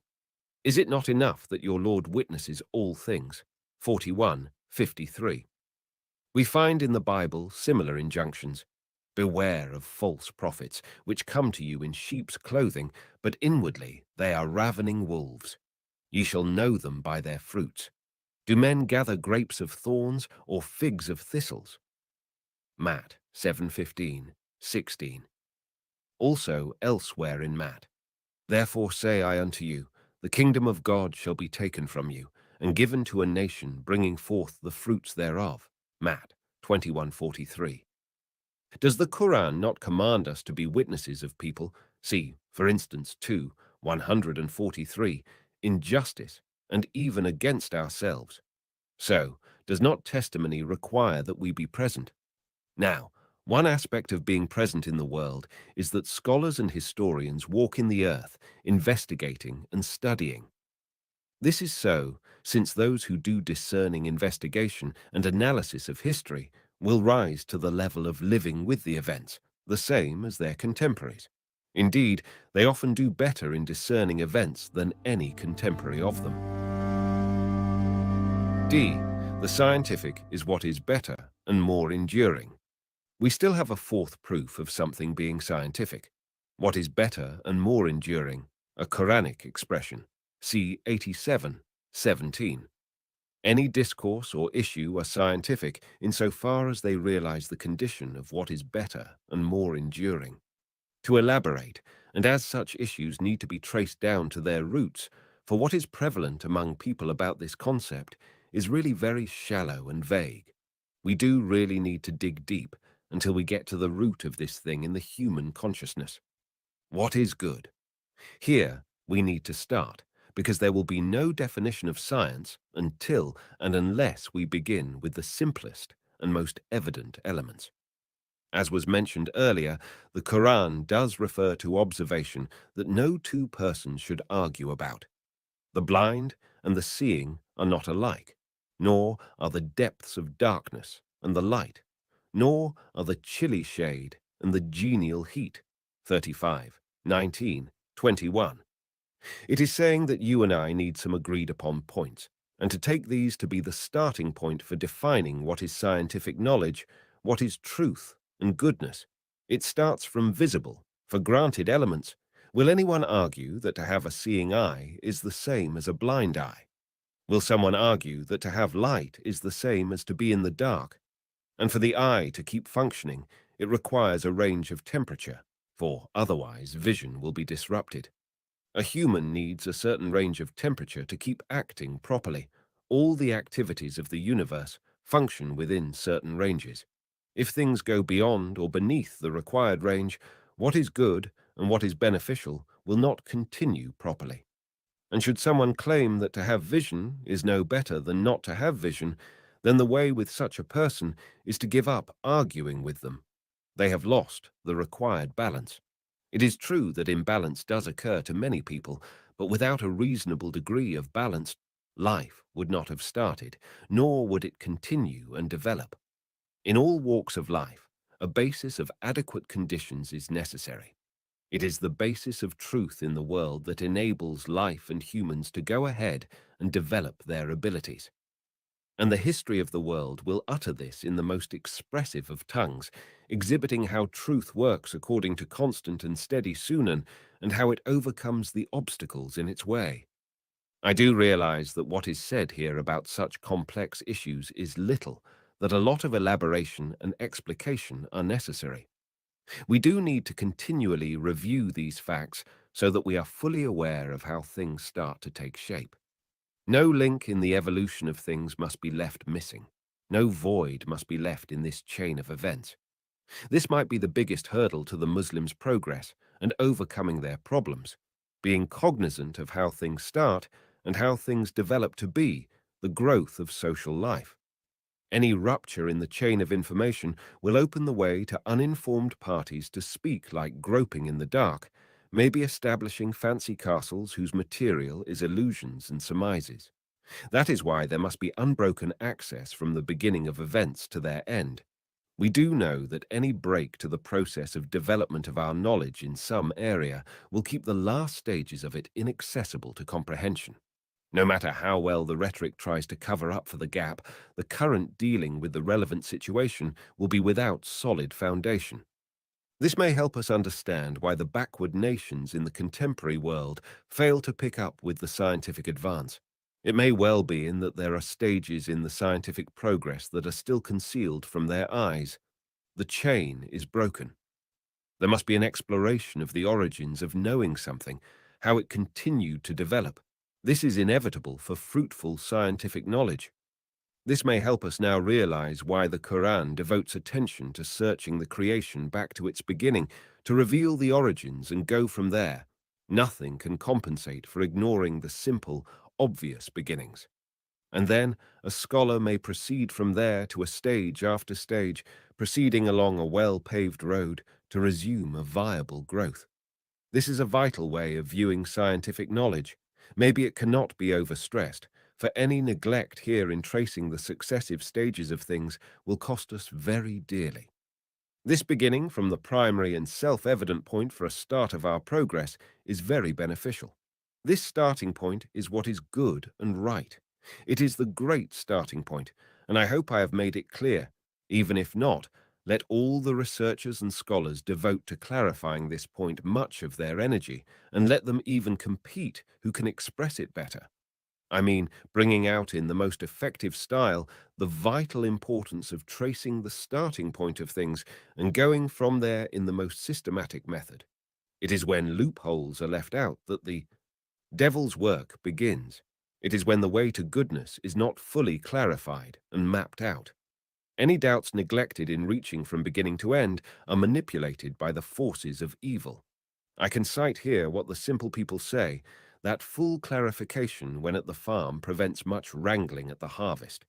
It does happen that very homely adages bear the wisdom of huge experience. Very often, people would have paid a great deal in hardship until they learn a wise saying, but treat it later as a sacred saying. This is not to deny that what is called a wise saying can work not for the good of people, for it again bears the effect of immature passions, and then it enters the dark paths of ignorance. Wise statements lose in this way their precious practical value, and the folks are forced to go through all the labor of paying the price in suffering for their poor comprehension of automatically transmitted statements. Indeed, it is not unlikely that people pay again and again the price of learning a precious lesson summed up in a statement.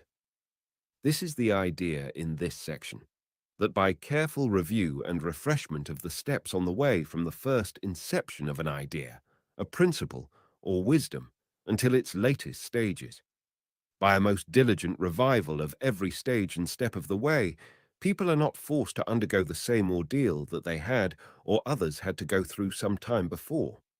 What we are discussing here is that anything that has been shown to render more beneficial consequences is good and truthful. It is scientific to the point it does good. But this not everything to say about what is beneficial. It must be added that for what is beneficial to involve less harm, for what is scientific to be less confused with ignorance, and for truth to be less confounded with falsehood, the factor of duration must be included. Goodness is not goodness until it lasts longer than other processes or situations. Sustainability is a crucial element in goodness. The longer a good thing survives and is sustained, the more it proves to be truthful and hence scientific. Permanence and sustainability are the thing that provides a good thing with goodness. You may notice in this connection how the Quran condemns those who fail to observe the long-run consequences, those impatient to see the quick results alone. As to those, they love the fleeting life and put away behind them a day that will be hard. 76:27. It condemns likewise those who are not prepared to endure some hardships in the way of attaining objectives that fulfill this quality of being better and more enduring al-khair wal abka, as in the Quran 87:17. We may get some elucidation from Ibn al-Mukafa, the bright writer, 724, 759 CE, when he says, "It is reasonable to assume that people are equal in liking and preferring what is advantageous to them and disliking what is injurious. This much is agreed upon by both judicious and injudicious persons. Differences and One difference is that a judicious person will examine carefully what brings them harm and what is of advantage to them. They will perceive that what is worth their effort to seek, if it is really desired, and what is right to eschew, if it is something undesirable, is that which is most lasting, most permanent." Preface to Al-Adab al-Sagir. Another thing to note here is that the proof of a scientific statement we are discussing now pertains to the science focusing on al-anfus, on human behavior and traits, in contrast with al-afaq, facts related to nature. In this sense, the Quran treats science as moral. The proof of science is al-aqiba, including what is better and more enduring. This is so as morality is what is beneficial to people.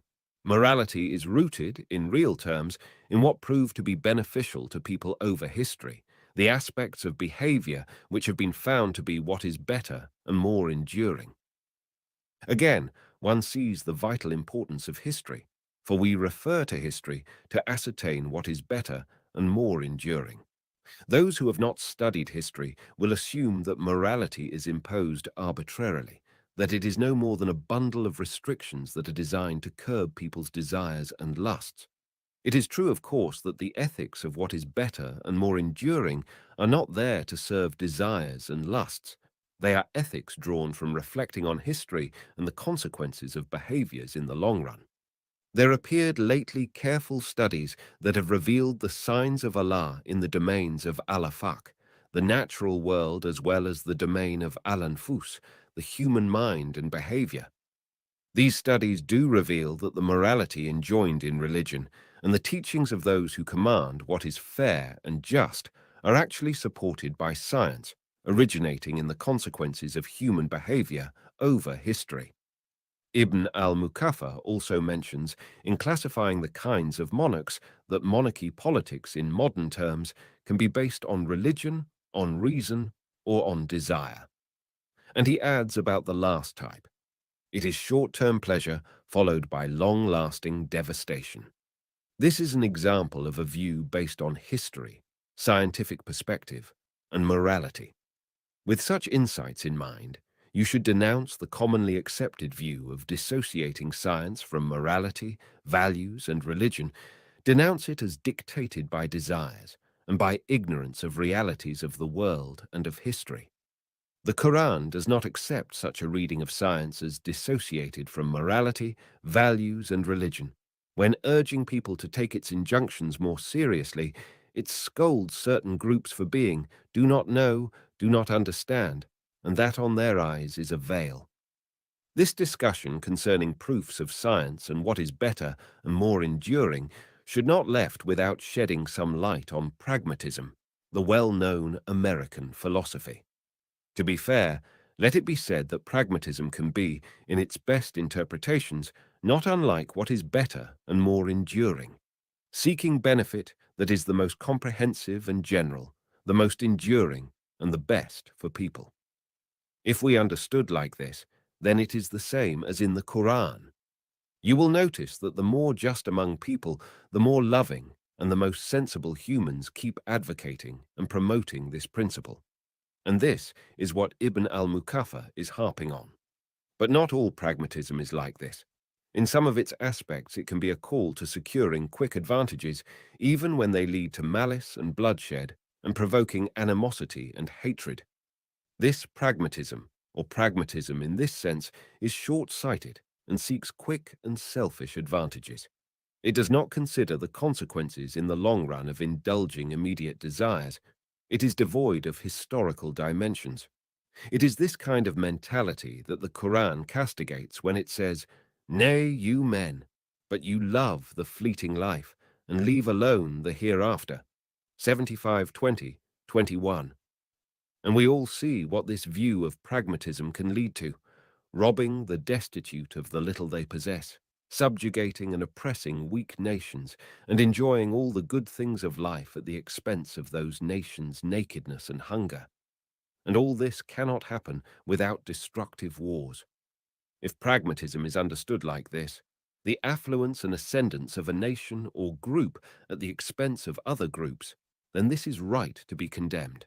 It is short-sighted and short-lived. It is the pragmatism of those who are driven by their desires and lusts. Let us contrast this most sharply with the best sense of pragmatism, which is synonymous with what is better and more enduring. Pragmatism which is designed to lead to the best consequences for the greatest number of persons and for the longest duration.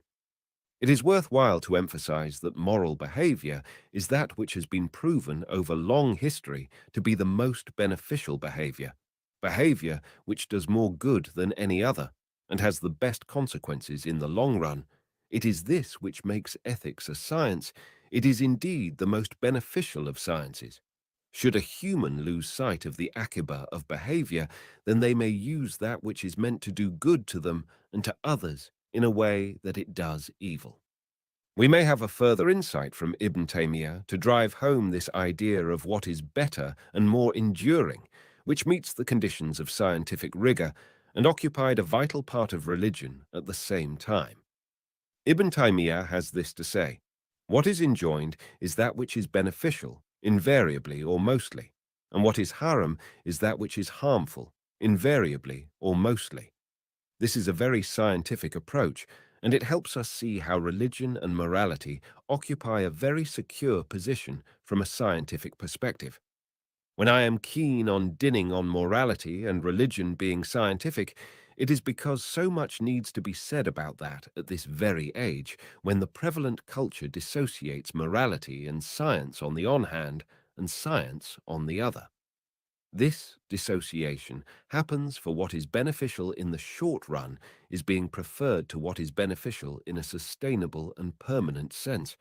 This must go with the other rule, that when the human is happy for being able to manipulate the forces of nature, but fails to have control of the human behavior by curbing his own behavior, not having had restrained themselves from lower desires in Quranic terms, 80-40, then the blessing they enjoy will turn into a curse. It is a crucial thing to adopt al-Aqaba as a criterion. Hence, Bertrand Russell's emphasis that when the Bible states, "Ye shall know them by their fruits," do men gather grapes of thorns or figs of thistles?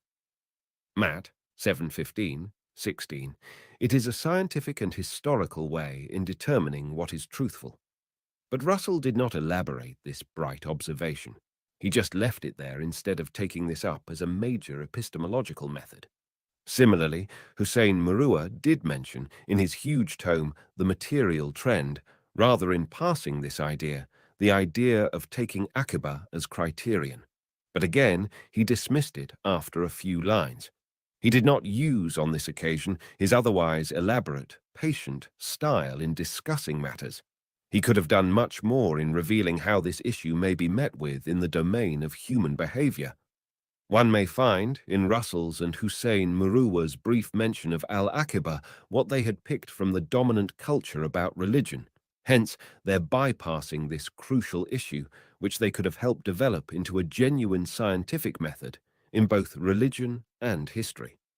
They rather treated this idea as alien to religion, failing to notice its true importance as a cornerstone in dealing with religion and morality, since religion takes it most seriously and on purpose. When the above two writers treat this vital topic with the indifference we have noticed, one must trace this back to the neglect of the pious believers who do not give this idea its due value. They should have noticed how this principle is taken up in earnest in both the Bible and the Quran briefly, yes, for the future researchers to elaborate. Let us admit, however, that both Russell and Murua have done a nice job by raising the point, for others have failed to even notice the issue.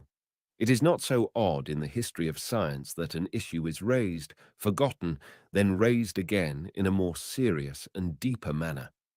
Once al-Aqaba is adopted as scientific evidence, the impact will be decisive in many of the individual's attitudes. It will necessitate, at the same time, drastic changes in the definitions of things like science, mind, truth, and history. It is, of course, a major change in perspective when science accepts religion, for new elements have been added as scientific proof. Religion is here gauged by its consequences, not by the usual subjective evaluation of its supporters and its detractors. And when this perspective is adopted, the long-standing conflict between the intellectual trend and the tradition-tied trend will come to an end. For instance, when they say that the rituals of Al-Hajj are outside the reach of the mind, and so are the rituals of prayer, fasting, and detailed acts of worship, like the stoning of Mina pillars, or the pre-dawn meal of Ramadan, when they represent these acts and rituals as outside the reach of the intellect, they do not think of the mind as meaning the linking of causes and effects. Had they done that, they would perceive the above acts and rituals differently. For these acts and rituals do have their vital effects and functions. For one thing, they have kept up and still keep up the unity of the Muslim world, and they maintain the precious bonds of brotherhood and cohesion. Iqbal says about that, "It is a handful of Zamzam, the sacred water of Mecca, that a Muslim sips. But the outcome is that the Byzantine emperor views the Muslims as superhuman. It is perhaps the sociologists, those who devote a lot of their efforts to detecting what provides society with its solidarity and cohesion, who can appreciate the value of the above rituals. It would be seen that, even after Muslims had lost the state, the intellectual ascendance and hegemony, what preserved and still preserves the continuity of their survival and self-esteem, is those acts of worship which are represented by some as having nothing to do with intellectual analysis, as having nothing to do with the integrity of community and individual. In his The New World of Islam, 1921, Lothrop Stoddard declares that after Muslims had lost their dominance and caliphate, what preserved their unity and this surviving brotherhood is pilgrimage to the holy mosque of Mecca. It is a certainty that these rituals have preserved the remaining breath in the Muslim body, and such a function is not something that any substitute factors can produce. So, it is a mistake to think that the intellect cannot perceive the value of the religious rituals. Rather than view the Islamic acts of worship as not amenable to intellectual analysis, I find in them a huge cause of sanctification and reverence in view of their akiba, that is outcome, consequence, fruit, the rare function they, and only they, can perform.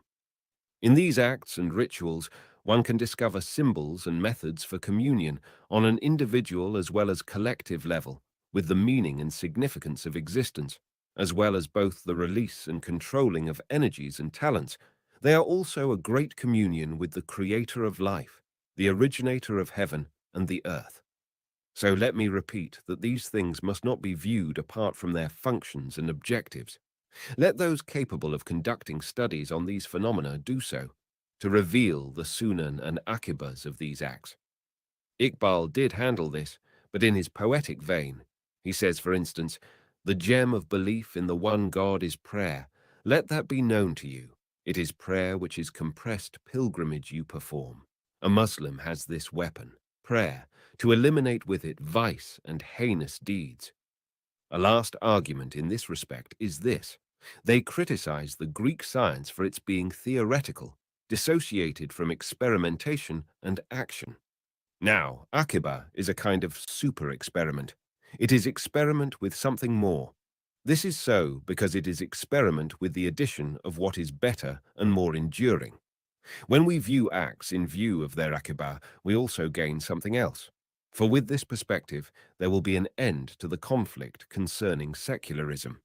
It is so for secularism emerged when people assumed that religion and science are incompatible, that faith and religion are inaccessible to the enterprise of science.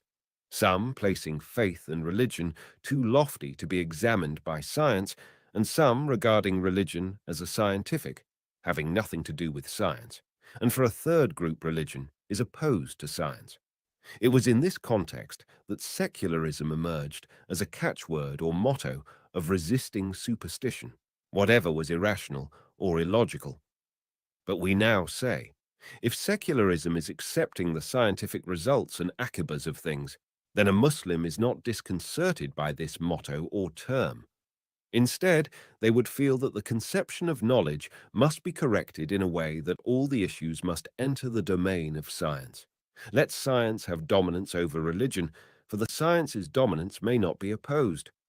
What I have said about these issues is not much, but if you can deal with these words not on a basis of who is the sayer, but rather on the basis of their relevance to Sunan and the realities of life, then you will benefit by these words. I mean, by these ideas to be the starting point for a new approach to knowledge.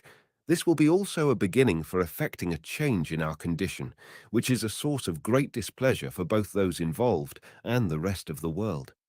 It is a principle that I keep referring to, that our condition will not change until we act in light of the verse. Verily, never will Allah change the condition of a people until they change what is in their own souls. 13:11. What happens at present is that we cling with all our might to what is in our minds and souls, while we detest and abhor our condition, which are only the outcome of our concepts and illusions.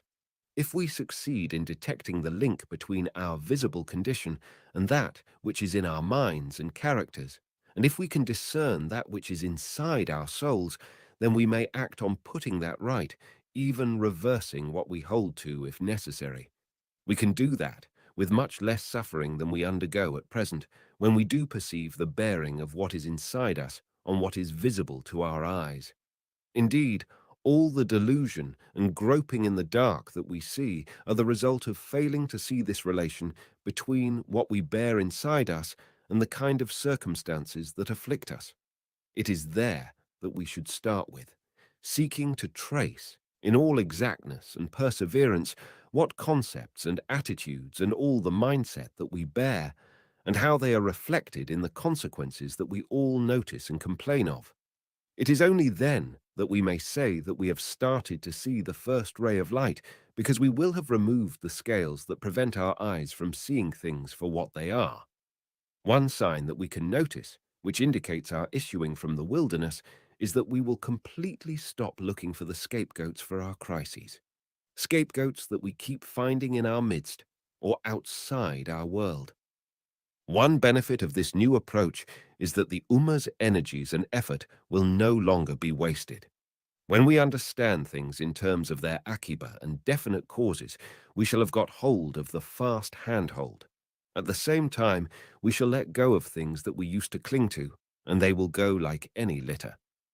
We have, in the Lord's words in the Quran, the scum disappears like froth cast out, while that which is for the good of mankind remains on the earth.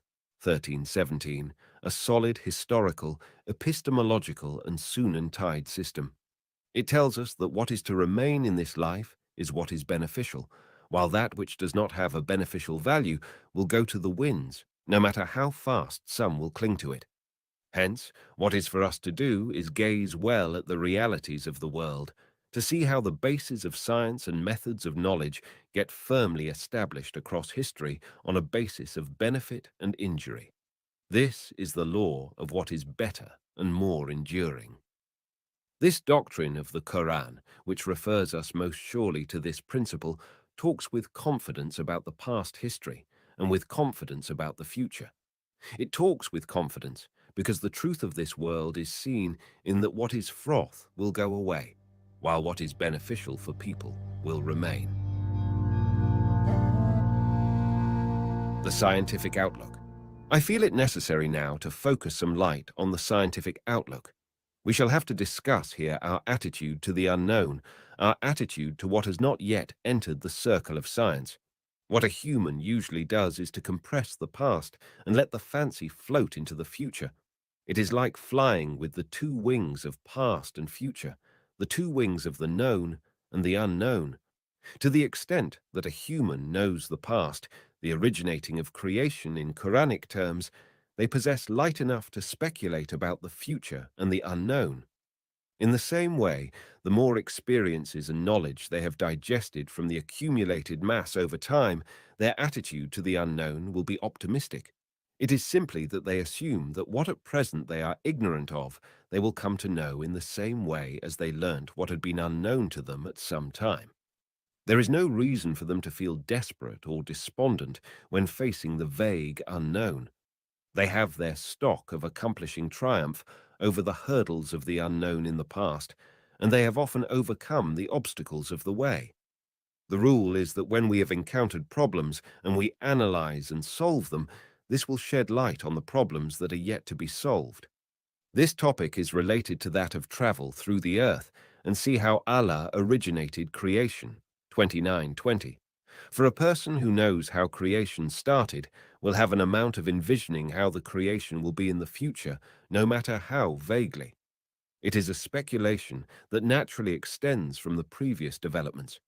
They will be sure that things will not stay as they are, that the present will change as the past has changed. In the same way as the creation in its current state is different from what it was at the beginning, its future will not be as it is now. There are allusions to this in the Quran, such as, He adds to creation as He please, 35:1. Every day He exercises universal power, 55:29.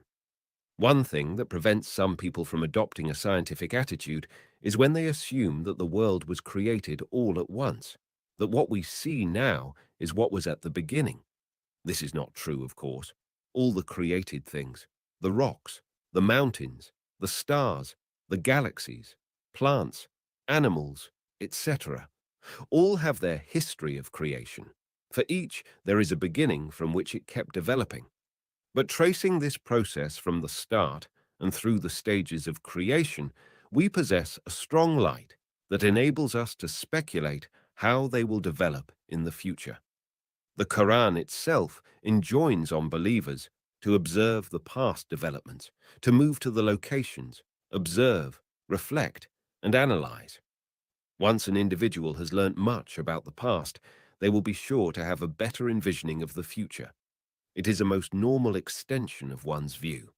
Such a person will be sure to have their assumptions and weighing of possibilities.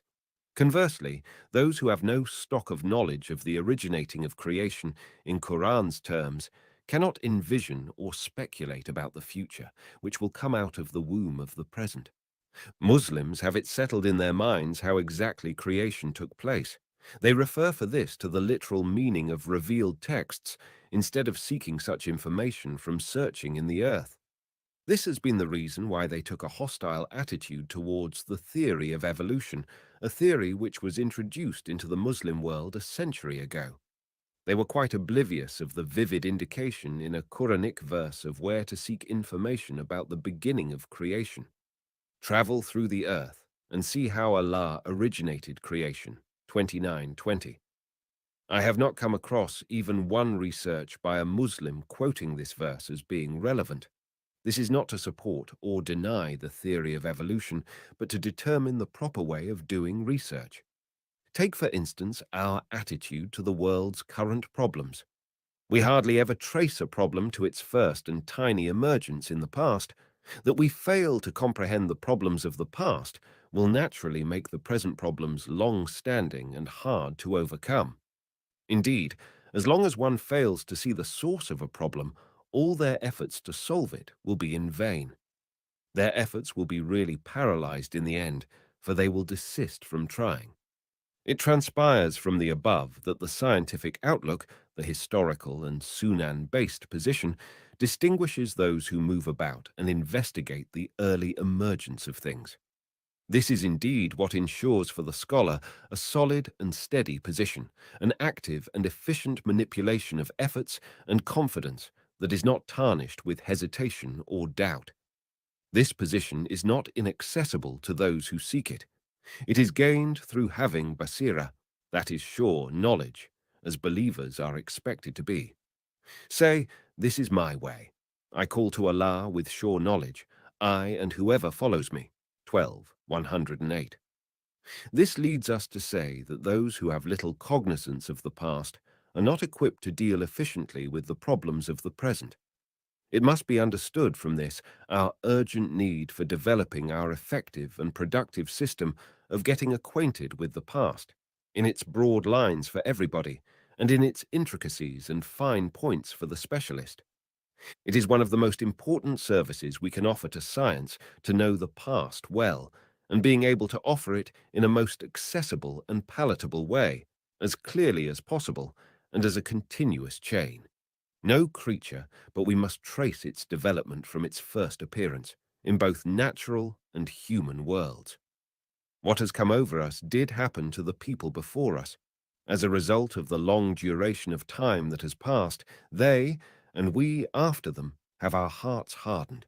This has taken the form of an extreme restriction of our vision to the current moment, a natural result when people have lost the Sunan-based view. This strictly moment-bound vision will inevitably be deterministic, cut off from the past and its lessons, and cut off from the future and its aspirations and hope, a strictly restricted vision which leaves no chance for struggling to break free from our ties and chains. But this true of not only our community, it is true of all humankind. It is so, for they fail to turn to the saving element, that of a thorough comprehension of the past, how things came to be, and what factors brought peoples to their present state. This is really the starting point to plan for the future, to cooperate for a future that we ourselves shape. In this planning, we specify not only what things will be like, but also how that can be brought about. Allah will be always there to bestow upon us all the aid and mercy, for He has entrusted us with tasks. But once we have started on the right way, using our intelligence to good purpose, He will provide us with all the help. Indeed, to show our gratitude to Him, we must put to good use the intellectual ability He has bestowed on us. It is an essential aspect of gratitude to the Lord that we bring to life the potential that science can put in our hands, the potential of manipulating the forces of nature and life for good purpose. When we thank Allah then, our thanking will be rich in meaning.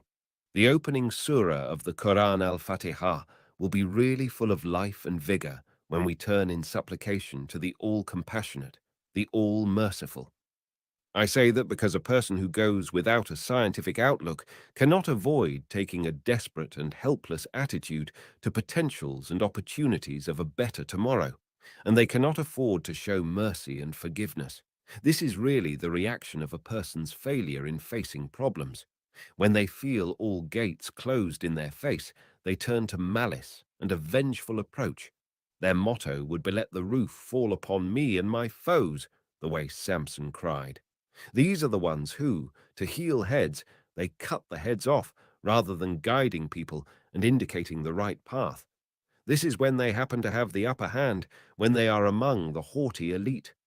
When they are among the miserable and downtrodden, they keep dwelling on their rancor and malice.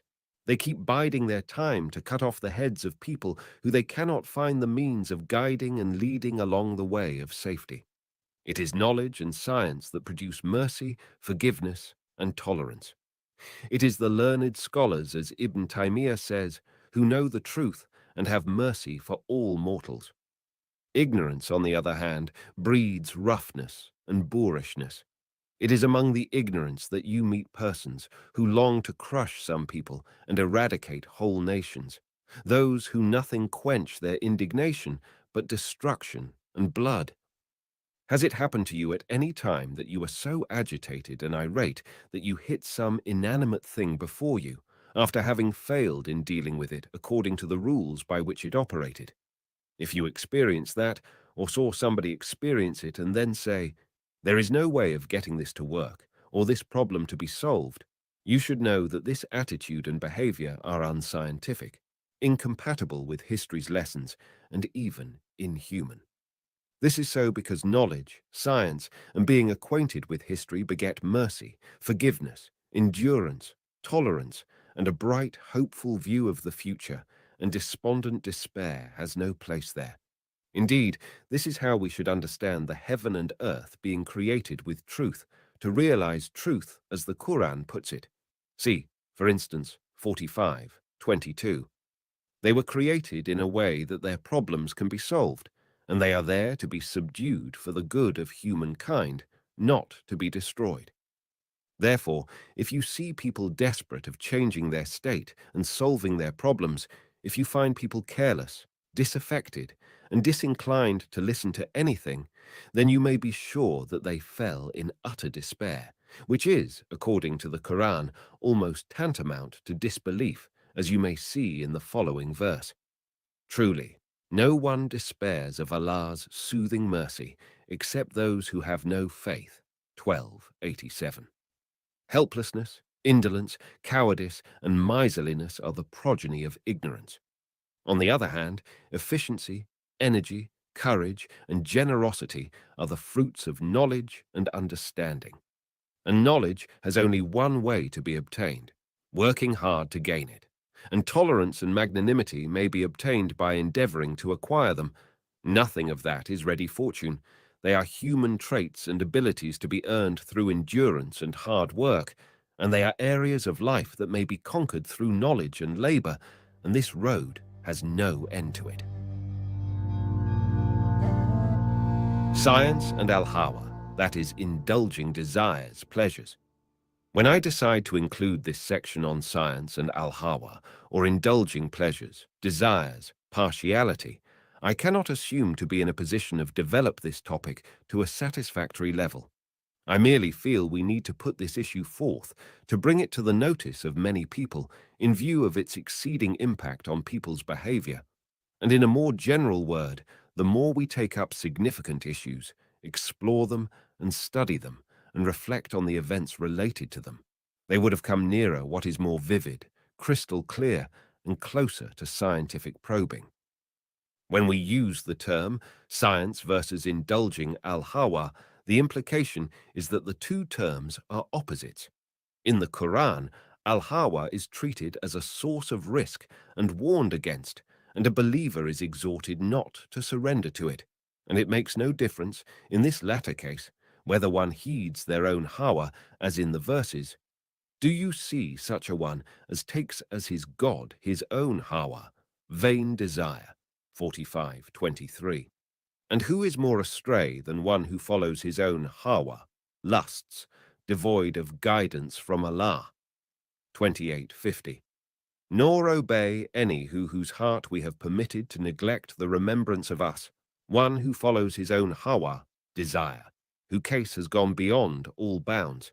18:28. Or it was yielding to others' hawa, as in, if you, after the knowledge has reached you, were to follow their hawa, vain desire, then you were indeed clearly in the wrong. 2:145. On the other hand, the Quran compliments those who forbid themselves to yield to al-hawa, as yielding to al-hawa diverts one from justice and causes one to commit injustice, and it deflects one from the way of Allah, as in, follow not the hawa, the lusts of your heart, lest you swerve. 4:135. So you judge between men in truth and justice, nor do you follow the hawa, lusts of your heart, for they will mislead you from the path of Allah. 38:26. But many do mislead men by their hawa, that is, appetites, unchecked by knowledge. 6:119.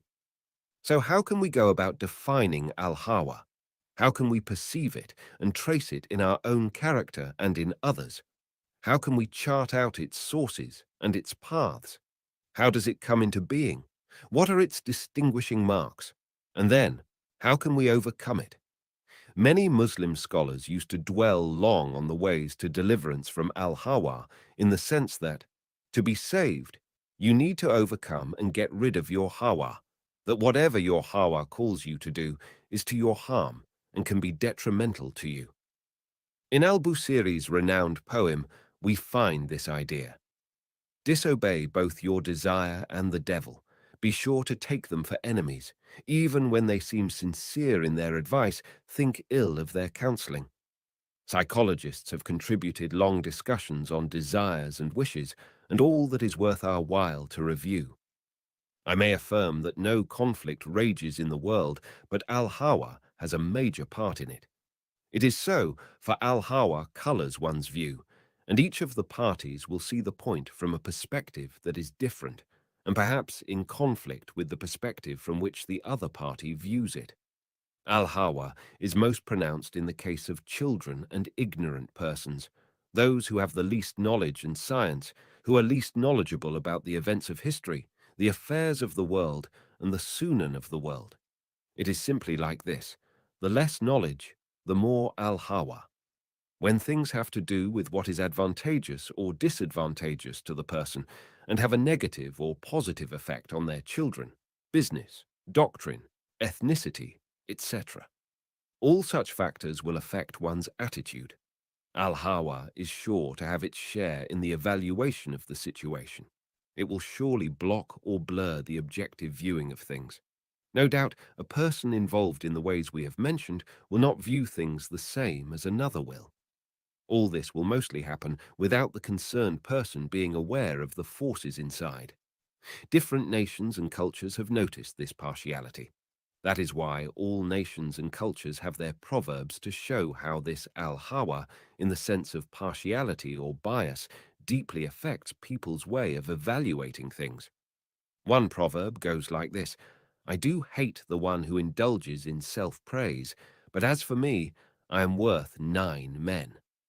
Here is a child yelling most loudly and non-stop in a children's amusement park. His grandmother, the administrator of the park, happened to be teaching in a classroom that overlooked the park. She said to an attendant, "If this child were not my grandchild, I would have said he was most annoying. But being my grandchild, I say, he is talented to be a leader." It is commonly noticed how a naive person views things done by them or belonging to them in a different way from viewing things done by others or belonging to others. Even one's litter is seen as less dirty than that of others. Maybe the judges in the law courts have more chance than others to see this conflict in partiality between the adversaries.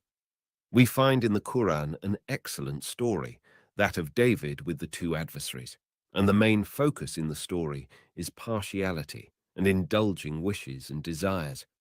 At the end of the story, the Almighty addresses David like this: We did indeed make you a vicegerent on earth, so you judge between men in truth and justice. Nor do you follow the hawa, that is the lusts of your heart, for they will mislead you from the path of Allah. 38:26. It is an admonition to any person who occupies a place of judging people. Before telling the story, Allah tells some of the painful and arduous experience of the Prophet Muhammad, peace be upon him, with his people, when they, as the Quran puts it, they wonder that a warner has come to them from among themselves. And the unbelievers say, this a sorcerer telling lies. Has he made the gods all into one God? Truly, this is a wonderful thing. 38:4-5.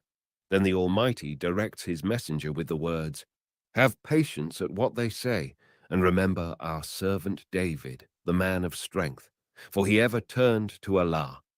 It was we that made the hills declare, in unison with him, our praises at eventide and at break of day. And the birds gathered in assemblies. All with him turned to Allah. We strengthened his kingdom and gave him wisdom and sound judgment in speech and decision. 38:17-20.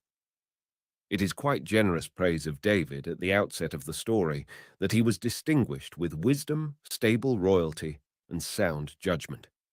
Now, after preparing the ground, the Lord says, Has the story of the disputants reached you? Behold, they climbed over the wall of the private chamber. When they entered the presence of David, and he was terrified of them, they said, Fear not, we are two disputants, one of whom has wronged the other.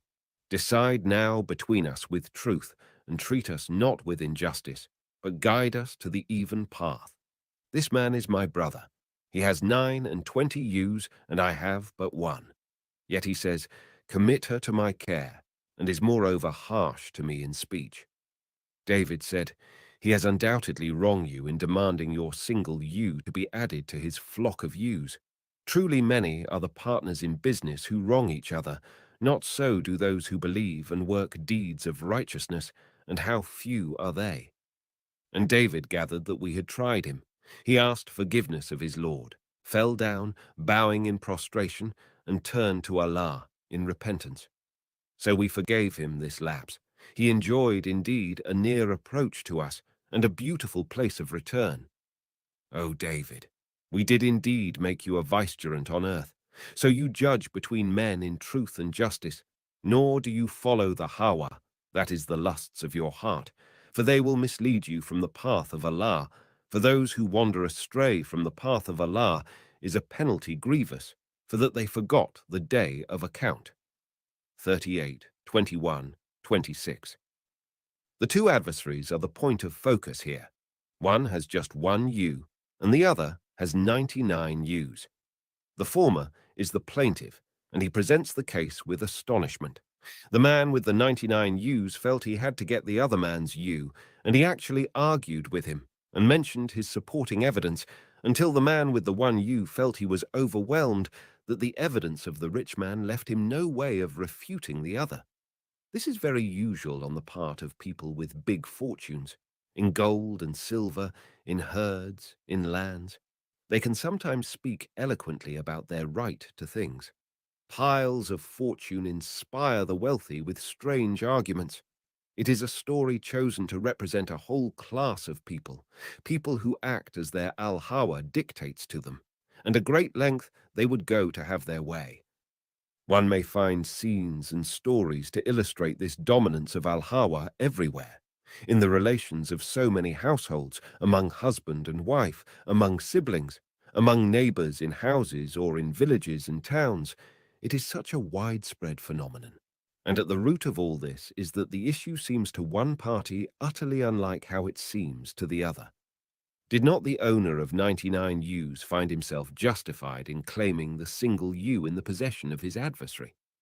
It is such a telling situation chosen to be revealed in the Quran. It is there so that one would say, it is really a universal phenomenon.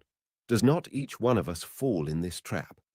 But the problem does stay and persist until now, that an individual keeps seeing themselves as the center of things, their own interest as the thing that counts.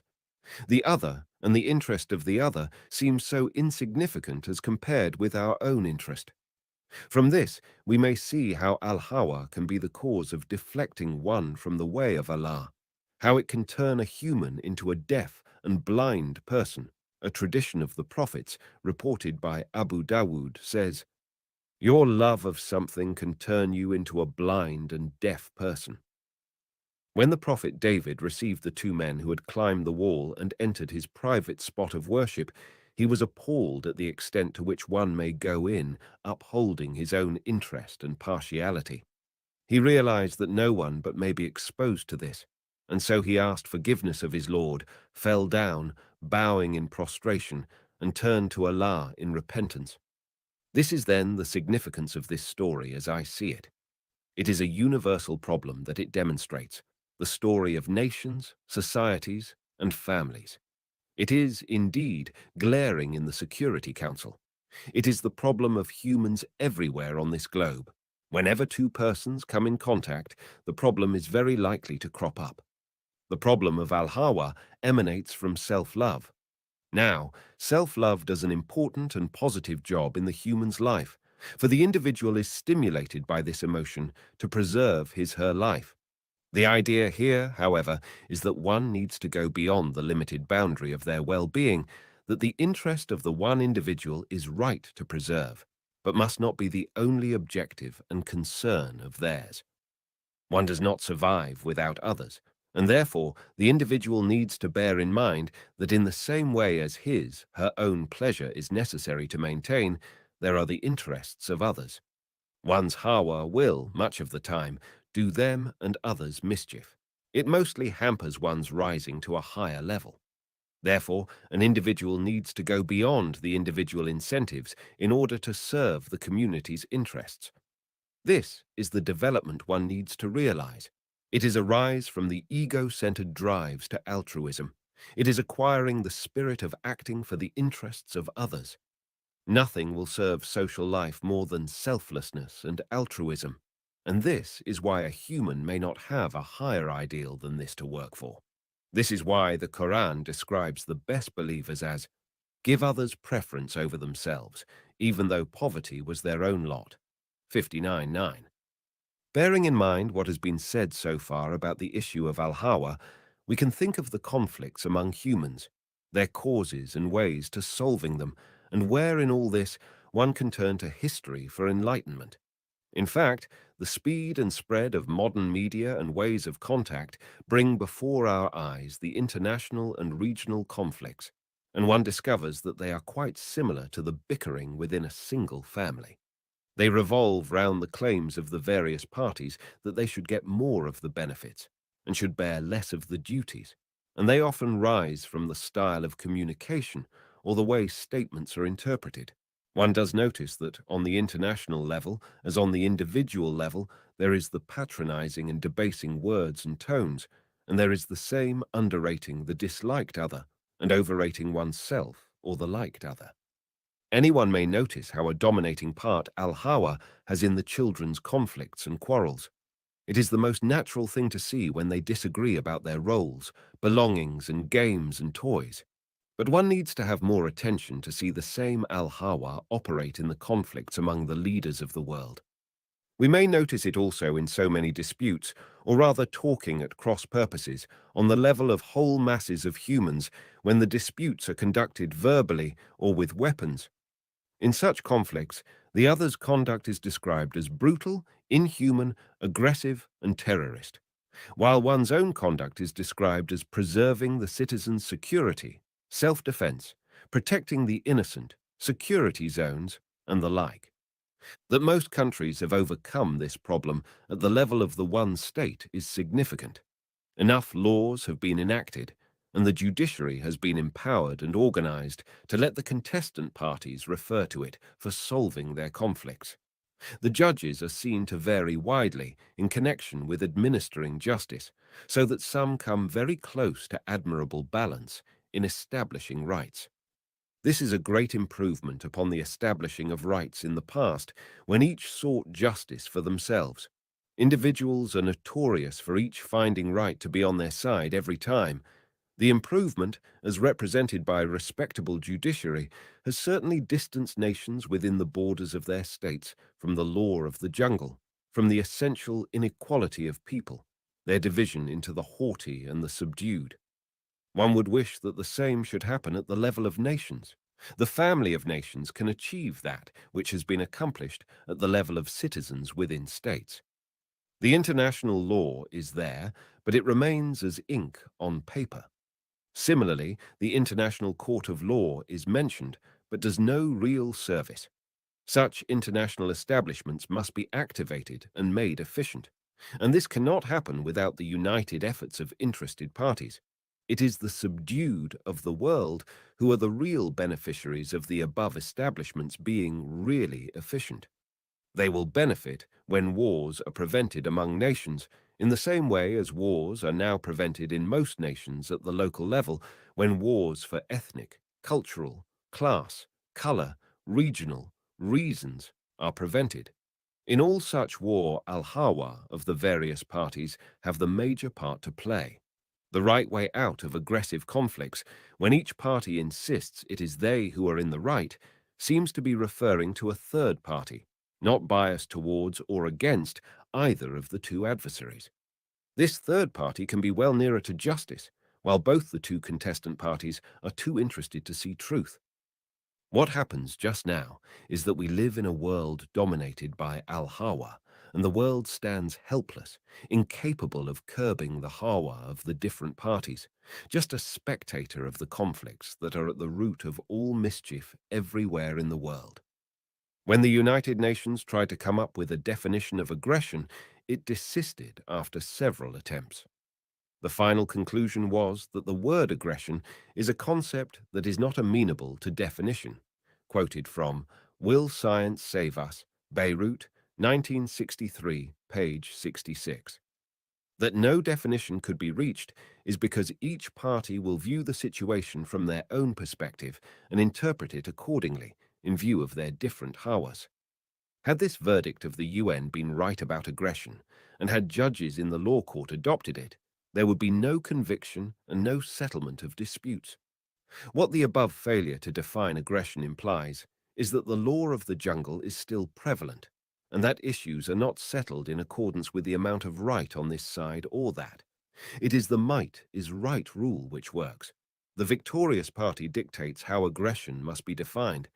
We are trying here to look at al-Hawa from all possible perspectives because it is quite hard work to know al-Hawa for what it is. One aspect that adds to the difficulty is that in its deeper meaning, al-Hawa is doing oneself harm and wronging oneself before others. So there is a paradox here. People are most prone to deceive themselves when succumbing to al-Hawa, and not many people can rise above that. History is again the best source of drawing lessons and learning better behavior. It is from history that a human can learn what spares one the stumbling blocks that have brought down so many people before. About a person falling prey to al-Hawa, wronging themselves before any other, we may refer to the Quran, when the Lord calls the wrongdoer as wronging their own souls, as in 35:32.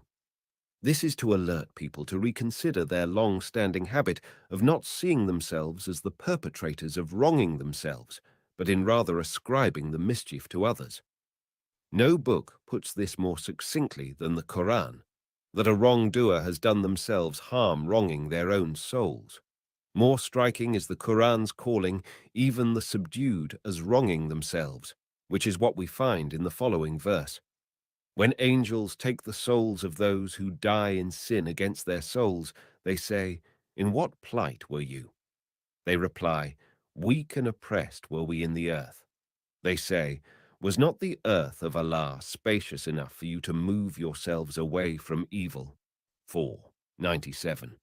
Allah's sunan for overcoming the state of being subjugated are numerous, but when ignorance stifles people with its grip, what is wide appears narrow, and the commodious land appears to be incommodious. The restrictions inside create restrictions everywhere outside. When al-Hawa has the upper hand, it will deflect one from the way of Allah and the laws of Allah. It is right to reflect here on how the idea of law emerged among people. What was the urgent need which compelled the early human beings to develop a law to organize life's affairs and curb al-Hawa? We are commanded by Allah to move about in the earth and trace the originating of creation. I do feel it most vital that people investigate the creation of law as a system for organizing and controlling human life. How did the concept of haram, that is prohibited, as the religion teaches us, and taboo, as psychology calls it, how did it develop and take root as a constituent of people's doctrines? We need it badly to know how the human felt the urgency of curbing their own instincts and controlling their hawa.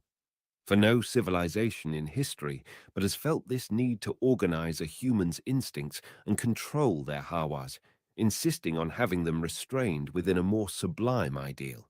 The different cultures have their way of inspecting individuals' hawas, to curb them and subdue them to their paradigm.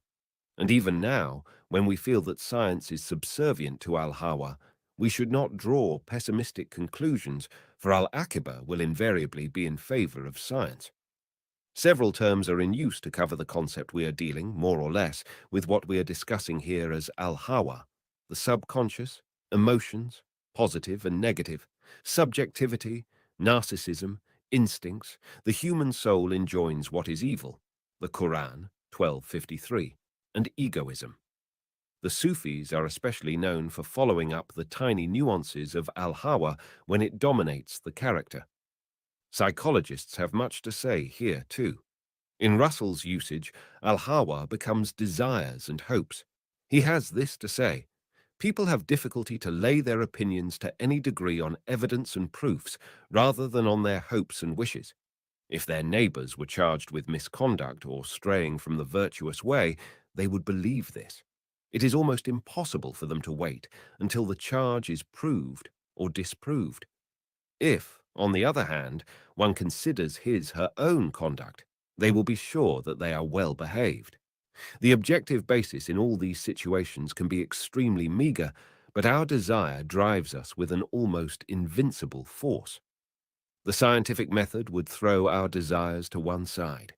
When people buy lottery tickets, they are being led by their wishes and are not guided by scientific findings, and so they end up losing their money. The party who or which issue the lottery tickets, on the other hand, are guided by scientific facts. Scientific to the point of making sure they make the others fall in the trap.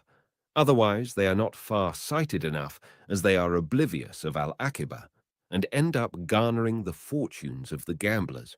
Russell, The Scientific Outlook, page 36 and before. We do have in our Sufi and literary heritage a lot of good writing on the working of al-Hawa on thought and behavior. In a previously quoted tradition, the Prophet, peace be upon him, says, "Your love of something can lead you to be biased to the point of being blind and deaf," reported by Abu Dawud. This tradition is telling us that we often are too partial, that we cannot see things for what they are or hear them correctly. We often distort the received message to suit our inclinations. We have some interesting illustration of this in Abu Hayyan al-Tawidi's narrative manner. He writes, "One day, my friend Maskawai said to me, 'Do you agree that our friend, in reference to Ibn al-Amid, was at fault in granting so-and-so 1,000 dinars at one blow? It has been a lot of money squandered on a person who did not deserve it.' And he expatiated and spoke long, expressing his displeasure at Ibn al-Amid's wastefulness. At last al-Tawidi continues, said, 'Well, look here, friend. I have one thing to ask of you, and mind you, tell me the truth. There is no cause whatsoever for you to elude the truth or disguise it. Suppose your friend had done the same mistake, but it was to you that he granted this amount, or perhaps several times this amount. Would you, and tell me honestly, for there is no reason between you and me to misrepresent things, would you have thought him a spendthrift or a wasteful person? Or you would say, how well he spends his money, and I wish it was more that he granted me. Think well of this, and you will be sure that what induced you to say what you said is nothing but envy and other similar emotions.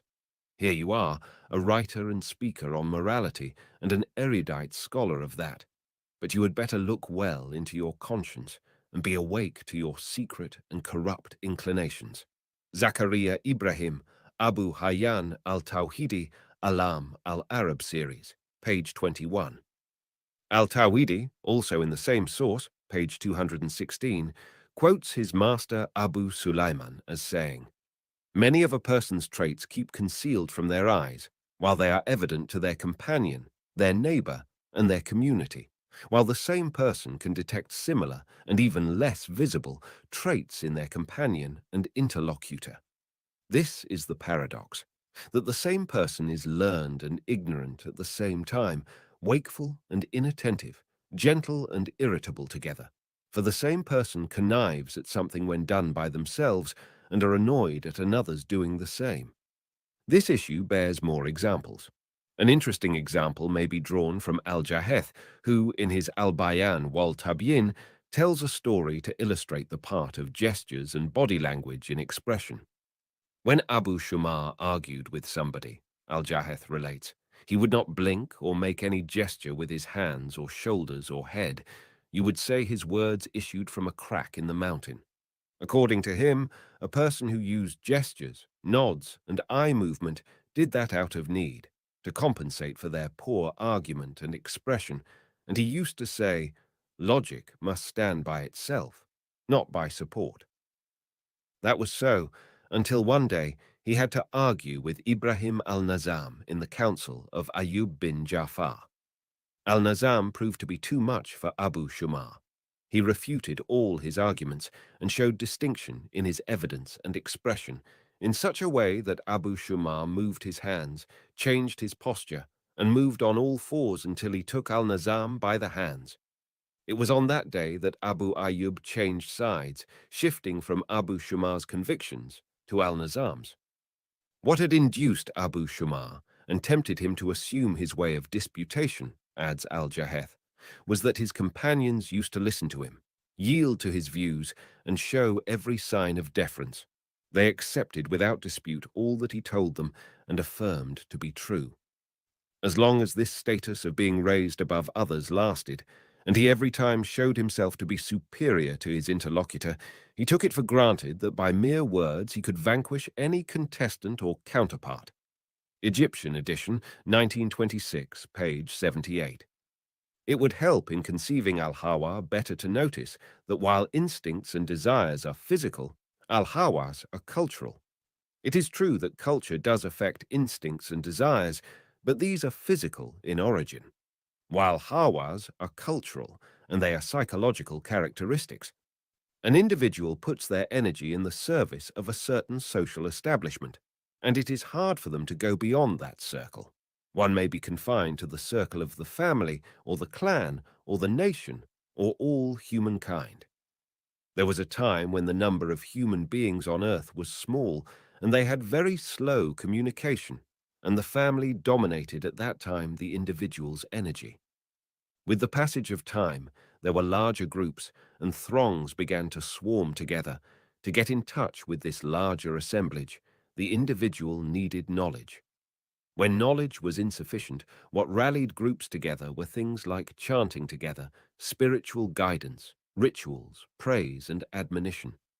This level of social allegiance, allegiance to the clan and settlement, lasted quite long. This size of social gathering seemed convenient enough from a political perspective. You can rally a relatively small group and exhort them to do some deed in a short time. It is good to review this, since we need how things came to be what they are at present. Without this historical review, we shall be quite at a loss how things stand at the moment, how the Lord adds to creation. Over long epochs of time, following ways of molding the human happened spontaneously. Those interested just chose existent ways that history said they worked well. That the most efficient ways are chosen upon scientific investigation is not yet really adopted in managing societies. People have, of course, gone a long way in their attempt to refine their behavior and language. They have tried to quit the brutality and barbarism and bestiality which characterized humankind in their early stage. Yes, they have moved forward, but they hesitated, and their movement was unsure on account of the little scientific knowledge they had. What progress the human has accomplished has been the fruit of spontaneous trial and error and fumbling. Little did they know of the laws of the world and the light of science. No wonder, then, that people have little confidence or hope in humankind's achieving real elevation of their level. To infuse more hope, we need to acquaint those interested in bases and principles which lie beyond the human's manipulation of the forces of other humans to effect the transformation from a state of primitiveness to a state of fine humans, to rise to the level Allah has chosen for humans. Those who have justifiable hope are those who have reflected long enough on the significance of the debate between the Almighty and angels when they said, "Will you place therein one who will make mischief therein and shed blood, while we do celebrate your praise and glorify your name?" He said, "I know what you do not know." 2:30. It is such persons who rise and aspire to the level the prophet Joseph, aspired to when he said, "Truly, to know good come those who do wrong." Yusuf 23. What happens at present is that the supposedly civilized people cover their body, metaphorically, with a thin garment of civilization, which, at the slightest provocation, is thrown to one side, and the same civilized persons are seen to be robbers and butchers. You may see people's true caliber at the time of earthquakes, tornadoes, or any crisis in which the authority loses its grip on things. You may see how many people turn into wolves. This shows that the fragile wall behind which we feel secure cannot be trusted to restrain the much more savage impulses of supposedly civilized individuals and groups. When the Quran issues charges that few of my servants feel grateful, 34:13, or little is it they believe, 2:88, and other similar texts, we find in the real world conditions that affirm fully that humans have not overcome the above failing. This is true enough, but it is not true to affirm that things will always be as they are at present. A really different world may be established by science once we have observed the signs of Allah in al-Afaq the world out there, and al-anfus, the world inside us. It is after we have mastered dealing with Allah's sunan as related to the human and how they can live in harmony with the Allah's sunan. It is the devout and righteous person who can prohibit his soul from yielding to al-hawa, from being a prey to it. It is this kind of person who, when they go one way, the devil will choose another. But to be honest, people are still far from having the upper hand over their hawa, and this is true of both the civilized and backward, for both are backward on the psychological level. Some might find it inconceivable that mischief can be really defeated in this world, that the circle of science can be extended, and people will be less controlled by the devil. It did happen before when medicine started to make amazing progress that some people would not believe that the scientific advance would rid people of their diseases and will produce vaccines to prevent the infections. It is, however, the diseases related to morality, the psychological and cultural failings which are of real interest in the Quran. They are the diseases in the heart according to Quranic terms.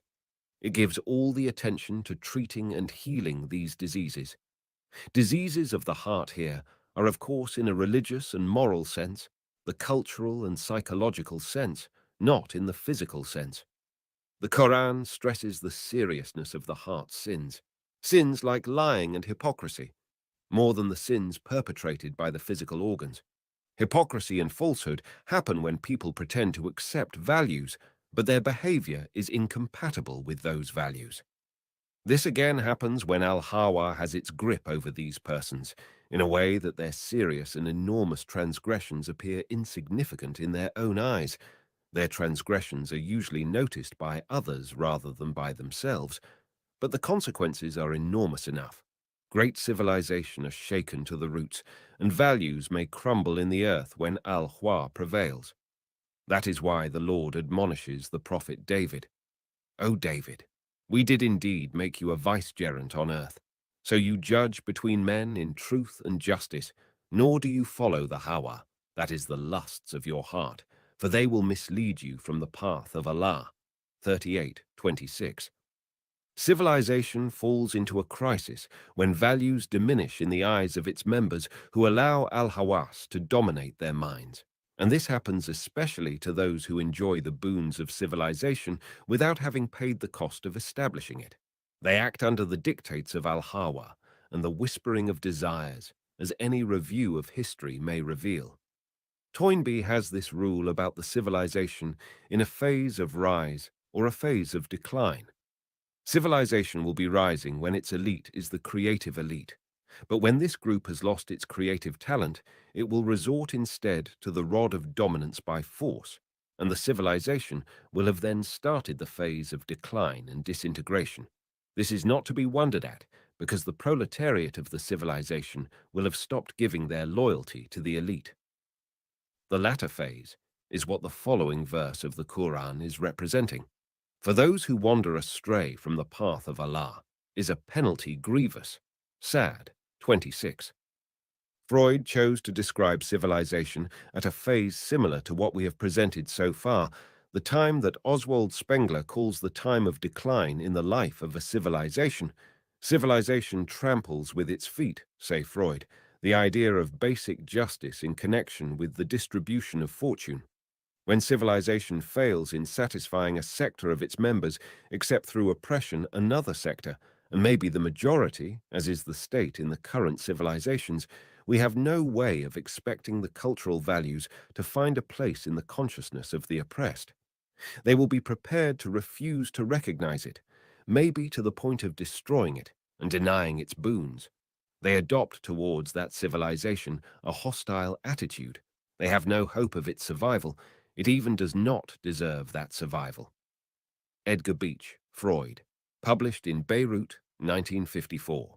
Chapter on Justice and Freedom, page 223.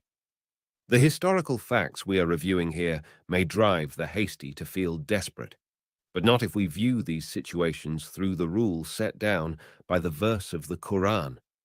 Verily, never will Allah change the condition of a people until that change what is in their souls. 13:11. For in the latter case, The issue is right within the perspective of science. It would not do to be either over-optimistic or over-pessimistic. It is just that we need to collect the necessary information and then to put in the needed effort to steer the rudder towards salvation. If we take up the last quoted verse or the other similar one, Allah will never change the grace which He has bestowed on a people until they change what is in their own souls, 853, as just divine words to only sanctify and glorify and feel blessed to receive. If we stop at the unseen implication of such revealed texts, then we learn nothing from them to light our way. We need to remember another verse. In hope, we get to action. Travel through the earth and see how Allah originated creation. 29:20. By directing one's attention to history to know what happened and how it happened, this opens up to humans the way to study and reflection, to observing new horizons of law and getting acquainted with the rules of manipulating things. It is then that a human is promoted to the level set up by the Quran, rising to be in the best of molds. 95:4. They will fulfill in their movement the fine image represented in the Quran as one who walks evenly on a straight way. 67:20. This level is not available to those who cast rapid looks at the events of history, for the latter will conclude that there is imbalance between the suffering and the gain. Such hasty looks may end up in the individuals concluding that humanity has suffered much more than it has gained. These individuals do not realize that the way to ascendancy and integration must be full of toil and pain, that those progressing will have to pay the cost in tears and blood. Let us recall how much the humankind had suffered from epidemics which plagued the earth. And then, when science threw its light at the vagueness that enwrapped the causes of epidemics, and when the human ignorance in that domain began to clear, the old darkness began to lift and to be replaced with light. The human attitude to the same catastrophes changed. It is true that the human still struggles to overcome more of these disasters, and it is true that there is suffering until today, but humanity's attitude has changed. Those who can see and who know much about the crises are very different from those who ignore the sources and causes and treatment. There is no doubt that humankind has a different view of the physical diseases in the world. We need now to change our view of the cultural suffering, which is caused by al-Ahwas having a dominant position. It is by overcoming these latter diseases that a human will really regain their balance and vigor. It will be literally like one untied after having suffered in their ties for a long time. It is to be noted that healing from psychological trouble, once the healing element is found and treated, is more decisive than the case is in the healing of physical diseases. Any one of us can feel how, once they have overcome a psychological problem, they seem as if set free from a heavy iron chain. But again, our panacea is in scientific work. It is science that will change our ignorance into a happy discovery of the facts. Science and Tawhid, belief in the one God. As we all know, Tawhid, faith in the one God, is at the very heart of religion and worship. It is the first and foremost fundamental of Islam, and it is summed up in La ilaha illa Allah. That is, there is no God but Allah, as is best expressed in the Surah 112, Kul huwa Allah ahad. That is, say, He is Allah, the one and only. And in other similar verses like, my prayer and my service of sacrifice, my life and my death are all for Allah, the cherisher of the worlds. No partner has He, 6162-163. This much is known to all believers, but what is not quite clear and requires expounding is that Tawhid appears in three aspects: Tawhid of God Himself, Tawhid of legislation, and Tawhid of desire and fear. 1. Tawhid of God Himself. I mean by this that the Creator is only one. We find in the Quran, is there a Creator other than Allah? 35:3. Many polytheists at the time of the Messenger, peace be upon him, had this level of Tawhid, as the Quran itself affirms. If indeed you ask them who has created the heavens and the earth and subjected the sun and the moon to his law, they will certainly reply, Allah, 29:61. And yet, this level of tawhid is inadequate. As long as the Creator is one, obedience is due to Him alone. 2. Tawhid of legislation. This means that obedience is due to the commands of Allah alone. In the past, Muslim scholars used the term tawhid of al-rububiyyah, that is of sustenance, to include both tawhid of God Himself and tawhid of legislation. We find in the Quran, "It is verily His to create and to govern," 7:54. Since it is only Allah who created, and there is no associate to Him in creation, it follows that there is no associate to Him in command or in legislation. To illustrate, we have this tradition. Adi bin Hatim, still a Christian at the time, heard the Prophet recite this verse. They take their priests and their anchorites to be their lords in derogation of Allah, and he objected, no, they did not worship them. But the messenger, peace be upon him, replied, but they did. Those priests deemed haram what was halal, and they obeyed them, and they deemed as halal what was haram, and they obeyed them. And this is the kind of worship they offered them. Reported by Ahmad and al-Tirmidhi. 3. As for the third kind of tawhid, it is the tawhid of desire and fear. This is the kind called tawhid al-uluhiyyah by earlier scholars. It is, on the other hand, a kind of tawhid which the polytheists contemporary to the Prophet denied, as the Quran reports, "Has he made the gods all into one God? Truly, this is a wonderful thing." 38:5. The first type of tawhid is not accepted by materialists and pantheists. The second is contradicted by those who submit to mortal legislators, whether their legislation were compatible or incompatible with Allah's commands, and they command others to surrender to those dominant figures, as mentioned in the Quran about Egypt's Pharaoh. If you put forward any god other than me, I will certainly put you in prison. 26:29. As for the third type, it is contradicted and ignored by most people who fear certain creatures or attach hope of benefit to them. This is then a glimpse of tawhid, but what concerns us in this book is, how does tawhid bear on science? We shall have, in replying to this question, to start with Allah's commands and abiding by them. For it turns out that lacking knowledge and scientific awareness leads to not complying with tawhid. Knowledge and science form the foundation on which tawhid is based. Where scientific knowledge is absent, tawhid is absent. Since there is no salvation without tawhid, and tawhid will not be established without science, then there is no salvation without science. This is all comprehensible when we consider Allah's commands pertaining to legislation, abiding by religions halal and haram. But we need to extend the same logic to dealing with Allah's commands pertaining to Allah's signs in the world generally and the world of humans too. That is, in endeavoring to bring the forces of the world to serve human needs. And this is relevant here because no manipulation of the forces of the world may take place without scientific knowledge. This may be readily understood in domains like agriculture, industry, breeding of animals, but it is equally applicable in the domain of dealing with the human. To sum up, there is no salvation or advance in relation to the last day or in relation to this world without knowledge.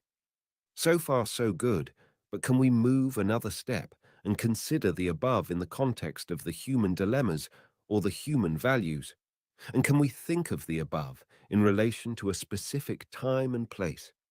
It will help to start from thinking why tawhid is given such a prominent place in religion. Can we really specify tangible aspects of the importance of tawhid in the actual experience of individual or community? Does it really bear on the hardships of life? We did say, and will elaborate further down, that there is no salvation or advance in relation to the last day or in relation to this world without scientific knowledge. It is just a tiny step in the present discussion to notice that in most of these expressions, one can replace the word tawhid with the expression scientific knowledge with no change to significance. In earlier sections, I pointed out that to acquire scientific knowledge, we need to deal with the facts of the independent existence, the world out there, and that to put right or examine people's ideas the way is to refer to the independent existence from which those ideas were drawn. I also discussed that one obstacle to acquiring scientific knowledge is adopting the world of persons as the source of facts or scientific knowledge, while the Quran condemns this way of drawing knowledge and calls it the ways we found our fathers following in 5, 104, and elsewhere. The Quran insists, instead, on referring to the independent existence and on judging things by their akibas. It is indeed a most laborious task to treat with suspicion what has accrued to one from the world of the ancestors, and to decide to examine that against the actual facts of the world. The cost can be exorbitant and unbearable to most people. One reason is that such knowledge as descended to the individual has for its source those particular ancestors, and it is no wonder then that the individual feels quite dwindled before the heritage of those forefathers.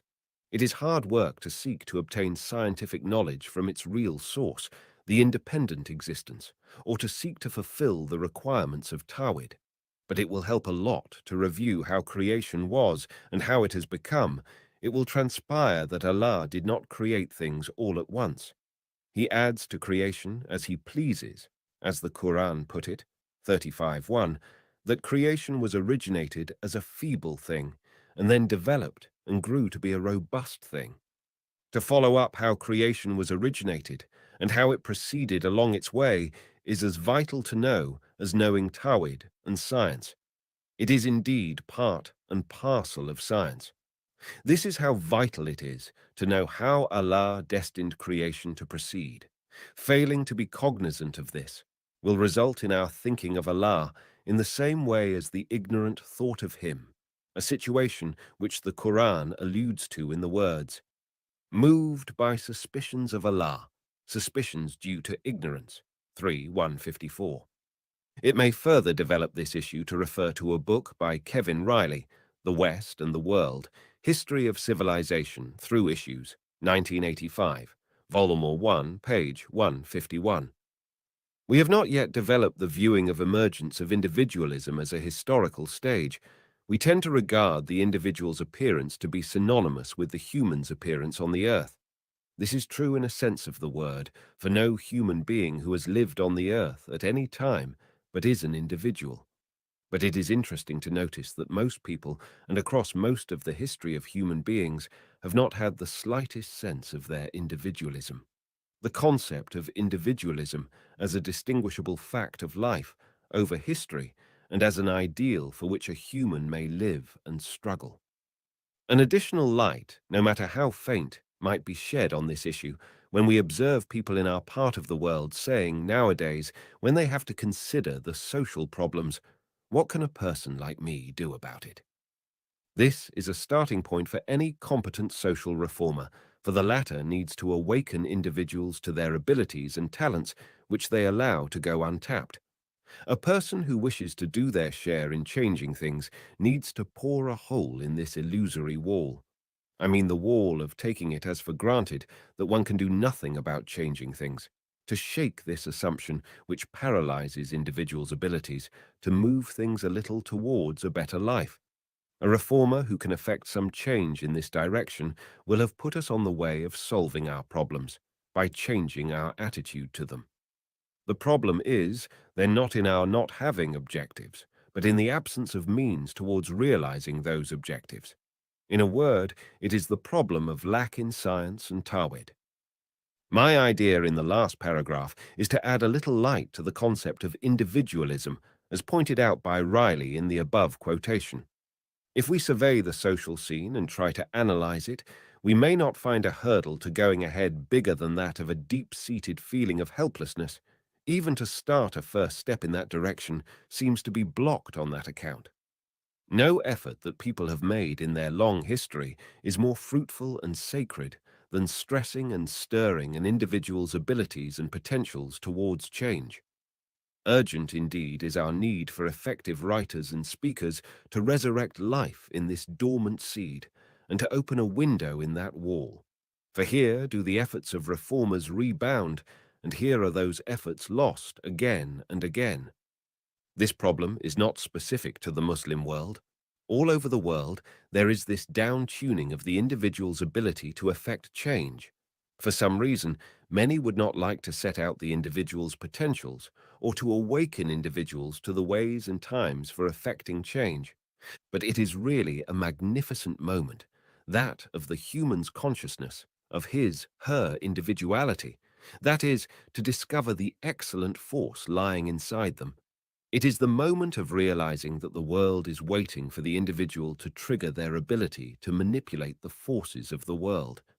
It is also the moment of the individual's being in communion with the primary truth, the great Lord, which will save them from the clutches of those who are intent on stifling that true potential inside them. It is scientific knowledge which supplies the individual with that consciousness of their individuality and transcendence. It is the scientific knowledge which sets the individual free from ignorance and polytheism to move towards the domain of Tawhid, in a way that they would bear their responsibility and be a positive force in life. In the same source by Riley quoted a few paragraphs above, we read that individualism and a person's feeling of personal responsibility was not there in primitive tribes, the hunters. Therefore, whenever we speak about individualism and the individual trend in the modern society, it is important to perceive that we are dealing with concepts that have a limited history and a specific meaning. It helps to notice in this regard that in our best consciousness of our individualism, we have no terminology to express ourselves except that drawn from our cultural history. Volume 1, Chapter on Individualism and Culture, page 152. One can find in language some indication of when the concept of individualism has settled in the minds. The study of languages indicates that it is not long ago that words were used to express the independence of the individual person. At the same time, we find in the study of civilizations and the establishment of cities that these processes contributed to molding the character of the individual person. Though the Greeks were quite advanced in comparison with the hunting tribes, adds Riley, we may study what happened to Socrates. When Socrates directed sharp criticism to the way people dealt with knowledge, and when he posed penetrating questions that challenged the conventional ideas, wondering how such ideas came into existence, we find that though it was in Athens itself that Socrates was raised, the Athenian society was incapable of showing tolerance towards that individualistic trend. That he was given a death sentence demonstrates the strict limits to which the individualistic trend was allowed to expand at that time. Page 159, 160. The Spartan children received, from the age of 7, training that was designed to prepare them for the strict military discipline and absolute obedience to the state. Page 161. Toynbee mentions how the pagan Romans and Greeks received the Christian idea, seeing in it a social cancer, responsible for the dissolution of the state.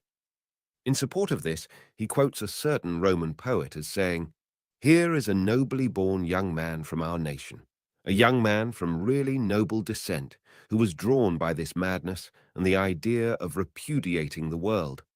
And Toynbee continues, and then Gibbon came and described the triumphs of barbarism and of religion. And then, in the 20th century, there came a writer well learned in anthropology, not less scholarly than Gibbon, who is Fraser. This Fraser wrote in his The Golden Bough, "The Greco-Roman society was established on the idea of the individuals being submissive to the community and the state's dominance over the citizen. This principle takes the soundness of society as the basis of behavior and the individual's ideal. It put this as superior to the individual's safety in this life or life on the last day. But with the arrival of the Eastern religions and the spread of their teachings, all that changed from the roots. They established the individual's salvation as the sole objective to which all life must be dedicated. In contrast, the prosperity of the state, and even its very existence, receded until it fell to the lowest degree of significance and appreciation. This idea continued to dominate people's minds for 1,000 years, and then the Roman law and Aristotle's philosophy and the ancient arts were revived towards the end of the Middle Ages. Thus ended the long halt which civilization sustained, and the tide of Eastern influence started to ebb and keeps ebbing to this day. But what would the spectator think, continues Toynbee, of some of the manifestations of Europe's return to the ancient ideals? It is a return of polytheism appearing with the arrival of a new generation. Toynbee, Study of History, Vol. 3, page 145. Toynbee also mentions more examples of this new polytheism, like Nazism, fascism, and racism. I chose to include this long quotation to help the reader have a better conception of the chain of the human dilemma. How giving the individual back their right place as individuals, or in other words, putting them back on the way of Tawhid, is considered by Fraser as an obstacle to civilization, while Toynbee criticizes Fraser for what the former calls a regression to polytheism. They certainly have very different perspectives, but where is the truth? And what does history tell us about the beginning and the future developments? It is clear enough that the Greco-Roman civilization enslaved the individual, considering them subservient to the state. And the truth of the matter is that it is not the individual's prosperity and safety alone, or the community's prosperity and safety alone that count. It is the prosperity and safety of both the individual and the community.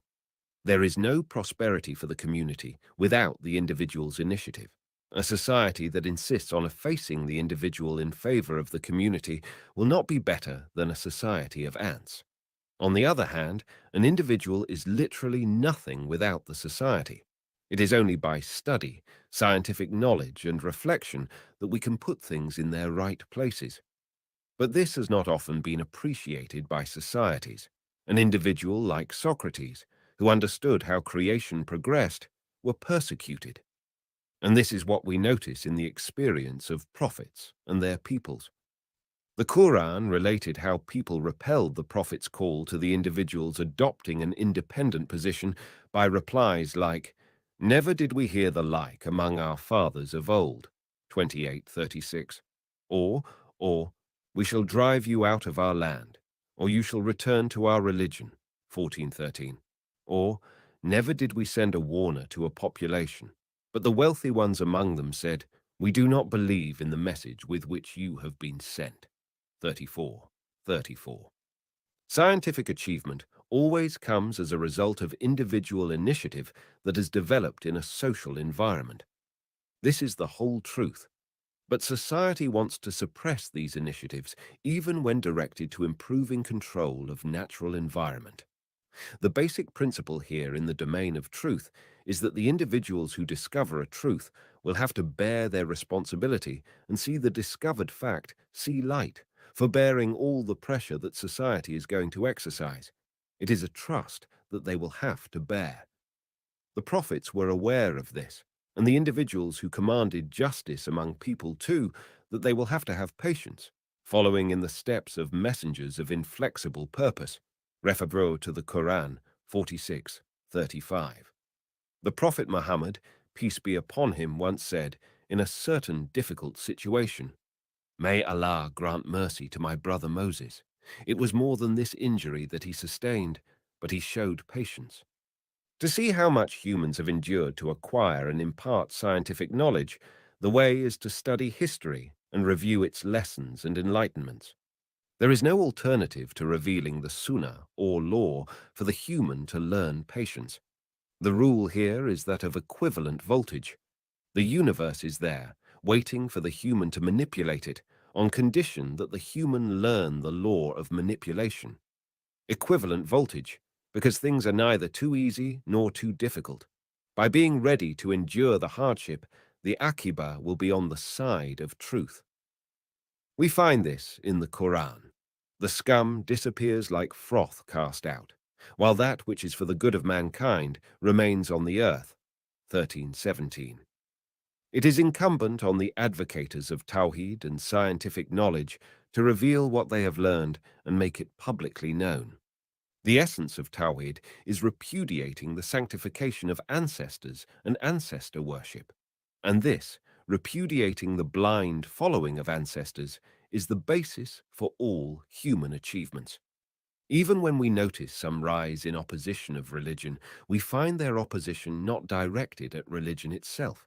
It has been clearly directed at the idea of ancestor worship and sanctification. The earlier generations have always insisted on molding the children in their own likeness, to the point of leaving them no margin for change. And the younger ones usually accepted this restriction, for the human is a very pliable being, and they would willingly accept to be molded in the shape chosen for them.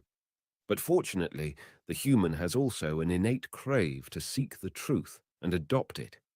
This ambivalent nature of the human can be put to best use. We need them to be completely loyal to the community, but not to hesitate to utter what they know to be the truth. Take Bilal, the Prophet's companion. He definitely had this two-sided responsibility. He did not think of himself as an insignificant number. On the contrary, he felt he could and had to do his duty, as he proved it in his call, under all the torture. One Lord, one Lord. It did not occur to him to say, "Things are beyond my ability to effect any change," or "Who am I to think I can change the outcome of this conflict?" He was, formally and legally, a slave, and he was an alien to the community, being of Abyssinian extraction. But the amount of freedom and responsibility he exercised has not been matched by those who came after slavery was, legally, abolished. For the latter are more of slave-like persons when they cannot enjoy the great feeling of exercising their right of professing and proclaiming what they know to be the truth. It must be by now clear that the conflict is between civilization and backwardness, but it is at the same time between Tawhid and polytheism. Civilization and Tawhid tell a human, "You must exercise this right to uphold to the truth, for you are responsible before truth, before Allah, who created everything in truth, and you are responsible before yourself. You advocate truth and adopt it. You will be known for allegiance to the truth, and let them who choose oppose truth and be backward and idolater. You will not compel them for, as the Quran teaches us, let there be no compulsion in religion." 256. It is as Umar said, "How can you enslave people when they were born of their mothers as free persons?" Galileo had to face the pressure of upholding truth and had to face the pressure of a jury which would not hear of his announcing his scientific findings. He did announce that he denounced his heretic conviction, but knew that what he advocated was the truth and scientific facts. His position was as the Quran describes believers under torment: anyone who, after accepting faith, utters disbelief, except under compulsion, his heart remaining firm in faith. 16106. To determine what is froth that is destined to vanish, and what is for the good of mankind, and therefore will remain in the earth. 1317. Let us not be misled by appearances. If we think back to Abraham, we find in him the model of this ideal, upholding truth, having mercy for people, but not holding back for their pleasure the proclaiming of truth as he knew it to be. He announced, in defiance of the unbelievers, as the Quran tells us, "How should I fear the beings you associate with Allah when you do not fear to give partners to Allah without any warrant having been given to you? Which of us two parties has more right to security? Tell me if you know." 681. And hence we are instructed, "There is for you an excellent example to follow in Abraham and those with him." 64. It was the perfect attitude towards the ancestors in Ibrahim's case, that one may not contradict the truth and what the conscience dictates for the sake of ancestors. So it boils down to this: the conflict is between truth and one's conscience versus ancestors and the community. This is not to say that truth and the conscience are hostile to ancestors and the community. They are hostile to falsehood and error. This balanced view is vital to maintain justice. When a civilization is at a low ebb, the older generation wish the human to be a thing, an object like any other object that is used and exploited. Scientific knowledge and Tawhid, on the other hand, tell the human, you are a human, not a thing, and not like any other creature. Fraser adopts a view which enhances the negative attitude to the human. He complains that the religions which came from the East did away with the Greco-Roman religions, for the latter molded the person as subservient to the community and the state, caring nothing for the individual's welfare in this world or the hereafter. This idea dominated people's minds for 1,000 years, but there was after that a revival of the ancient Roman law and Aristotle's philosophy near the end of the Middle Ages to replace the Christian thought. When Fraser says, then there was a resurrection of the Roman law, he is upholding the idea of treating the human as any object possessed by society.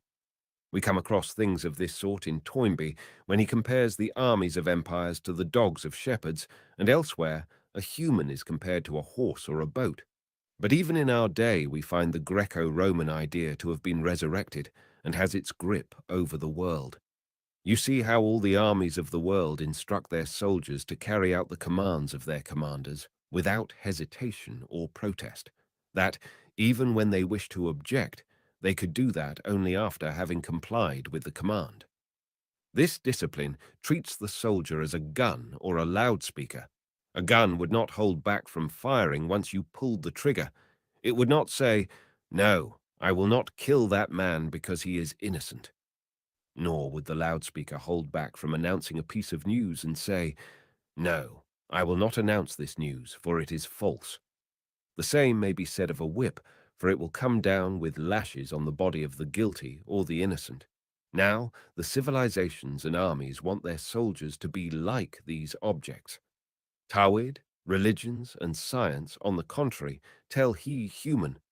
You may not be like a gun, a stick, or a loudspeaker in the hands of others. You are above the other creatures. You can distinguish the truth from falsehood and right from wrong. So, you may not obey when what somebody commands is sinful. It is as we have been admonished in a tradition of the prophets. No mortal may be obeyed in contradiction with the Creator's commands, and obedience is right only within the limits of the permitted. Tawhid, religions, and science also admonish a human. What you do is your responsibility. You are not exonerated because it was some authority which issued the command. No, everybody is subject to responsibility. All attitudes towards responsibility will come to surface on the day of judgment. The followers will say, as the Quran tells us, our Lord, we obeyed our chiefs and our great ones, and they misled us as to the right path. Our Lord, give them double penalty and curse them with a very great curse. 33, 67, 68, and will say, our Lord, it is these that misled us, so give them a double penalty in the fire. He will say, doubled for all. 738. This states the basic and pivotal point in which the religion of Tawhid is different from civilizations. This is why Toynbee considers civilizations to be a regression from the higher religions. The higher religions call to what is superior and exalted. They are not, as Fraser and his likes call them, a cancer to civilizations or a regression from them. On the contrary, it is civilizations which are a cancer to religions and a regression from them. It is civilizations which breed doctrines like Nazism, fascism, and racism. These are cancers indeed. See Toynbee's Study of History, Part 7, Vol. 3, in the 1960 edition. Religions degenerate when they follow the lead of civilizations, when religion is contaminated with idolatry, and people are instructed to believe in the infallibility of ancestors and the clergy. People accept that because it is easy to go downhill. It is the opposite of mounting uphill towards the peak of a wakeful conscience and exercising freedom which is synonymous with responsibility. In an earlier quotation from Riley, we have seen the pivotal place of individualism in the advance of history. It will be also good to quote from Wells' Outline of History to shed more light on this issue. It is to see in real terms the tangible aspect of Tawhid.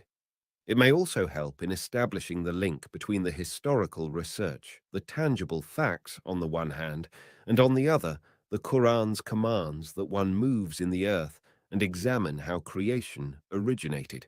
Says Wells, at the beginning, people accepted to submit to the principle of raising and idolizing the tribal community, driven by fearing God and the king. We have no evidence before the last 3 or 4 millennia at the most that the human voluntarily accepted self-negation in favor of a greater cause, without compensation or reward. This idea was accepted to people, or maybe it was something suggested by a certain individual. But in later developments, something new began to float on the surface of human affairs in the way spots of sunray spread and then crawl on hillsides on a glorious spring day. This new idea was this, that in dedicating oneself to a higher cause, one realizes greater ecstasy than any self-centered satisfaction or personal achievement, since the life of humanity is different and more worthy than the sum of all the individual lives of individuals who compose humanity. This idea developed into a glowing and bright guiding light, and this is how it may be observed in the teachings of Buddha and Lao Tse, but stands out more glaringly in the teachings of the Nazarene Jesus. Christianity was never completely forgotten as a result of all the alterations and distortions that came over it. The illusion is people's transfer of allegiance from the kingdom of the Lord, who grants luxury to kings and rulers, who permits the wealthy such pomp and indulgence of desires that is very akin to the life of robbers. No one who lives in a society that has received the revelation of Christianity or Islam can be a total slave of any human, for there is a quality in these two faiths that would not prevent the followers from judging their betters and acting up to their own responsibility towards the world. Outline of History, page 1037. Let us add something relevant from Toynbee's study of history, chapter 25. New eruptions of spiritual life. From the year BC 600–480, a period of no more than 120 years, a period of only 4 generations, there appeared 5 sages of the ancient world, which extends between BC 1060 and CE 632, the year of the death of the Prophet of Islam, peace be upon him. They are 1. Zoroaster. His activities appeared in the early years of the 6th century BC, and his area was the basins of Amu Darya, Oxus, and Sir Daria. 2. Isaiah II was a contemporary of Koresh who gave the Jews the permission to come back from Babel in BC 539. 3. Buddha. He may have lived around BC 567–487, was active in Bihar, India. 4. Confucius. If the reports are true, he lived between BC 551–479, a native of China. 5. Pythagoras, almost contemporary of Buddha, was born in the island of Samos. These 5 have until today a more direct influence on humankind than any other human being. What distinguishes the 5 sages is that they connected the human being to the ultimate truth, that is God, on a personal basis. They, each one of them, succeeded in going beyond their immediate culture, which imposed the spiritual submission to the community in which they grew up. But these sages threw up the traditions, and in this they were repudiating both types of worship, worshipping nature and worshipping humans. At the same time, these sages were keen to have others follow the new way they discovered. Buddha and Pythagoras both believed that death was not the end of life. What these 5 sages taught brought about a transformation in viewing the truth and human behavior in an irreversible way. As for Isaiah, he was a monotheistic Jew, the really first monotheist since Akhenaton's abortive attempt. This historical perspective of the evolution of faith and behavior alert us to 2 important advances. One is that of seeking guidance beyond the boundary of their community, which means overthrowing enslavement to the community and to the traditions of ancestors. The other is that death is not the end of life. Turning now to the Quran, we find that it does survey this historical development, leaving aside the exact timing. We find in the Quran, Allah chose Adam and Noah, the family of Abraham, and the family of Imran, above all people. 333. By referring to both the verses of the Quran and the illumination of the facts drawn from history, the signs of Al-Afaq and Al-Anfus, Tawheed will acquire a new dimension in the future. It is vital that we get acquainted with humankind's long agony through history. For so many centuries, the human was denied any dignity, and their rights were quite crushed. This was clearly so in the political rituals, as in slaying all a king's servants at his death, in the Indian woman's having to offer her life after her husband's death, and in so many other instances. Indeed, even today, a human is mostly treated like a stick when they have to do what they are commanded to do without the right of objection. It is by tracing the process of creation, how it started and how it developed and keeps developing, that one acquires wider horizons and new perspectives on the origins and the destination of human life. It is in this way that one understands Tawhid as a human need that will not be accomplished before raising the level of all human beings to the level of bearing the responsibility and the trust. No human but has their share of any injustice that takes place in the world. When any human is aggressed against, anywhere in the world, it is like aggressing against every human on the earth. The Creator is one, and humanity must be regarded as the same. Let us mention here a different kind of historical event, which will shed more light on the Tawhid objectives of raising the level of the human being by alerting them to their responsibility, each and every individual, and as a member who feels their equality to every other member of humanity in sharing the responsibility for all humankind. Abu Bakr, the first caliph in Islam, stood to declare his method of rule and to remind people of their responsibility towards the society. In Abu Bakr's first speech, as soon as he was given fealty as caliph, he pointed out the basic points about Tawhid, how it directly determined the limits and conditions of obedience to those in authority. He was actually applying the cardinal principle of Islam as expressed by the Prophet, peace be upon him, that no obedience is due in disobedience of the Creator. As for Abu Bakr's expression of his and people's position, he said, "Obey me as long as I obey Allah and His Prophet. If I disobey them, then I have no right of being obeyed." That this principle was announced in the very first speech by the first caliph to the society shows the importance of this principle for both the speaker and the addressed society. And what we find in this speech is reminding people of not yielding to be a stick or a whip or a horn in the hands of those who have authority. The importance of this principle laid down by Abu Bakr and humankind's need of it would appear later. In fact, the world is now in urgent need of reviewing and applying this lesson.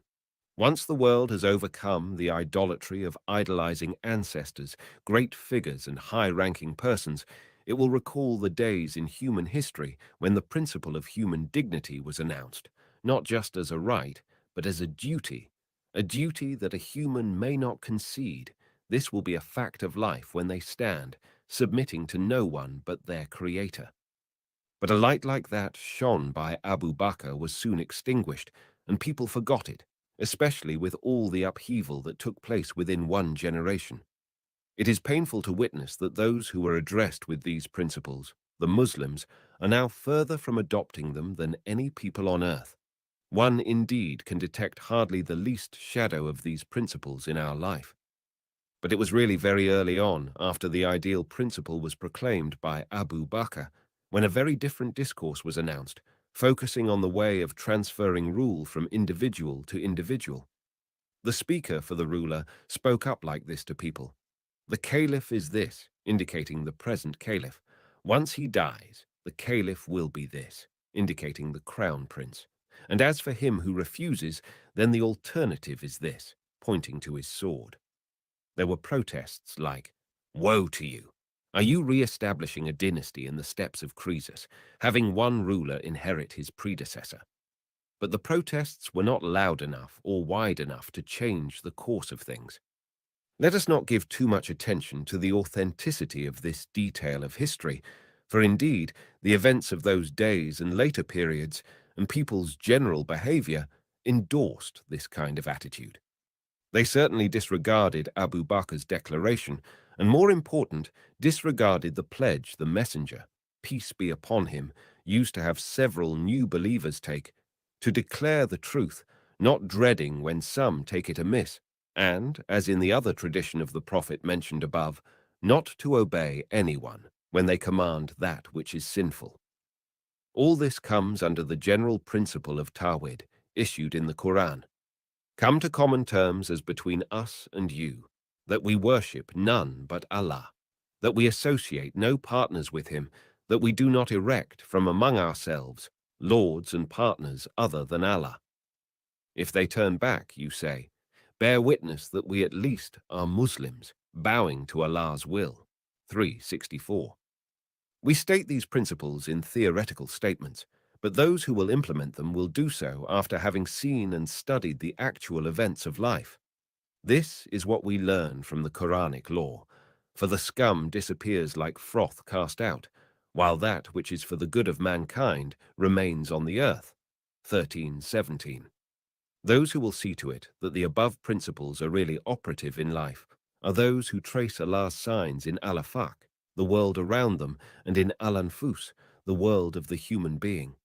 They will come to experience in real terms the laws, Allah's Sunan, how they work in history, how history really originated, and how the humans are active agents in shaping history.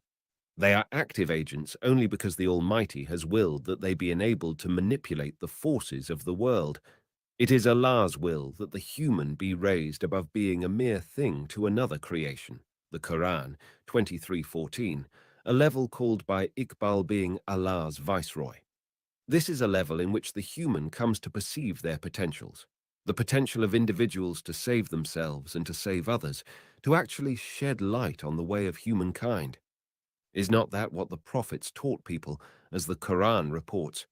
O you who believe, save yourselves and your families from a fire whose fuel is men and stones. 66:6. It must be added here that when we are instructed in Islamic texts about the behavior which will save us in the hereafter, the same behavior will save individuals and communities from the hell of backwardness and subjugation, a hell which is now stoked up by the mighty and haughty people, and the rest of us just acquiesce in living in all misery just as the tyrants dictate. But it happens that for us to rid ourselves of being oppressed is at the same time to rid the oppressors of their tyranny. They are the two sides of the same coin. The oppressors are both treating the other and themselves as devoid of dignity. When the downtrodden accepts to live without dignity, it will be a call to the other to feel tempted to treat the former as really not entitled to have dignity. At the same time, the haughty oppressor who robs the other of dignity is even before denying the other their humanity, denying themselves dignity. The idea here is that if you have really experienced the dignity of the human being, you will feel it to be a unitary thing, indivisible, that to deny it to anybody is to deny it to everybody. The more one trespasses on the other's dignity, the more of their own dignity is forfeited. In other words, the more you subdue a human, the more you are subdued. Do you see the relation of this to Tawhid? When we are careful to safeguard our Tawhid for the sake of Allah, it will come back to us in the form of the universal dignity that is every human's and all humanity's right. Tawhid has here its social function.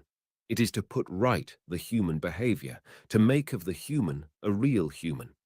When a human being is maltreated, it is the same as if every human in the world is maltreated. When you concede in seeing oppression afflict somebody, concede in any unjustified aggression, then you can no longer be safe from the same befalling you. By the same token, those who endeavor to see the human dignity established and enhanced, they are doing a service to every human being in the world. This is how to understand the following verse of the Quran.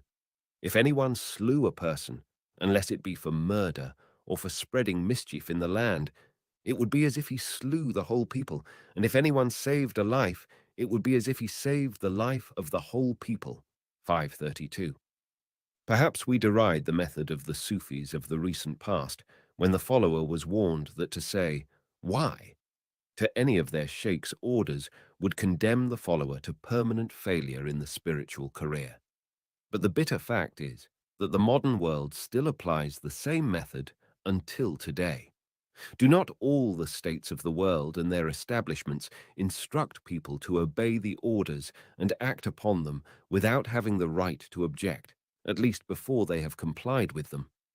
Religion, however, does not share this blind obedience, for it commands, as a tradition of the Prophet tells us, no obedience is due in disobedience of the Creator's command. The modern world does not find this principle convenient.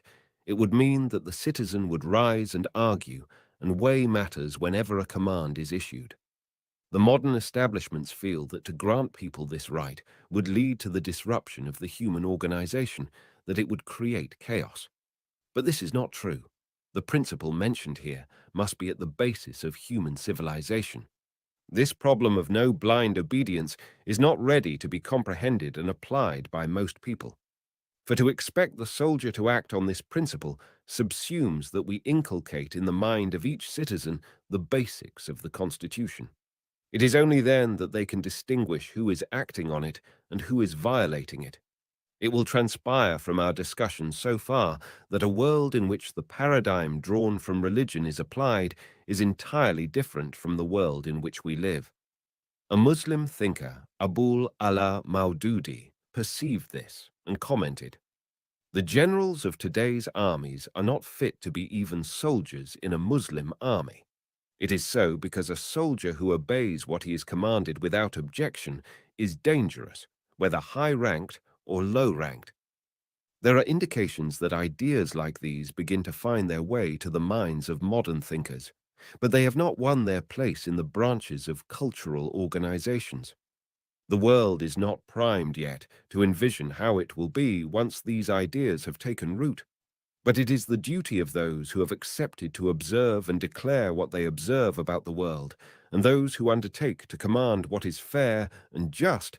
Such person must carry this further and act upon the responsibility given to them. So, to sum up about this chapter, scientific knowledge and Tawhid have quite a number of common elements. They are really the two sides of the same issue. One element is that Tawhid will not be established without scientific knowledge.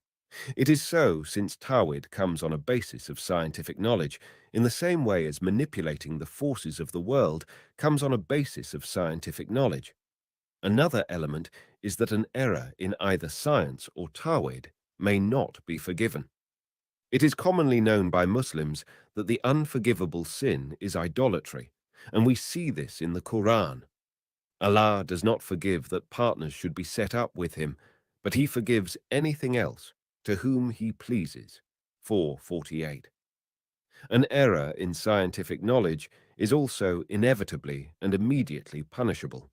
See what happens when someone makes a mistake in taking medicine or in dealing with the electric power, and we should think the same of giving wrong information about social life. In all these cases, the penalty is certain, and there is no tolerance there. We may notice this when somebody takes a poisonous stuff or touches an electric wire. The result can be a fatal shock, but erroneous concepts in social life can make people's life so bad. A third element is that both science and Tawhid have the same attitude to the world of persons, to ancestors, for example. They both insist on giving persons their fair and correct value, testing whatever comes from them and not accepting what comes from the world of persons except insofar as it proves to be true and right, and the proof comes from the akibas of things. It is true that we derive from other humans enlightenment concerning science and Tawhid, but both science and Tawhid must be examined again and again for refinement and correction. Chapter 3. Quranic embryos. In a letter to Nicholson, Iqbal regrets and deplores the neglect of Quranic embryos, embryonic elements that should have been developed for the construction of a sound society. He elaborates like this. I am fully convinced that the conquest of many lands had not been part of the Islamic plan. On the contrary, I consider that Islam, as a geographically expanding force, halted the growth of the embryos of social, democratic, and economic organization, which I find to be distributed over the pages of the Quran and the Prophet's Sunnah. Malek Benabi, The Afro-Asian Idea, 2nd ed., Beirut, page 304. Now, as an epilogue to this book, I propose to handle a number of verses from the Quran that I consider to have potential principles that have not been developed by Muslim scholars. The approach that the reader will notice here is quite unlike the attempts of some people in the last few decades to find in the Quran bits that have been corroborated by modern scientific findings and observations. What concerns me in this chapter is illuminating basic principles and methods and focusing on the production of scientific knowledge, not examining single scientific facts. With this in mind, I have chosen 4 verses of the Quran. 1. Travel through the earth and see how Allah originated creation. 29:20. 2. Soon will we show them our sign in Al-Afaq, that is the regions of the world, and in their anfus, that is in their own souls, until it becomes manifest to them that this is the truth. Is it not enough that your Lord witnesses all things? 41:53. 3. And he has subjected to you, as from him, all that is in the heavens and on earth. 45:13. 4. Those who believe in Islam and those who follow the Jewish scriptures, the Christians and the Sabians, and who believe in Allah and the last day and work righteousness, shall have their reward with their Lord. On them shall be no fear, nor shall they grieve. 2:62. 1. Travel through the earth and see how Allah originated creation. 29:20. The words of this verse are quite straightforward. There is no figurative expression to distract the reader. Any average user of Arabic can see what the words mean, even children. But with all this, Muslim scholars could not perceive what we can perceive in the verse, nor can we say that we can exhaust the possibilities of the verse. We can and do find meanings in the verse that earlier scholars did not notice, and those who come later will see in it what we are unable to see. What the verse teaches is a definite method of research of the facts of the world, both concrete and abstract, and it puts no limits to what we can discover. All the things of the universe are included, from the atom and all its particles to the galaxies. In a word, nothing in the world is excluded in this verse, from the tiniest organisms to the human, who is created as the top of creation, organically, intellectually, and socially. The verse is also indicating where the evolution of ideas is to be sought, from the most elementary to the most complex. The verse includes everything and anything that can be investigated by the human. It can be the thesis of any branch of science. To comply with this verse, any topic one takes up for study must have in its introduction a history of how it originated, even when discussing faith in Allah, how the human began to perceive the concept of deity. Indeed, every topic has a conception, the point at which it entered into mankind's grasp and perception. From the verse, we also learn that all that falls within our attention, we must investigate how it first came into being. The traditional view of the world used to be that the universe was created as we now find it. Of course, people did have some kind of conception of how things were at the beginning, but such conception was not based on real information. They were deluded because the whole span of civilizations is only 5,000 years, and mankind's life during this short period did not undergo any big change in its style of life. From this, people supposed that they had been created the same as they now saw themselves live, that what was taking place at the time, they noticed things was not the result of developments that took thousands, hundreds of thousands, if not millions of years. Let us use our imaginations a little an image that I borrow from Malik Benabi's Afro-Asian idea, not too close to our topic, but it helps. He imagined a visitor from space who thinks like us in a way and differently from us in another way. Now, should that visitor move around in the earth without having previously known anything about mankind's life, and should the visitor see children, adults, including the elderly, without having known anything about their history, it would seem to that visitor that the young had always been young, the adults had never been young, and that they were always as they now appear. This image may help one to notice that any momentary observation, with no regard to the beginnings of things, will result in a mismatch with the real situation. Even at the most personal level, when you have to deal with a person that you know nothing about their past, you feel hesitant about how exactly to deal with them. And then, the more you know of their history, the better you can adapt your style to what you know of them. Do we not have a different style of treating each person depending on what we know about them? Also, when you visit any location in a certain season of the year, say the summer, you feel it is difficult to imagine how it will be in another season, say the winter, unless you know enough about the different regions in different seasons. Some creatures indeed know nothing but one season, for they are created and they die in the same season. Now, back to the verse of this section, and after the above reflections, we should be in a better position to see in this verse: travel through the earth and see how Allah originated creation. That creation is not a one-time process that happened and is over. It is indeed we, each one of us, who are now created, while the world has passed through states, the same as we pass through from childhood onwards in stages, one after another, as the Quran puts it, 39:6. The universe is now at some point in its progress of creation. It has passed through certain stages and will go through more stages. It pays to reflect more on this development. The creation of the human being began from one cell that developed into the amazing being that goes around and does astonishing actions in all parts of the earth. And though our cells keep changing, we do know that as a human being, any one of us has their distinctive character with a permanent core. From this, it will not be too far to imagine humankind as one being, with the individuals entering and exiting like cells that are born and then replaced with others.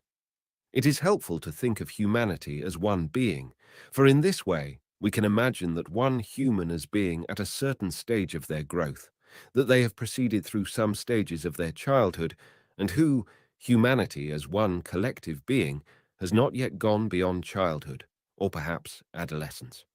This being is certainly not yet an adult, not behaving in the way an adult would be expected to behave, for, as the Quran expresses it, the human being by no means he has fulfilled what Allah has commanded him. 80:23. It is in this way that Iqbal understands the verse, and your creation or your resurrection is in no wise but as an individual soul. 31:28. If we ponder upon the creation of the human being, how he began as a single cell which developed into a conscious, intelligent being that walks the earth, we find that even though his cells are continuously replaced, he remains a single, distinctive being.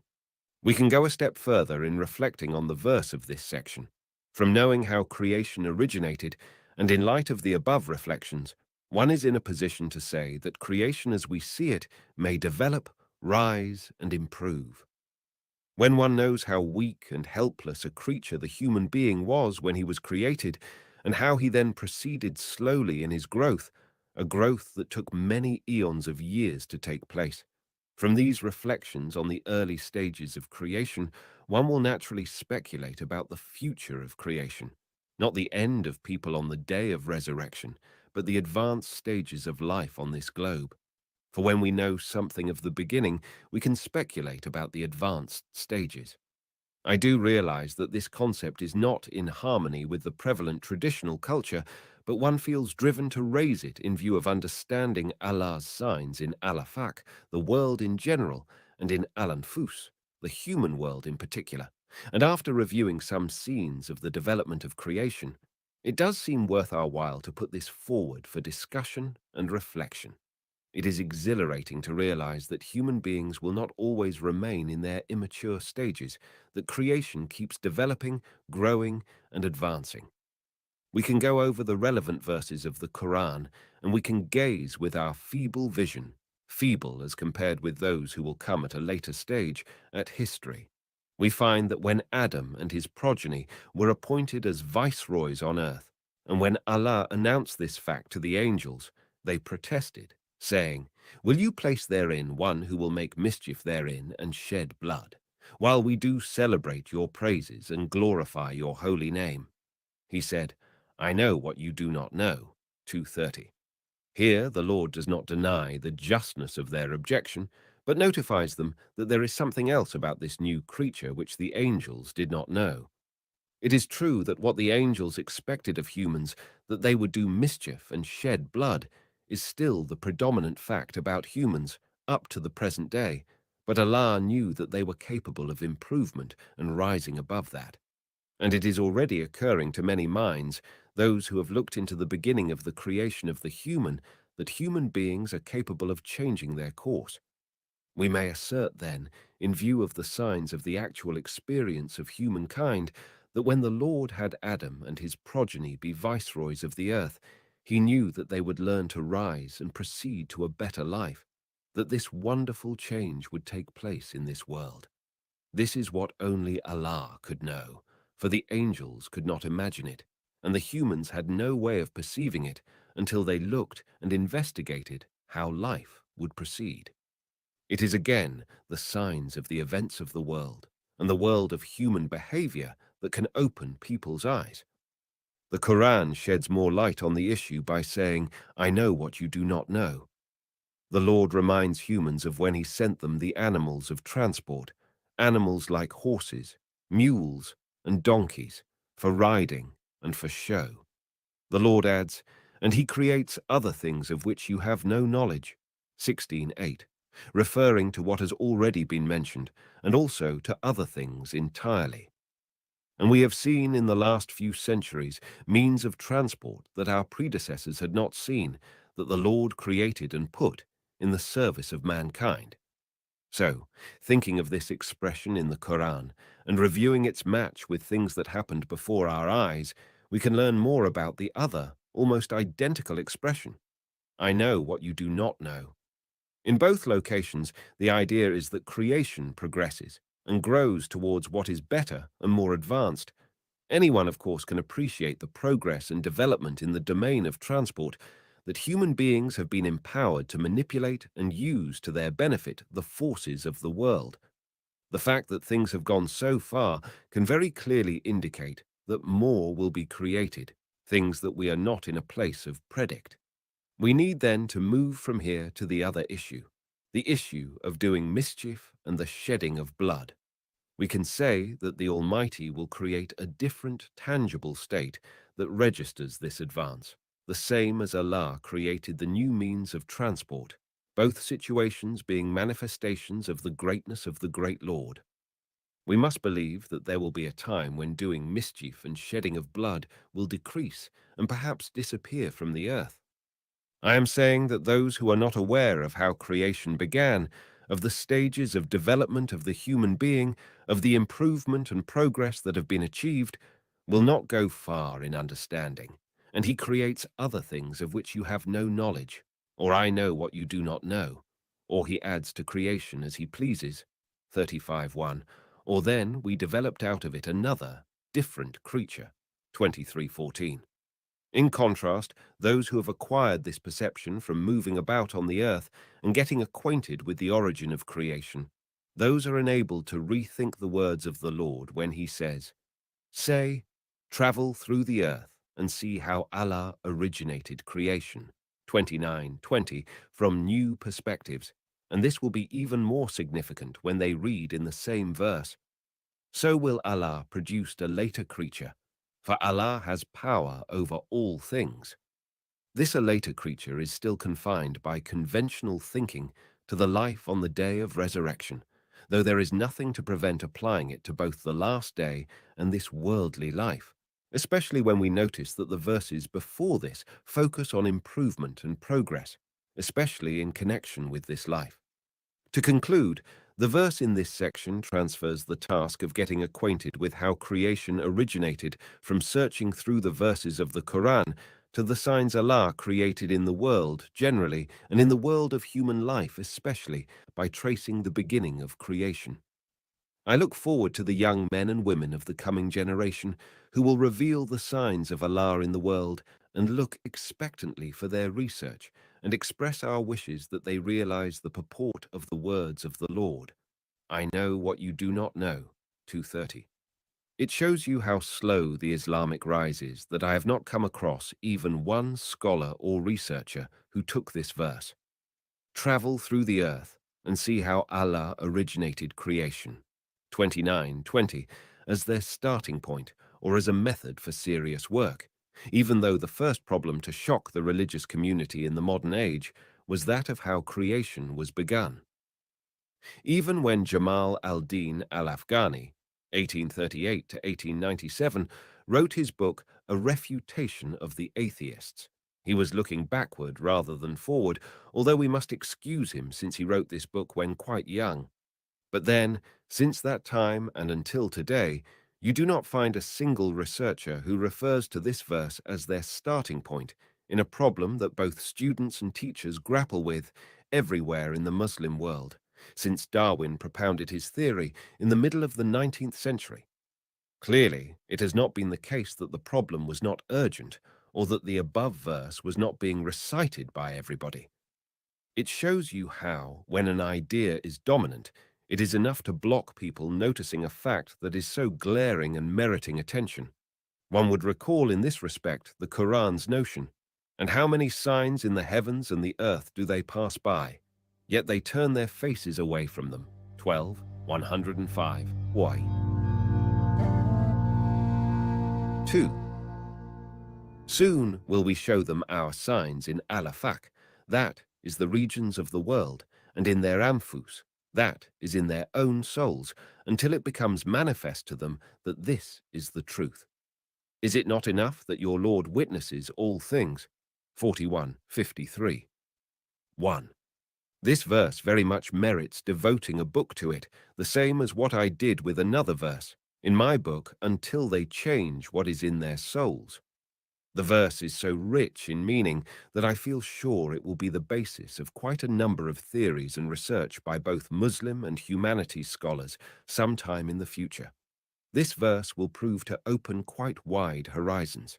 So, in the meanwhile, and while waiting for the first wave of such writings, let me be one of the first who make an opening, or at least touch on a new horizon in connection with this verse. I am sure that things will keep widening and expanding, and there will be a much better language of discussion. For really, we badly need those who rid us of many shackles and ties that hamper our articulation and impede our progress towards that new world, to a future that provides an honorable place for the human being, for the human being was honored by the Lord since the day of his creation. I am thinking of that future which most people in the world seem to despair of its ever coming, and that even the angels did not imagine it to be coming. It is the future of world peace. 2. This verse, soon will we show them our sign in Al-Afaq, that is the regions of the world, and in their Anfus, that is in their own souls, until it becomes manifest to them that this is the truth, marks a definite shift in providing proofs of the truth of religion, a shift that is announced in the scripture itself. It is the Quran itself that directs us to the signs existing around the world and in the world of human life. It is evidently a shift that the world was not prepared for at the time of revelation, nor is it even up till now. I say this because humankind has not yet adjusted its mind to thinking of science and religion as complementary to each other. They still think of the proofs of one to be something and the proofs of the other to be quite another thing, that science derives its support from the real world and religion derives its support from the unseen. But the verse of this section says something else. It introduces a new course in history, which has not yet been appreciated by humankind. It actually merges religion completely and decisively with real-world science, with facts within human observation. 3. In the Book of Mine mentioned above, I discuss this verse. Verily never will Allah change the conditions of people until they change what is in their souls.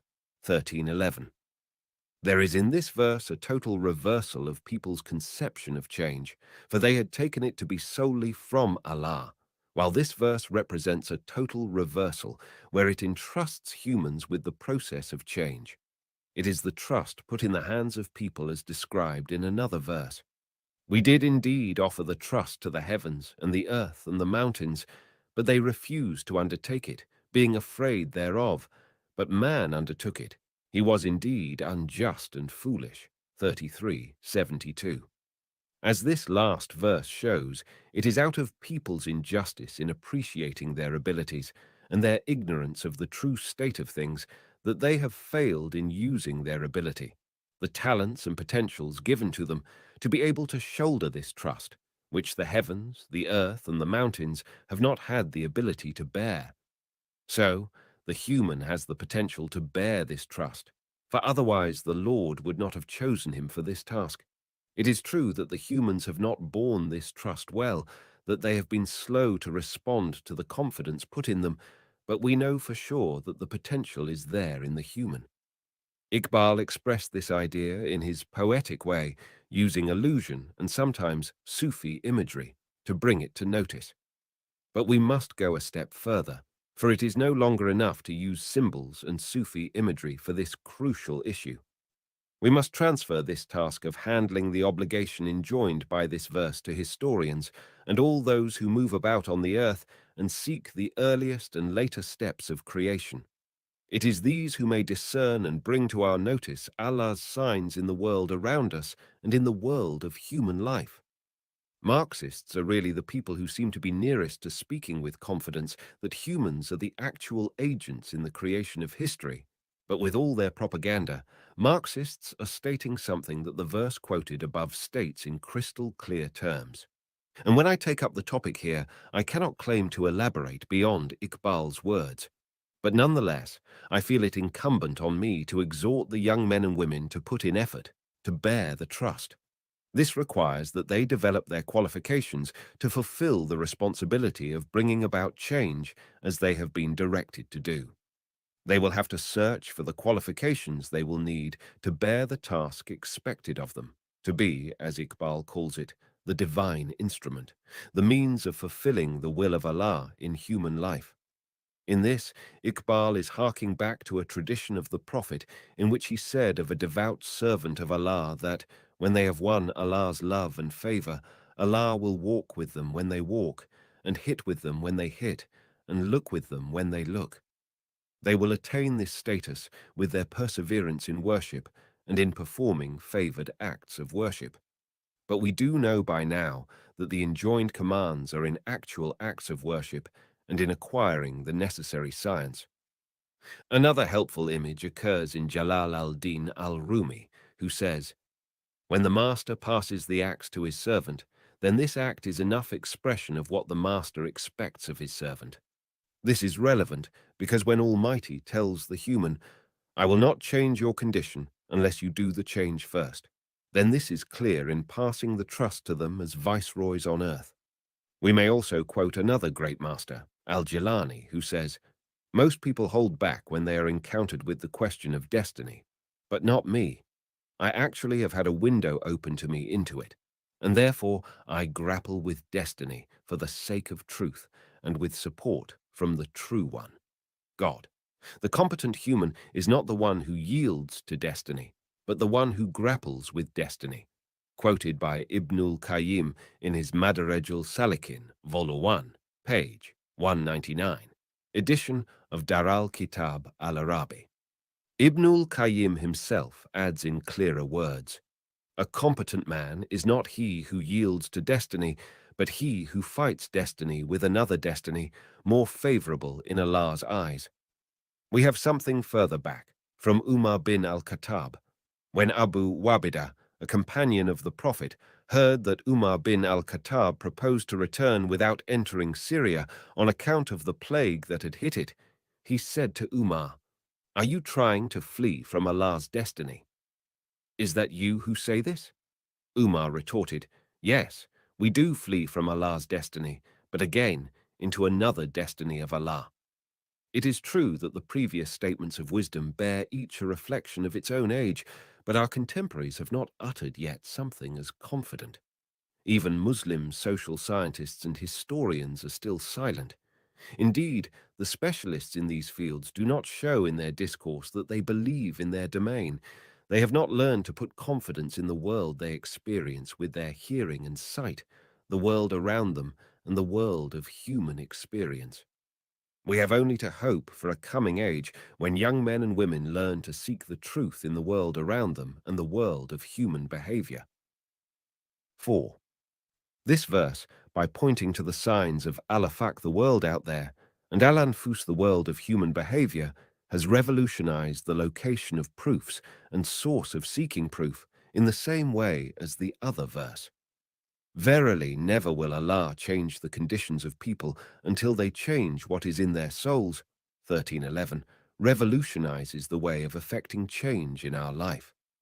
The verse on the source and location of proofs, when it affirms that they are not to be sought in the Quran, teaches us not to require the Quran to determine how creation originated. It instructs us instead to move around in the earth and seek, by observation, to trace the beginning and progress of creation.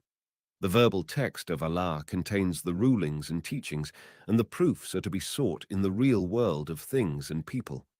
A telling example, as indicated early on in this book, is that what brought to an end the dispute about the facts of astronomy and the bodies of the sky were not the texts, but the tangible facts of the world. It is unfair to require the divine text to teach us astronomy, but it is the function of the scripture to remind the human of the universe, so rich in secrets. And then it is the human's own task to go on to investigate and discover those secrets in astronomy and all the sciences. And when I say that gazing at the world around us and the world within us to find out the signs of Allah has not yet entered our consciousness and the domain of our effort, I do mean what I say. We are really incapable of referring to the signs of the world outside and the world within to testify that the religion of Allah is true, or to speak about those phenomena in simple terms accessible to the layman, and to speak of them as decisive proofs when the conditions are met. 5. When you appear in court, you are expected to have witnesses, proofs, and evidence. Allah refers to two honest witnesses to testify to the truth of his book and his religion, the two witnesses being the signs of the world around us and the world of human life. This is when the Lord says in the Quran, "Soon will we show them our sign in Al-Afaq, that is the regions of the world, and in their Anfus, that is in their own souls, until it becomes manifest to them that this is the truth." 41:53. They are reliable witnesses, quite qualified to testify. They have the merit of being unbiased, and no one can say they fall prey to prejudice or partiality or caprice.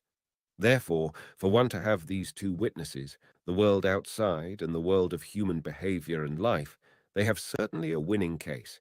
They have reliable witnesses, and by the Quran accepting these two witnesses, its authenticity is being transferred from the world of the unseen to the world of the tangible, the world of verifiable facts. The person who contests can and does sometimes dispute the truth of the verses of the scripture, but no one can defy the signs of the world outside and the world of human affairs. In this, and when the proof has become universal, it has become scientific, addressed to the whole of humankind. In this sense, we can understand the following verse of the Quran. O mankind, verily there has come to you convincing proof from your Lord. 4:174. 6. Much of past knowledge was not well based on facts, and it was colored by the prejudice of those who upheld it. It did not refer to the facts of the world outside and the world of human life. That is why much argument raged around the assumed knowledge, But then the evidence supporting what was assumed to be knowledge began to be drawn more and more from the facts of al-Afaq and al-Anfus. Chemistry, for instance, changed from alchemy to be a solid and accurate science. The same is becoming true of psychology and sociology when they came to draw their evidence from the facts of al-Afaq and al-Anfus. They are moving into the circle of sciences. We no longer speak of an Indian, Greek, Chinese, or Egyptian astronomy as things were in the past. We have just universal astronomy and chemistry, physics, and biology. Now, religion will be the same when it becomes scientific, drawing on the facts of al-Afaq and al-Anfus. The Quran presents religion as one doctrine, uniform for the whole of humankind, as may be noticed in the following examples. We make no distinction between one and another of his messengers. 285. The same religion he has established for you as that which he enjoined on Noah, and that we enjoined on Abraham, Moses. 42:13. The religion before Allah is Islam. 3:19. And who turns away from the religion of Abraham but such as debase their souls with folly? 2:130. And this was the legacy that Abraham left to his sons, and so did Jacob. O my sons, Allah has chosen the faith for you. Then do not die except in the faith of Islam. 2:132. It is the same when you go to the prophets, peace be upon him, traditions, as in, prophets are half-brothers with one father and different mothers, reported by al-Bukhari. 7. About this verse, Iqbal says that it is made of the signs of al-Afaq and al-Anfus sources of drawing truth. This must be interesting for the science of the fundamentals of religion. In the past, the sources of drawing rulings were listed as the Quran, the Sunnah of the Prophet, Qiyas, that is drawing a ruling by analogy, and consensus. But the above verse indicates that the facts of al-Afaq and al-Anfus are reliable enough to be a source of revealing truth. People are not very impressed when we impart to them a truth drawn from the text, not for instance when we keep urging them to act on the injunction of the verse.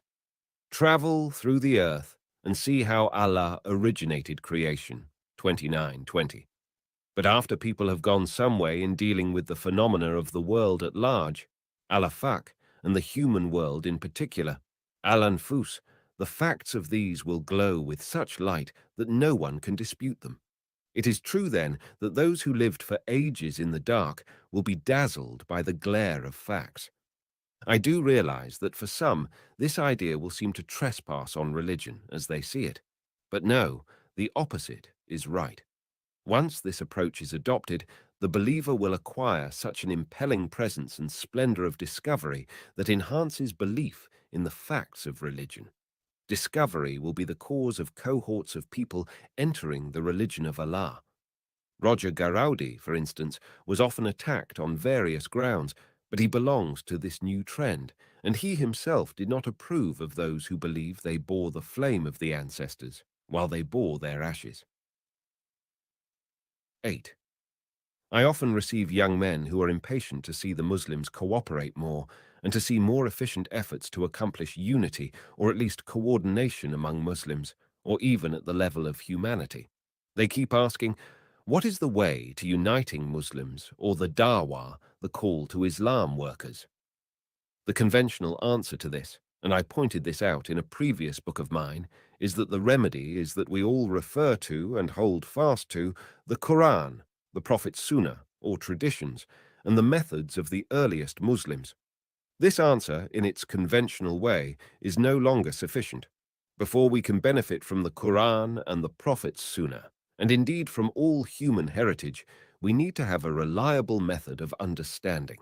Now, I can add that the method we need is to be drawn from the facts of al-Afaq and al-Anfus. This is the brief answer.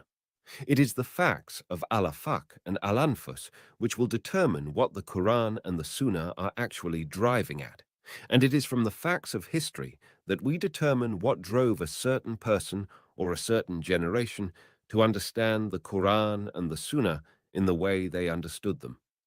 What I am saying here is that the facts we draw from Al-Afaq and Al-Anfas are also part of what the Almighty is revealing to us. They also are a discourse from the Lord to his servants. This new approach will open for the scholar and scientist endless possibilities. So I need to put this in the hand of the reader. I must entrust the reader to bring together all the bits and pieces distributed in this and other books. They need practice to begin to digest the topic. They need to go ahead to the signs of Al-Afaq and Al-Anfus. The purpose will be to open the way for religion to be scientific and hence universal. For this is the way with knowledge. When it is more scientific, it makes its way to being universal. It is fortunate that Islam itself stresses this aspect, the divine discourse addressed to all humankind. It is universal from the first day, as we see in the verse of the Quran. We sent you not, but as a mercy for all creatures. 21:107. This is then my answer to the young men who keep asking me. This is the way to unity among the Muslim sects and denominations, and the way to the unity of the world. And to those who deny this, I say there will come a time when it becomes crystal clear, as the Quran teaches us to wait. And you shall certainly know the truth of it all after a while. 39:88. Anyone may notice how jubilant Muslims are when they come across some fact in the world that supports Islam. But we need now to observe that once the signs of Al-Afaq and Al-Anfus have become an accepted method, well developed and sophisticated, and well established as the basis for dealing with the verses of the Quran, there will come to be established the divine promise of humankind getting over doing mischief and shedding blood.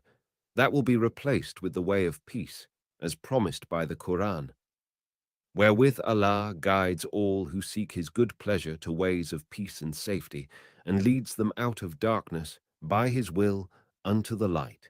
5:16. Such progress will be possible once we let ourselves go beyond the traditional references. We have in astronomy an example of how the signs of Al-Afaq and Al-Anfus put a decisive end to the disputes and unified minds and hearts. After the facts of Al-Afaq and Al-Anfus were resorted to, what revolves around what? The sun or the earth, in addition to the moon and the stars, was no longer disputed. No more would the different sides drag the texts to their sides and try to silence others with texts, and no more would one side condemn the other side as unbeliever or heretic. This is then a good example to ascertain how the arrival of the signs of Al-Afaq and Al-Anfus gives serenity to our hearts and also to others who used to argue with us. Is it not what one sees in the verse? Soon will we show them our sign in Al-Afaq. That is the regions of the world, and in their Anfas, that is in their own souls, until it becomes manifest to them that this is the truth. 41:53. I recall how a number of young men visited me once and spoke in all sincerity and honesty. What troubled them was making everybody see that the messenger, peace be upon him, in all his mercy and care, would not leave the Ummah in turbulence without naming for them the right leader to whom they may refer and submit their problems. I first thanked my visitors, for instead of the usual Islamic approach of raising texts to silence others, they were now discussing their question on the basis of logical thinking. So, I told the young me I would be as honest and sincere as they were, and would not use the usual reference to texts to put an end to debate. No, I would urge them to think of this religion as a world religion, a religion we were addressing to the whole world. And the world had had a lot of painful experiences, fresh in its memory, of what happened when a person was imposed on the nations, from a certain dynasty only, and regardless of their qualification and aptitude. So is it right, I said, to ask the world to regress to that method? Does not Islam teach us? Verily, the most honored of you in the sight of Allah is he who is most righteous of you. 49:13. Does not this teach us that Islam directs us to choose for any position the one who is most equipped for it? The above discussion and this visit and my answer are not going to put an end to a dispute that has lasted for many centuries, not only among Muslims, but among many nations. I mean only to shed some light on this approach, with facts drawn from al-Afaq and al-Anfus, and with all neutrality and objectivity to illuminate our way to the satisfaction of all parties. It can really illuminate issues that have been tormenting the Ummah for centuries, and that have never been discussed with reference to the facts of al-Afaq and al-Anfus. But we have some reason for optimism. We do notice some new directions towards effecting a change to the traditional way of discussing issues like the above. Not many, however, are those who have parted with the inherited method, nor have they been able to make themselves heard plainly. Their efforts are also not united, but diffused. But they are really the voice of the future, and the signs of al-Afaq and al-Anfus support their direction. They are the people who will be happy to testify to what is true and right, even if the truth proves to be not on their side, or not on the side of parents or close kin. It is persons like these who will stand for truth, with their heart free from ill will or malice. Let us also benefit from the way of the messenger. Peace be upon him, for he himself did not hesitate to refer to the signs of al-Afaq and al-Anfus for solving certain problems outside the revealed texts. I have in mind a certain tradition which I keep quoting, but we need it again here, for it is really important and has good bearing on the issue of the signs of al-Afaq and al-Anfus. It will be noted in this tradition that the Prophet, peace be upon him, leaves aside his status as prophet and does not even refer to some Quranic text in arguing with a companion of his, Ziyad bin Labid. Here is the tradition. In his comment on verse 63 of Surah 5, Ibn Kathir quotes a tradition of the prophets from Al-Imam Ahmad, and he rates the tradition as authentic. Ziyad bin Labid relates, the Prophet, peace be upon him, mentioned some event that is to take place in the future, and then he added, that will be when knowledge has disappeared. But how can knowledge disappear? I inquired, among others. When we learn the Quran, we'll be teaching it to our children, and our children will be teaching it to their children. How poorly you think, Ibn Ziyad, he replied. I took you to think as one of the best in Al-Madinah. Do you not see that the Jews and the Christians read their scriptures, the Torah and the Injil, and yet they avail them nothing? What we have in this tradition is quite curious. The Prophet, peace be upon him, does not resort to revealed material to persuade Ziyad. He rather cites signs of al-Afaq and al-Anfus to stop any argument about the Quran and Sunnah. This is crucial to learn that the verses of the Quran are not what we need in certain circumstances. Therefore, the Prophet turns to certain historical events that may be witnessed by anyone in the world and may be denied by none. Hence our confidence that the signs of al-Afaq and al-Anfus are so forceful on account of their universality. They soar above any conflicts among doctrines and ideologies. One may note that the messenger, peace upon him, did not, in his bringing Ziyad to see the truth, resort to his position as messenger, did not remind him that, as a believer, he should never forget that a prophet is to be invariably and absolutely believed. It is a significant thing that we have in this tradition, a line of argument that will never lose its value, the line of the signs of al-Afaq and al-Anfus. It must be manifest by now that what concerns us in this book is not expressing our admiration of the above tradition. It must be rather another step towards establishing this approach of adopting the evidence of the real world, though even after citing such texts, only those who have given enough time to delving into the events of history for their significance, who have, through careful study, developed the skill of linking causes and effects, will appreciate this approach. It does not avail us to admire a text and cling to it as a sacred charm. Our actual method of dealing with problems must change. 9. In order to support our argument, we present the following quotation from Muhammad Iqbal. The Prophet of Islam seems to stand between the ancient and the modern world.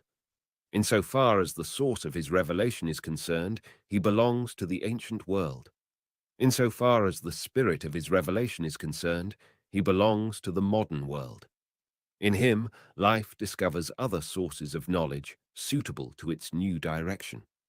The birth of Islam, as I hope to be able presently to prove to your satisfaction, is the birth of inductive intellect. In Islam, prophecy reaches its perfection in discovering the need of its own abolition. This involves the keen perception that life cannot forever be kept in leading strings, that, in order to achieve full self-consciousness, man must finally be thrown back on his own resources. The abolition of priesthood and hereditary kingship in Islam, the constant appeal to reason and experience in the Quran, and the emphasis that it lays on nature and history as sources of human knowledge are all different aspects of the same idea of finality. Indeed, the Quran regards both anfus, self, and afak, world, as sources of knowledge. God reveals his signs in inner as well as outer experience, and it is the duty of man to judge the knowledge-yielding capacity of all aspects of experience. The idea of finality, therefore, should not be taken to suggest that the ultimate fate of life is complete displacement of emotion by reason. Such a thing is neither possible nor desirable. The intellectual value of the idea is that it tends to create an independent critical attitude towards mystic experience by generating the belief that all personal authority, claiming a supernatural origin, has come to an end in the history of man. This kind of belief is a psychological force which inhibits the growth of such authority. The function of the idea is to open up fresh vistas of knowledge in the domain of man's inner experience, just as the first half of the formula of Islam has created and fostered the spirit of a critical observation of man's outer experience by divesting the forces of nature of that divine character with which earlier cultures had clothed them. Muhammad Iqbal, The Reconstruction of Religious Thought in Islam, Pub, Institute of Islamic Culture, Lahore, Pakistan, 1986, ppl 100, 101. The idea of putting an end to the phenomenon of prophecy may also be viewed from another perspective, that it marks the end of the civilization cycles. Before Islam, civilizations used to come into being, rise and fall in cycles. They were born as feeble beings, gained more strength as they grew, and then, after reaching their zenith, they declined, got weaker, and then came to an end. But civilization is not like the human, who has a certain organic structure which must decay and decompose, and there is no way for anyone to reverse this process. Civilizations do decompose, but that process is psychological and cultural, and this means that the process of decline and disintegration can be halted and even reversed once humans discover the laws that control the process. We have the analogy of the arable land. In ancient times, people found a fertile tract of land, still rich in nutrients, used it for some time, and then found that it was no longer good for cultivation, and so stopped trying to cultivate it. But humans learned more and more about what made a land fertile or otherwise. After that, even infertile lands were made fertile, and the fertile ones were controlled to maintain their fertility. This is the human ability to dominate nature and manipulate it to serve their prosperity, and it shows the difference between the naturally occurring processes and the processes controlled by the human. As Malik Benabi once said, things do go according to their natural laws if left without intervention. And this is what happened to the Muslim world, when Muslims stopped taking the initiative in controlling the process of rise and decline and disintegration. But, concurrently with the phenomenon of prophecies coming to an end, by Allah's will, the civilization cycle also came to an end. The human has been empowered to take control of the life of civilization by knowing its laws, and in this way, a civilization is no longer forced to fall and disintegrate. Toynbee did take up this issue, but with a lot of hesitation, and Malik Benabi also had something more confident to say about the civilization cycle. He pointed out that every law imposes a type of inevitability on the mind, which controls its actions within the confines of that law. But, he adds, now we can view the stages of the progress of history in a new way. Now, we can see that stages that previously were or were not amenable to change are all subject to change and can be controlled. The determinism, which seems to be inevitable in the progress of the lifetime of a civilization, is now seen to be subject to human choice, which is a reflection of concepts and principles settled deep in the human self. His foreword to my book, Until They Change What Is in Their Self. The idea in these paragraphs is that putting an end to the chain of prophets is in one sense putting an end to the cycle of civilizations. Another merit of the Prophet Muhammad, peace be upon him, is that he was sent to all humankind, as both the Quran and the Prophet's traditions assert. This implies the universality of civilization and the end of multiplicity of civilizations. Though I realize that this has not yet turned into an actual fact, existing civilizations are still distinct from each other. However, for a keen observer, there are indications that the world is progressing towards a united world day by day, never stopping, although the progress happens by necessity, not by volition, though most of us do not look keenly enough to see this movement. At least we know from the Quran that the scum disappears like froth cast out, while that which is for the good of mankind remains on the earth. 13:17. People will come to understand these things under various forces and influences. There will be enough light for all to see, although things are still submerged under piles of earth. What I claim to perceive, I perceive from indications of the signs of Al-Afaq and Al-Anfus. 3. And he has subjected to you, as from him, all that is in the heavens and on earth. 45:13. Our verse for this section is one of the honorable heights to which the Almighty raised the human being. It is a sign of honoring the human, as another verse of the Quran affirms, "We have honored the sons of Adam, provided them with transport on land and sea, given them for sustenance things good and pure, and conferred on them special favors." 17:70. 1. The verse of the section points out the true dignity of the human. It is what Iqbal expresses as status of divine viceroyalty. Everything in the heavens and the earth has been put in the service of the human being. They have just a command as a viceroy, after fulfilling the conditions of an accepted command, and the things of the world are bound to obey. We see how the human commands a craft that they have made to travel on to a certain planet, and it does. It goes, it carries out the orders given to it, and, if requested, will come back. This is just an example of the meaning of manipulating the forces of the world. 2. Essentially, subjection as mentioned in our verse, task here in Arabic, consists in having enough scientific knowledge of the sunnah or law, and pushing it to its ultimate limits to have the forces of the world help the human in their everyday practical life. Let us return to the example of reading and writing and their development. The human has known reading and writing for about 5,000 years, but they manipulated this invention better with the invention of paper about 1,500 years back. And then, with the invention of movable printing and the computer and the means of storing information, things kept changing, and more manipulation of reading and writing is possible. But even so, reading and writing have not done their maximum service. In a more general sense, we may look around at the animals, rivers, and the bodies of heaven, which have been put at our disposal, and we may notice how our control of these things keeps developing and growing as time passes. Those who have studied the origin of creation can cleverly speculate about how things will be like in view of the acceleration of things from their earliest beginnings until their most advanced stages. It is as Jalaluddin al-Rumi has said, citing the hunt for the musk of the deer, there is an early stage of the hunt, and then the hunters enter phases when one step in this new phase is worth a whole stage of a previous phase. Now, to have control in the universe, a human needs a certain faculty or ability, and that faculty or ability is scientific knowledge.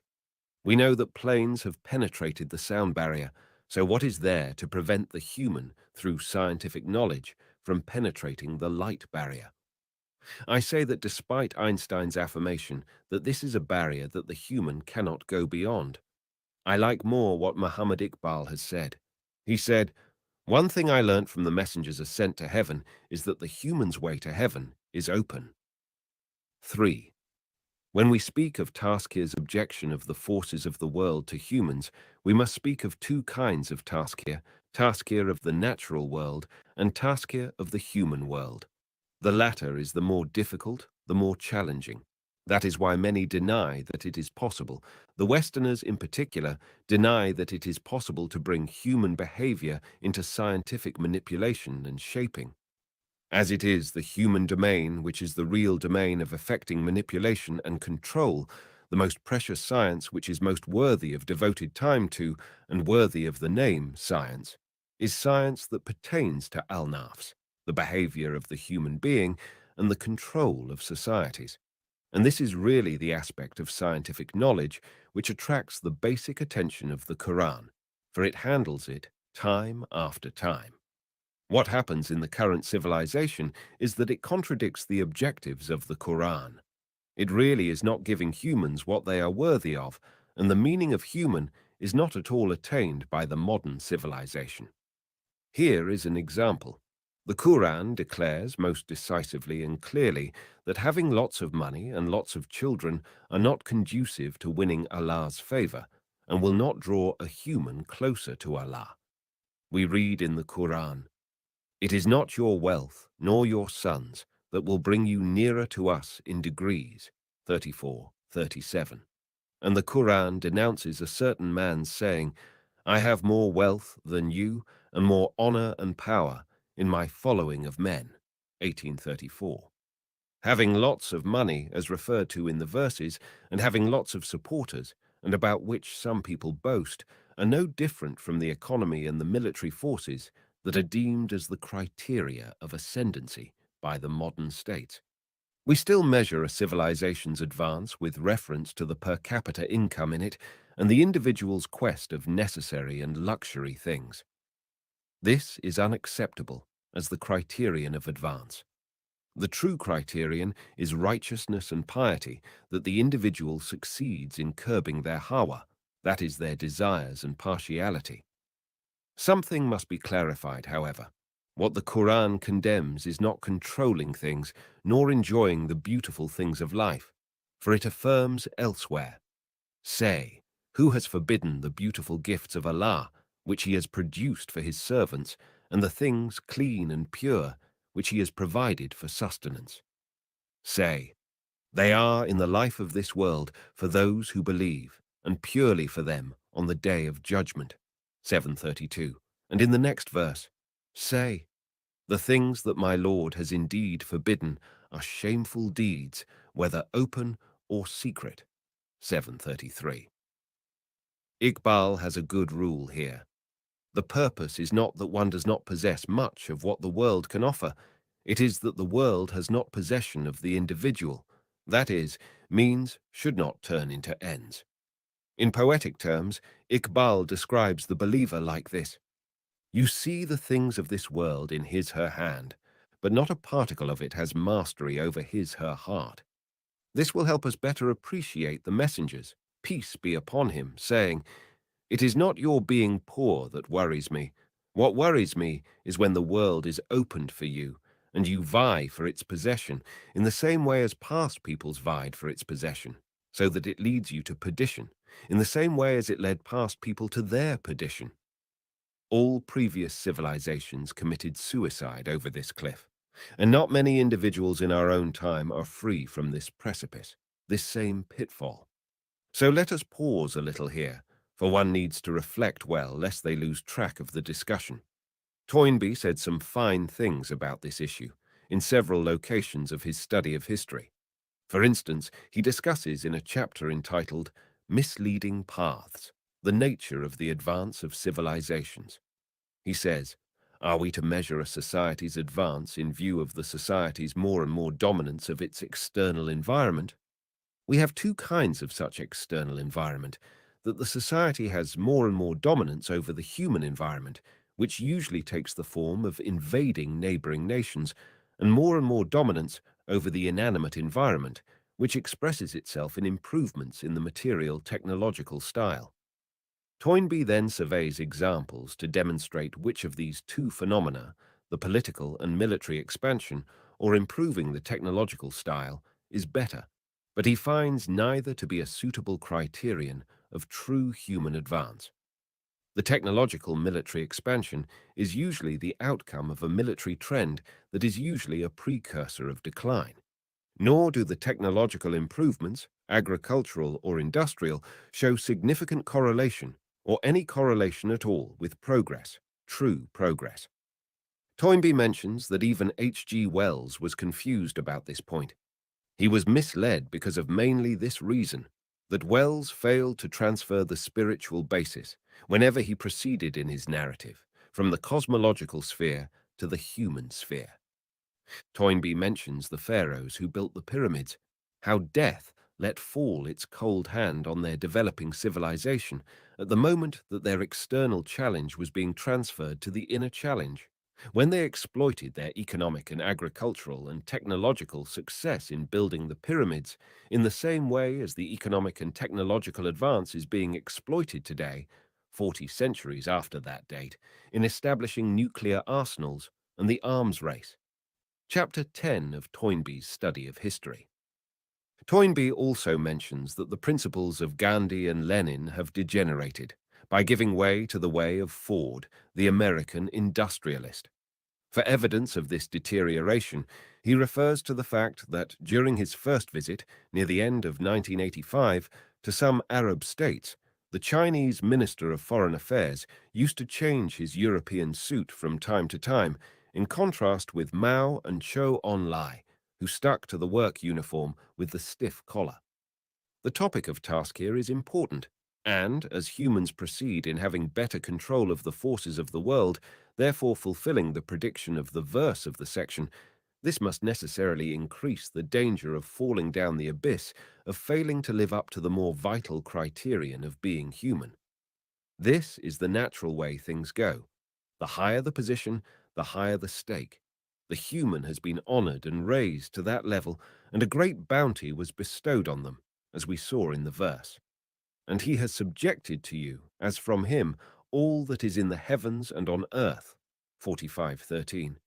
But with this distinction, there is paired the responsibility, and it is such a vast responsibility, to a point that some may say it is impossible. Toynbee seems to be of this opinion, since he affirms that it is impossible to accept Western technology without being defiled by its moral corruption. Is this not very similar to the attitude of our sheikhs when they express their condemnation of Western civilization? But I do not agree with this attitude. Allah has not ordained that the human be placed on the earth with no hope of success. The Lord's reply to the angels, I know what you do not know, 2:30, gives us hope that what the angels supposed about the human was not the only possibility. I have confidence, derived from the Quran, that humans will prove they are up to the task entrusted to them. To satisfy ourselves with tangible facts about the potential of the human, the Lord directs us to history, which is a reliable source of scientific knowledge. And history is not just the history of past events, but the future of events as well. What the predecessors failed in accomplishing does not imply that the successors will fail in accomplishing. That again is something we learn from the Quran, for when the past does not provide sufficient evidence for the truth, it directs people to wait for upcoming events. Do whatever you can, we shall do our part, and you wait. We too shall wait. 11:121, 122. And soon will we show them our signs in the regions of the earth and in their own souls, until it becomes manifest to them that this is the truth. 41:53. A major principle the Quran tries to establish is that of understanding the correct relationships between two perspectives. For example, signs of the world versus those of Al-Anfus, this world versus the hereafter, traditionalism versus modernity, ethics versus politics, Tawhid versus idolatry, that life has control over you, or you have control over it. We find in Surah 89 the Almighty say, Don't you see how your Lord dealt with the Ad people of the city of Iram with lofty pillars, the like of which were not produced in all the land? And with the Tamud people who cut out huge rocks in the valley, and with Pharaoh, lord of stakes, all these transgressors beyond bounds in the lands, and heaped therein mischief on mischief. Therefore your Lord poured on them a scourge of diverse chastisements, for your Lord is as ever watchful. 89:6-4. This is when people fail in the test of making the right choice, and this is what Toynbee is speaking about when he wrote, "The pharaohs had to face the same dilemma when they succeeded in bringing water and the soil under human control, but did those rulers use their achievement to improve the quality of their subjects' life or to increase the luxury of the elite around him? The masters of Egypt erected the pyramids, and their retribution was that the cold hand of death fell on this developing civilization. At that moment, their external challenge was replaced with an internal challenge. That is from technology to the psychology of justice and good deeds. Hence the Quran's comment on those people. How many were the gardens and springs they left behind, and cornfields and noble buildings, and wealth and conveniences of life, wherein they had taken delight. Thus was their end. And we made other people inherit those things, and neither heaven nor earth shed a tear over them, nor were they given a respite again. 44:25-29.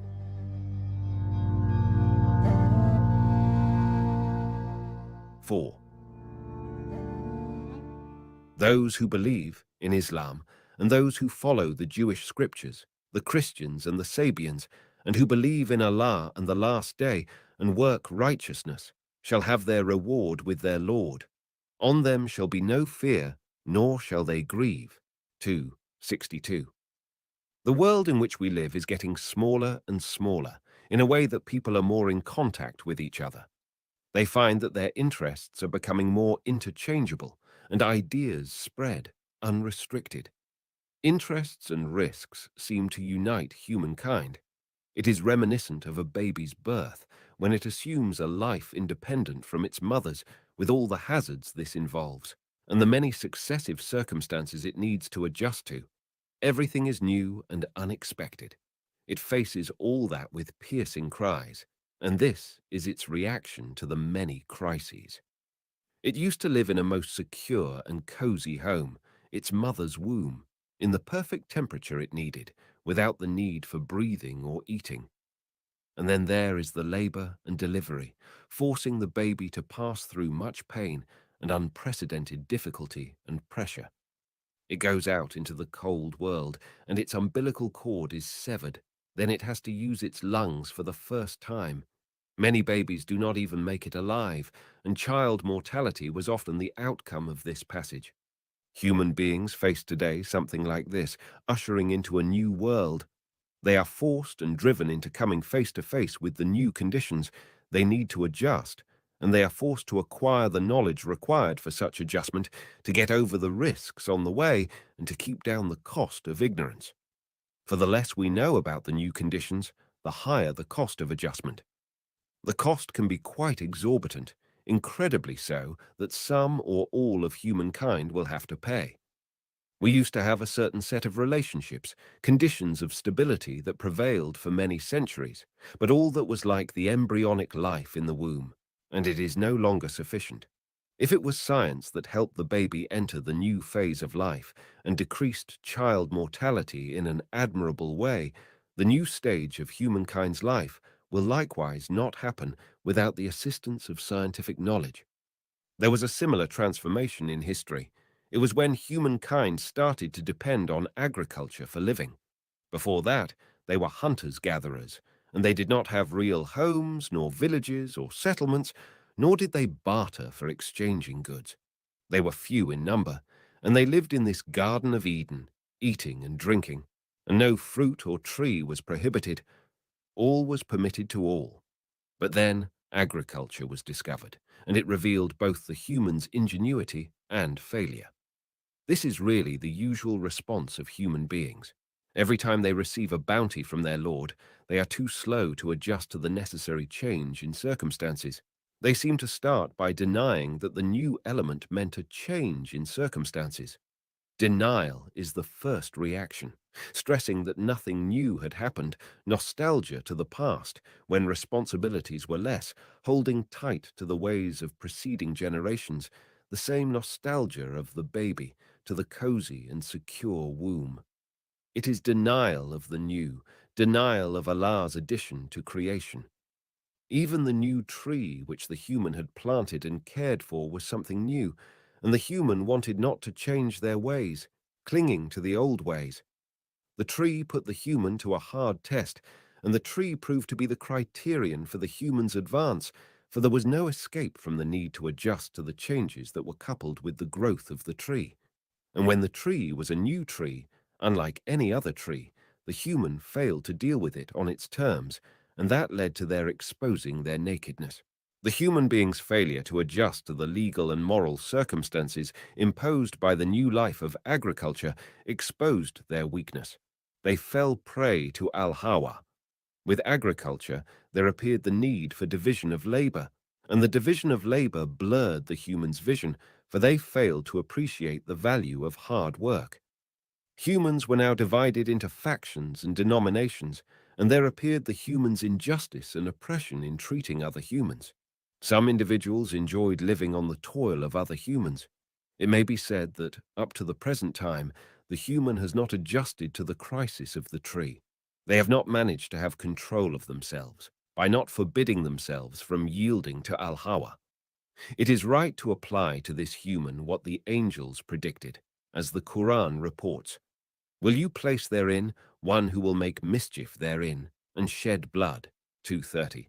The human had not yet proven what the Lord knew to be his potential. Whenever a new prophet was sent to the humans, commanding them to comply with justice, they failed to heed this, and this is what we find is in another verse, "Alas for my servants! There comes not a messenger to them, but they mock him." 36:30. Agriculture is the symbol of a society that may not survive without the dominance of law, without the permissible and the prohibited. In a word, without strict justice that curbs desires and al-hawas. The Prophet Muhammad taught this in an eloquent tradition. Past peoples were led to perdition when they forgave a noble person if they committed theft, and punished a common person if they committed theft. With the taming of the horse, the humans entered a new state, with its own crisis, without having yet solved the older crisis, that of agriculture and the tree. With agriculture, the human entered the age of the village, the city, and the swarms of humans, which led to civilizations, and also the age of mischief and bloodshed. But we enter now the age hinted at with the verse. And he creates things of which you have no knowledge, 16:8, and humans are under unprecedented pressure to affect the unity of the world, the unity of civilization, with one destination in a way that it is absolutely impossible for the individual or the small units to survive on their own.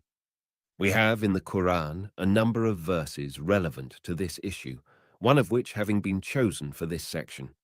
Those who believe in Islam, and those who follow the Jewish scriptures, the Christians and the Sabians, and who believe in Allah and the Last Day and work righteousness, shall have their reward with their Lord. On them shall be no fear, nor shall they grieve. 2:62. Verses that may help for a smoother entrance to this new stage, a stage which requires adaptations that were not required in the human's past experience.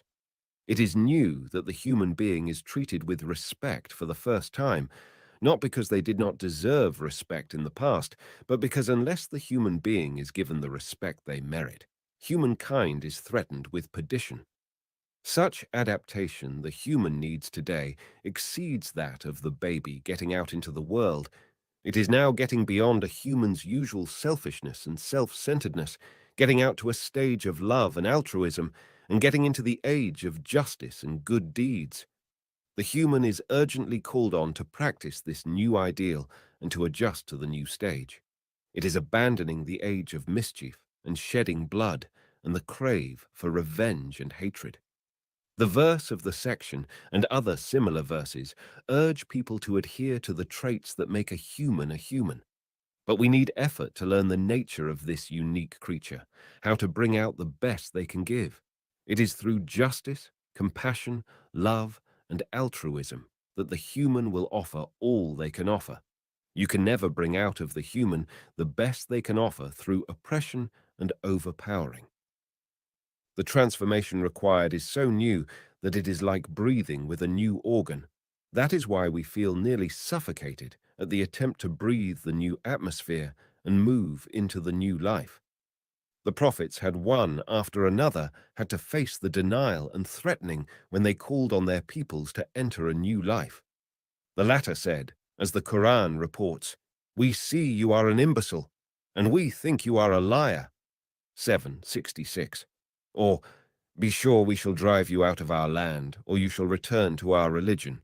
14:13. In encountering the new crisis, humankind clings until now to the old, violent ways. The oppressors imagine that they can sustain their oppression with more violence, but they are deluded. They have not awakened to the fact that the old method no longer works in dealing with a new phase in human existence. They have not yet perceived that coercion will not improve a situation, but will bring harm and rancor. How can the human, when there is nothing in their repertoire but unforgiveness and ill will, how can they react to hatred with love, to injustice with justice and compassion? Maybe most people would find facing death less ghastly than entering a world governed with these new rules. Are you asking me, with all my noble place, the haughty would think or declare, to be on a footing with that insignificant, base creature? Or are you in earnest when you urge me to grant justice, or maybe compassion, to the colored, the ignorant and low-birth people? Is not this what some prophets were told, as the Quran relates? Nor do we see that any follow you but the meanest among us, in judgment immature. 11:27. To the mind of the haughty, a person who opts for justice and equality is a fool, a simpleton, a helpless, good-for-nothing person who resorts to illusions. They say of a person of this type that they have not really known the facts of life and do not know the nature of people. They say, and have said that so often, that to attain real peace, you need violence. So there is a long history of disregarding the bright side of the human, and those who refuse the transformation fall back on a long legacy of resorting to violent means. But the verse of the section presents an optimistic view, a tolerant approach. It reflects the perspective of a religion that is addressed to the whole of mankind, a universal religion. Maybe some will assume at first that this approach will perpetuate the fragmentation we complain of today. But the basis for this policy is that it is human nature that a human will do their best and put in their best effort when you preserve and enhance their dignity, and that will certainly not come by oppressing and harassing them. The Quran acknowledges this, as we observe in verses like, "Let there be no compulsion in religion," 2:256. And the actual history of humankind indicates it. Is it not most satisfying to the anxious people that Islam has proved over history that people enter it and do not desert it, that there have been almost no apostates from Islam? But I do realize that many are still not more tolerant than that Bedouin who said in the presence of the Prophet, "O Allah, have mercy on me and on Muhammad, and only the two of us." The positive attitude we adopt here is in harmony with verses like, "We make no distinction between one and another of his messengers." 2:285. "We shall accept the best of their deeds and pass by their ill deeds." 46:16. And, "Repel evil with what is better. Then will he between whom and you was hatred become as it were your friend and intimate." 41:34. It is the policy of those who know what they have in hand and proceed with strength and confidence, not those who are narrow-chested and anxious to find everybody beaten and shamed. It is in harmony with those who have rich material that they come out into the world to put forward and share, not those who are internally defeated, for they possess poor and unmarketable materials. Tolerance and open-mindedness are a very urgent need in the world today, and there is every indication that it is this direction which is primed to win the upper hand in the future, for it is in harmony with verses like, "And no one will be granted such goodness except those who exercise patience and self-restraint, none but persons of the greatest good fortune," 41:35. But that is our hope for the future. What we have at present is that the cultures and relations in the world are still governed by narcissism, selfishness, and the elect, the chosen people, as the devil thought of himself when he declared, as the Quran reports, "I am better than he," 38:76.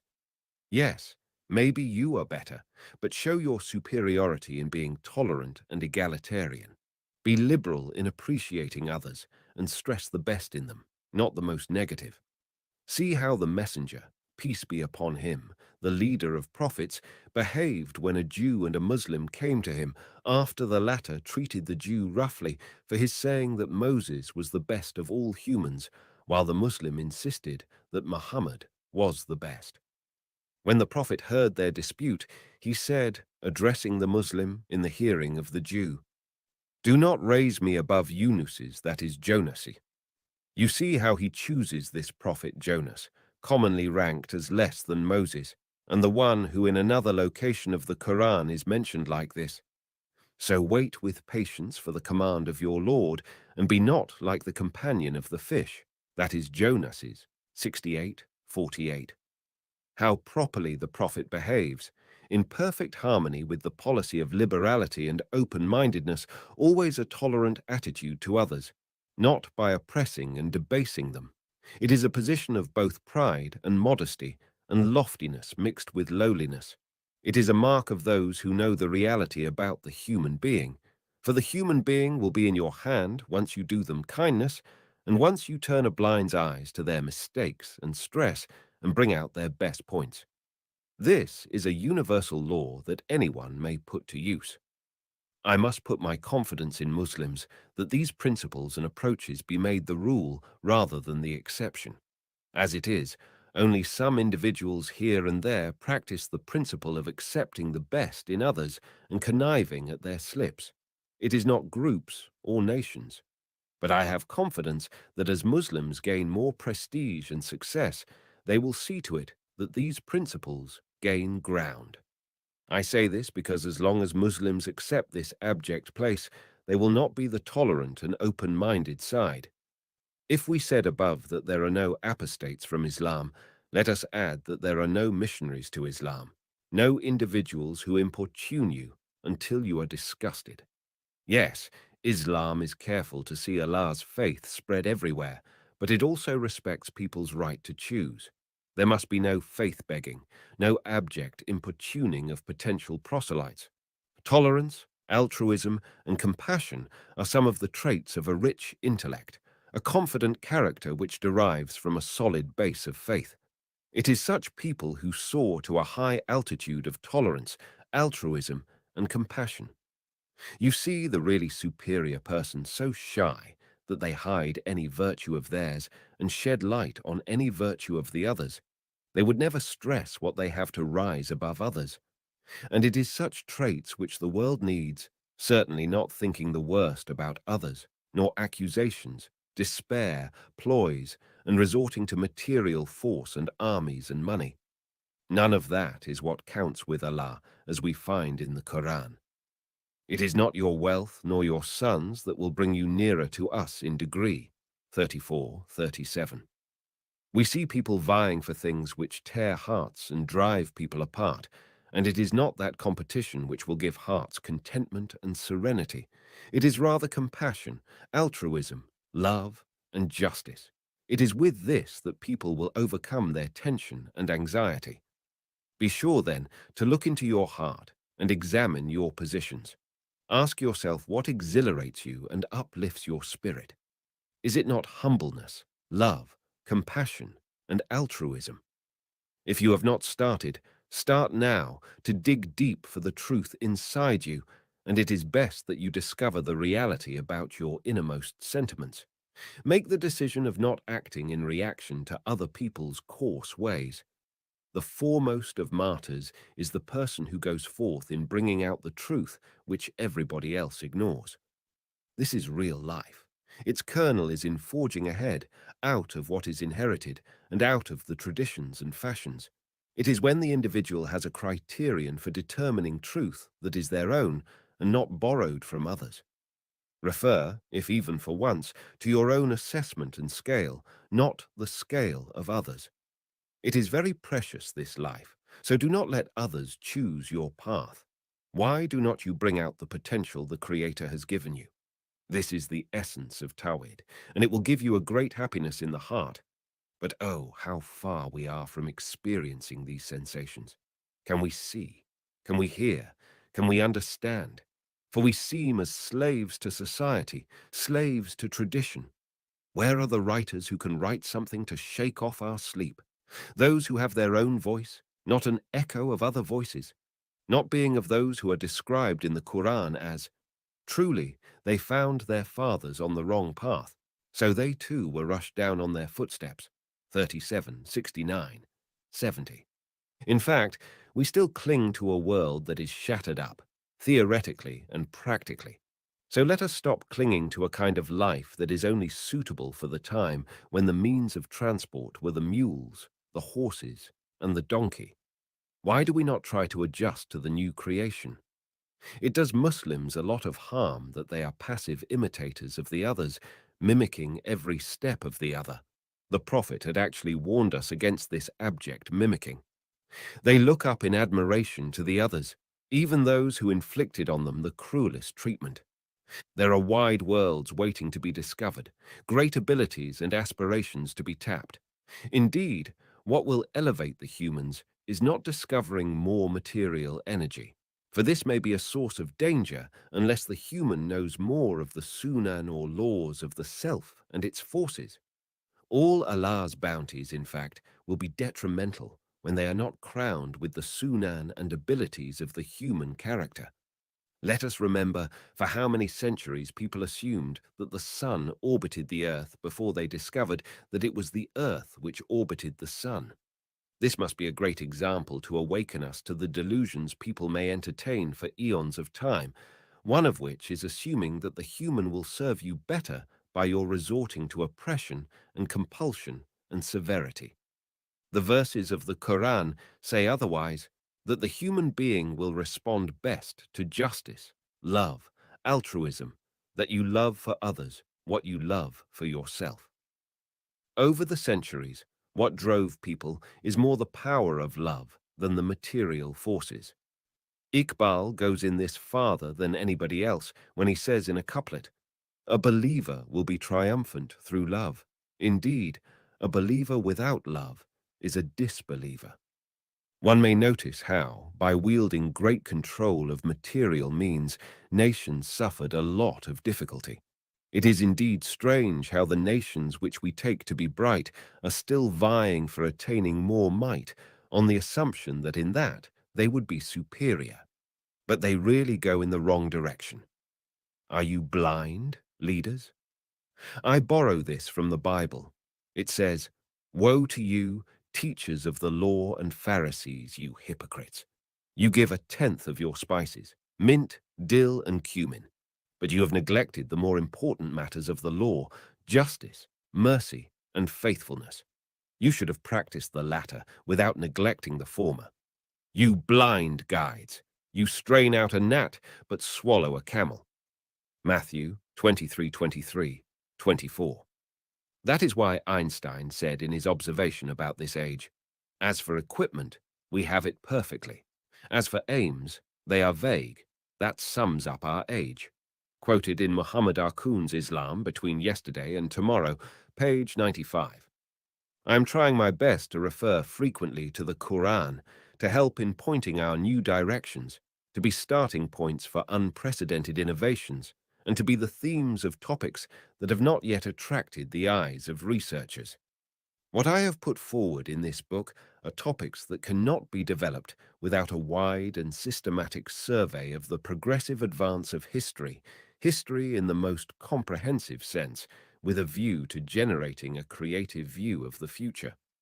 More specifically about this section, we need to think of the people of the book as people who believe in the creator of the world, who believe in revelation from the God to his messengers, that the messengers bore messages to guide to good deeds, and who believe in resurrection and the last day. We must recognize these great bases in which they are our partners, with all the consequences and functions of these bases. It is a mistake to keep the Ummah of the Prophet estranged from the people of the book who believe in Allah and the last day. Let us not lose view of the great roots of faith in which we and the people of the book are partners. The common bases must be employed for the good of the two sides, rather than be lost in narrow perspectives and prejudiced hawas. Let those who believe in the truth not be distracted or provoked by those who have lost the basics. The Quran teaches us that the rule adopted by the servants of the Rahman is, when the ignorant address them, they say, peace. 25:63. Let it sink deep in our consciousness that those who ward off bad deeds with good ones are the ones who inherit the paradise of this world and paradise of the last day. I do realize that many take this attitude of tolerance as a mark of weakness, but it is not so. It is only that many have not yet understood the facts of life. The fact is what the Prophet, peace be upon him, taught, that to forgive will only increase one in dignity and raise them to a higher position. It is about time I concluded this discussion. Let me choose to wind up with an incident related by Al-Azma'i. He once met a boy who seemed to be bright, and to test him he asked, "Would it please you, boy, that you are granted 100,000 dinars, but on condition that you be a foolish person?" "No," the boy replied. "By Allah, no. My folly will waste the 100,000 dinars, and I will still be foolish." The idea is that an ignorant person is foolish, and to acquire knowledge, the written stuff is the source. That is the point. And so, let me leave it there by saying, Praise be to Allah, Lord of the worlds.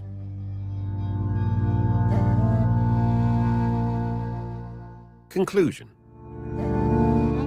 Like anybody who has written something, I look back at my work and find things to please me and things to displease me.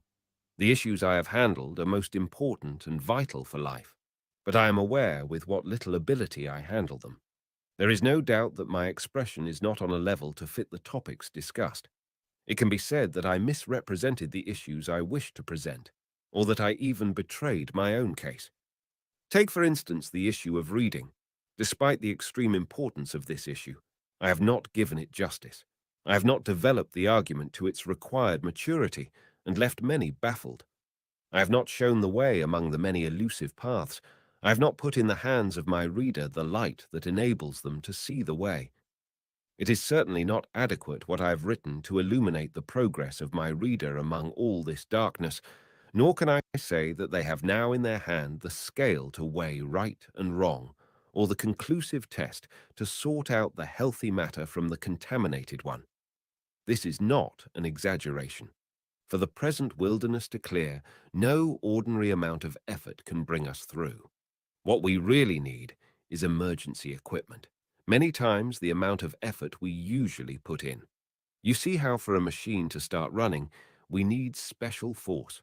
And this is true of our condition, for with the ordinary effort we at present apply, we have the results that we see, and nobody would say it is acceptable what we experience at present.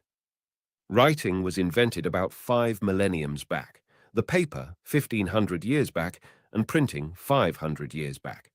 But where is the real writer who can benefit from these inventions and put us on the right way through effective writing? You see how all governments of the world and all families, anywhere in the world, are keen to see that their children go to school to master reading and writing. But it is right to wonder, where are those who turn those efforts to account by writing things that are worth reading by the rising generation? This really continues the mission of prophets. It is the task of scholars and workers to follow in the footsteps of prophets by spreading light. Homer used to say, "There are many heroes, but unfortunately there are no poets to sing their achievements and feats." So I now say the means and instruments are all there, but there are not persons who can write what is worth writing and reading, and in accessible style. It means that the inheritors of poets have not appeared on the scene. This is what Iqbal meant when he said, "The pipe needs someone to blow through it. So do you have the breath?" Why is it, I ask myself, that I have misrepresented or abused the idea? The answer is my lacking the effective expression. And what is it that supplies one with effective expression? It is knowledge, and knowledge develops through effective expression. Indeed, it is effective expression that distinguishes the human, as the Quran tells us. He has created man. He has taught him speech. 55:3-4. For this reason, I say that I have taken up vital and important ideas, but I have not brought them from darkness into light.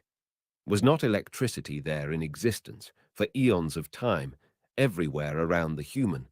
And then the human was not able to put it to innumerable uses until they brought it out of its hiding and harnessed it. There is in the Quran a hint to that process of the secret forces hidden in the world and how they wait for the human's awakening to them. And how many signs in the heavens and the earth do they pass by, yet they turn their faces away from them. 12:105. We need ability like this in writing, ability that by the power of the word will revive the dead. It is people who, as the Quran tells us, contemplate the creation in the heavens and the earth with the thought, "Our Lord, you have created all this not for nothing."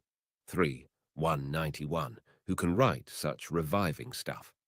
The heavens and the earth possess the forces of the dominance of the human, still in embryonic phase, waiting for the human to find them and bring them out. And when this takes place, the human will move on to another stage, as expressed in the verse, "Then we developed out of it another creature." 23:14. I also took up for discussion the intellect and scientific knowledge, but I should offer them my humblest apology, for I left them as I had taken them up for discussion, in their neglected nook, not consulted when they must be consulted, though they are so close. And even until today, the intellect and scientific knowledge are treated as juniors, so that they are not allowed to attend social occasions, unless they confine themselves to flattering and cajoling, saying what others require them to say, falsehoods, and not the truth, and then go away. The Hawa would gloat at the good service of the intellect and science, and swell great in its throne as master of history. It still reigns after all the advance in material knowledge. Therefore, I apologize to the intellect and scientific knowledge for my feeble defense of them. Is there no writer who will revive the intellect and scientific knowledge until they flourish at their hands, and until the dominance of Al-Hawa diminishes at the power of their words? Then, also, how I just touched on the issue of Tawhid, its scientific and intellectual role, and its relation with the individual responsibility on the last day. I have left these as not really grown plants, just seeds, and there will be those who bring them to fruition sometime in the future. That no one has given them their due value does not mean that they are not worthy enough. Another forgotten topic is that of the mental images and the independent facts in existence, and how the latter are the real reference to guide us to truth, though we still give priority to the images born in the mind. Nor have I done any real service to the issue of ancestor idolization and the world of persons. It was like pointing to something in passing, not effective enough to rouse people from their slumber. And I evoked names and works, meaning to support my case. But maybe I further established the position of ancestor idolization. It is so, for going in the steps of ancestors has two sides, a positive one and a negative one, and the correct path is between the two extremes. I say this because to completely repudiate the ancestors means that we go back to the cave, and to hold on to where the ancestors stopped is to halt history. The right policy in this is always to take the best that is already achieved and then move on. But I find no way of shaking off the world of persons except by resorting to persons. I do know that the persons I refer to have their bright side, but have I done enough to help the reader get over the world of persons? But after this self-examination, I do feel that the seeds I have sown here will sprout and grow, and they will do the part of lifeboats at the time of deluge. This is so in history that the toll it imposes on those who go astray is not a kind one. It is really most painful, and the Quran alerts us to this. Such is the chastisement of your Lord, when he chastises communities in the midst of their wrong, grievous indeed, and severe is his chastisement. 11:102. Let us not think, however, that the harsh lessons of history are inevitable. No, they are avoidable. The merciful and compassionate will not let the only way of opening a door be by breaking it. But we are paying the toll of being fascinated by the steel of weapons more than the tip of the pen. But I have tried my best in this book to be calm, not to agitate or vex. This I chose with the hope of inducing the reader to think calmly with the minimum of emotion and intending to address as many readers as possible. I could have said, but I did not. We need a new epistemology to be born by our intelligentsia in hope of ridding society of debased dogmatism and deep-seated mythology or suffocating theologies. But I opted not to resort to sophisticated terminology, and I am in this aware that it helps more to be within the reach of the reader. Why should one use involved style when much simpler style delivers the idea? The end of the book. Read, and your Lord is most bountiful. Reading, The Basis of Science and Peace, by Jawdat Said, 1408 AH 1988 CE, translated into English by Dr. Abdulatif Al-Khayyat.